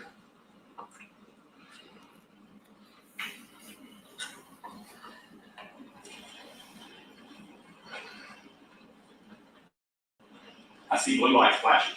Whose blue lights are those? That's not blue lights. Did you activate them? Yes, sir. The way the body cam was set up, when you activate the blue lights, does your body cam If it was not already recorded, would it begin recording? That would be undercover cars at the time. Okay. You have to what? You have to manually hit the button before it starts recording. Both video and audio, correct? Yes, sir. When you got out of the car, did you activate the audio on your body worn camera? Yes, sir. And if you had not, we would not have audio, is that right? Correct. Yes, sir. Now, the car directly in front of your car, you just got out of it. Whose car is that? Mr. Nichols. The car just to the left of Tyree Nichols' car is whose car? Officer Hayes. If you look just in front of Tyree Nichols' car, you see a tire and a rim of another car. Is that right? Yes, sir. And whose car is that? Officer Martin. You will see a man at the passenger door of Tyree Nichols' car. Who is that? That is Officer Martin. Do we see Haley in this clip yet? Yes, sir. Right there on the far left of the car on the left side. Not the tail light. Okay. Y'all really don't understand on this, okay? So I get paused at 20:24:46. Ready?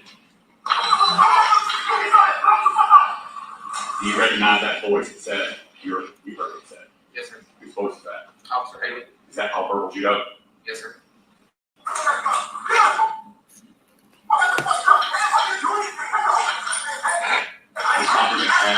Trying to stop it at 20:24:58. They snatched him out the car and everything. Whose voice is that? But they thought he was running. And whose voice is that? Whose voice is that? I believe that's Mr. Nichols also. And that was at 20:25:01. Well, 20:25:01, using wristwatch time is 8:25. Is that right? Yes, sir.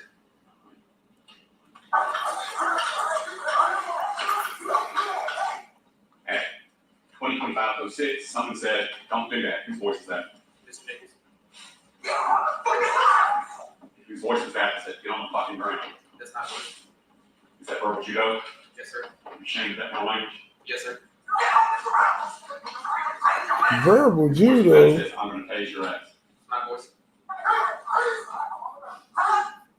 You heard voicing, tasing, whose voice is that? Martin. At this time of this arrest, was this a lawful traffic stop? Yes, sir. The mission of the Scorpion team, as directed by the police department, was to make traffic stops on infractions which may be minor in order to come into contact with those people that may be taking part in illegal things. Is that right? Yes, sir. You're not the one that made that policy. Is that right? Yes, sir. I did not.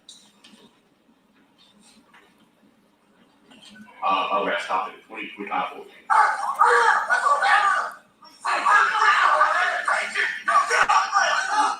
Now, that is a picture of what's it. Mr. Nichols. I stopped at 20:25:22. Here's Mr. Nichols looking up at you. Is that right? Yes, sir. What's he saying to you? That it's on the ground. His left arm is held by someone's arm. Is that right? Yes, sir. Whose arm is that? At this time, I don't know. Who just said what we just heard? I'm gonna break your shit. Oh, I stopped at 20:28. I'm sorry, 20:25:28. Sorry, not you.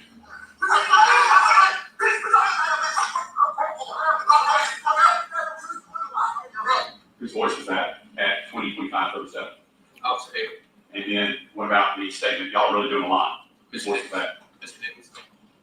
Was Mr. Nichols complying with the directions of these three officers? No, sir. Starting up again.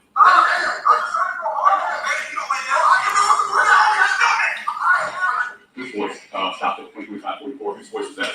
Getting on the stomach. That's my voice. Did you get on the stomach? No, sir. Did you ever go on the stomach? No, sir. At 20:25:47, someone said spraying. Who was that? I believe it was Martin.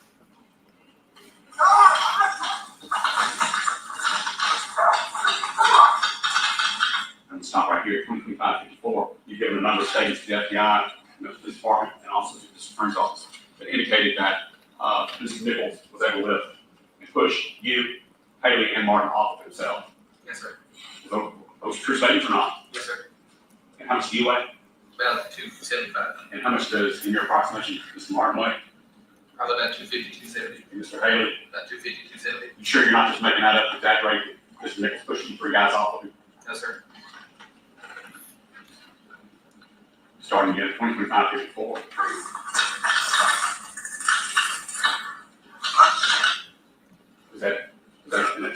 taser? That was, yes, sir. And then we saw Mr. Nichols do something. What was Mr. Nichols doing? Taking off his jacket. That was at 23:59.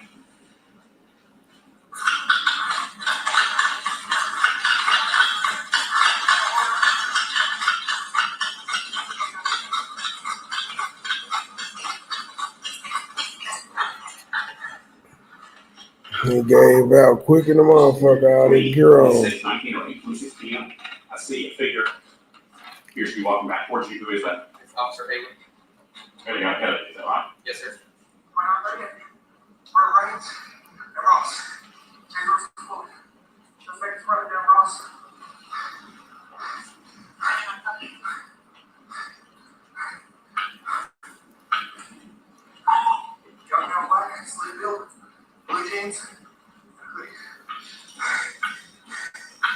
That radio, I stopped at 20:46. That radio call that you just made, that go Ridgeway precinct wide or Scorpion? Ridgeway station wide. And we call the station, that's the precinct, is that right? Yes, sir. And that includes, what I'm gonna call blue and white cars, white cars, marked cars, everybody, is that right? Yes, sir. Who's that walking to your left right there? That's Haley. And by the way, I stopped at 20:26. That's Haley? Yes, sir.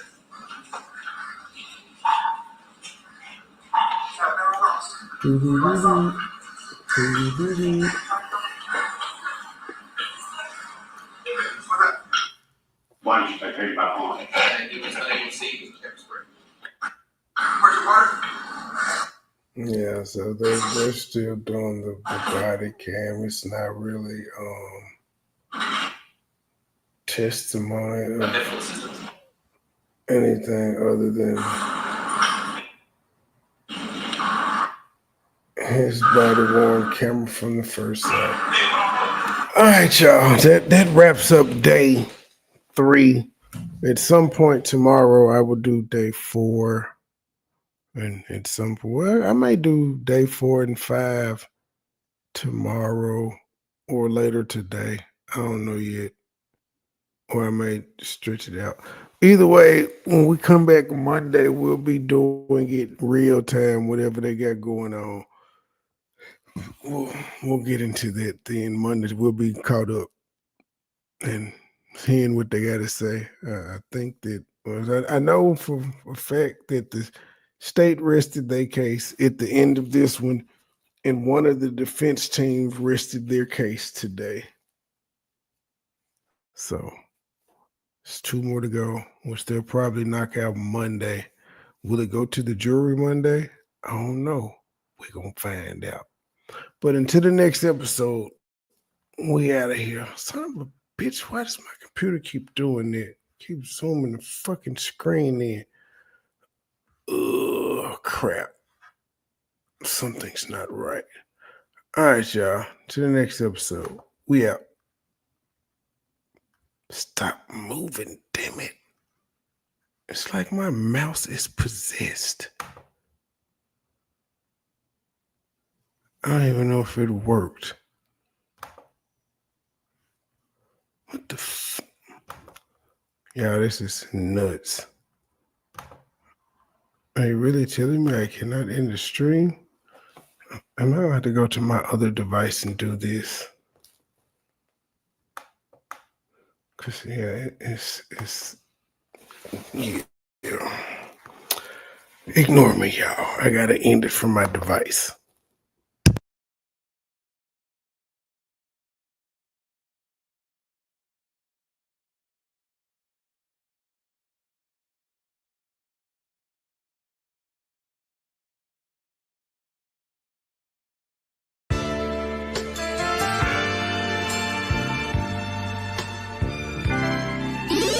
Never been a hoe, I stay on go, so what the business? Nigga talking reckless, shoot this bitch ass with the quickness. Now he bleeding, sorry, begging, asking for forgiveness. Bow, bow, bow, bow, bow, limp biscuit. All my niggas wildin', they done labeled us a misfit. Wake up every morning, 2 or 3, 5 in the Fitbit. Oh shit, did nobody come to see you old? It's some focus. Shoot 100 shots, no reloaded. Master of the game, you would think I'm into coded. Memphis niggas spit this pippin', mackin' like I'm golden.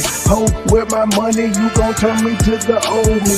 Say hi, first class flight, I'm in the nosebleed. Hop it, cook it, whip it, ship it till we count the proceeds. OG, I've been moving pack niggas since 03. Low key, niggas hating, but they don't want no beef. State gang, true sippers, bitch, I bet we don't eat. Get jammed, get a lawyer, make it bunny, don't speak. Pour up, I need some more, nigga had a long week. Shout out to my plug, he showed me love, he out in Long Beach, I'm too geek. Walking by myself, but left with two freaks. Ooh, we, nothing in they mouth and on they booty. Austin Power swag, yeah, baby, this is groovy. You can call me Money Boy, or you can call me Nudie. Hood niggas, churches, chicken, let me get a 2-piece. Top down, 2-seater, let me feel the 2 breathe. Gotta hold it steady, chopper, kick it back like Bruce Lee. Lately I've been in the zone, I guess I'm in my 2-3. Don't call my phone for nothing less than a QP. Feeling like the Migos, cause my bitch is bad and bougie.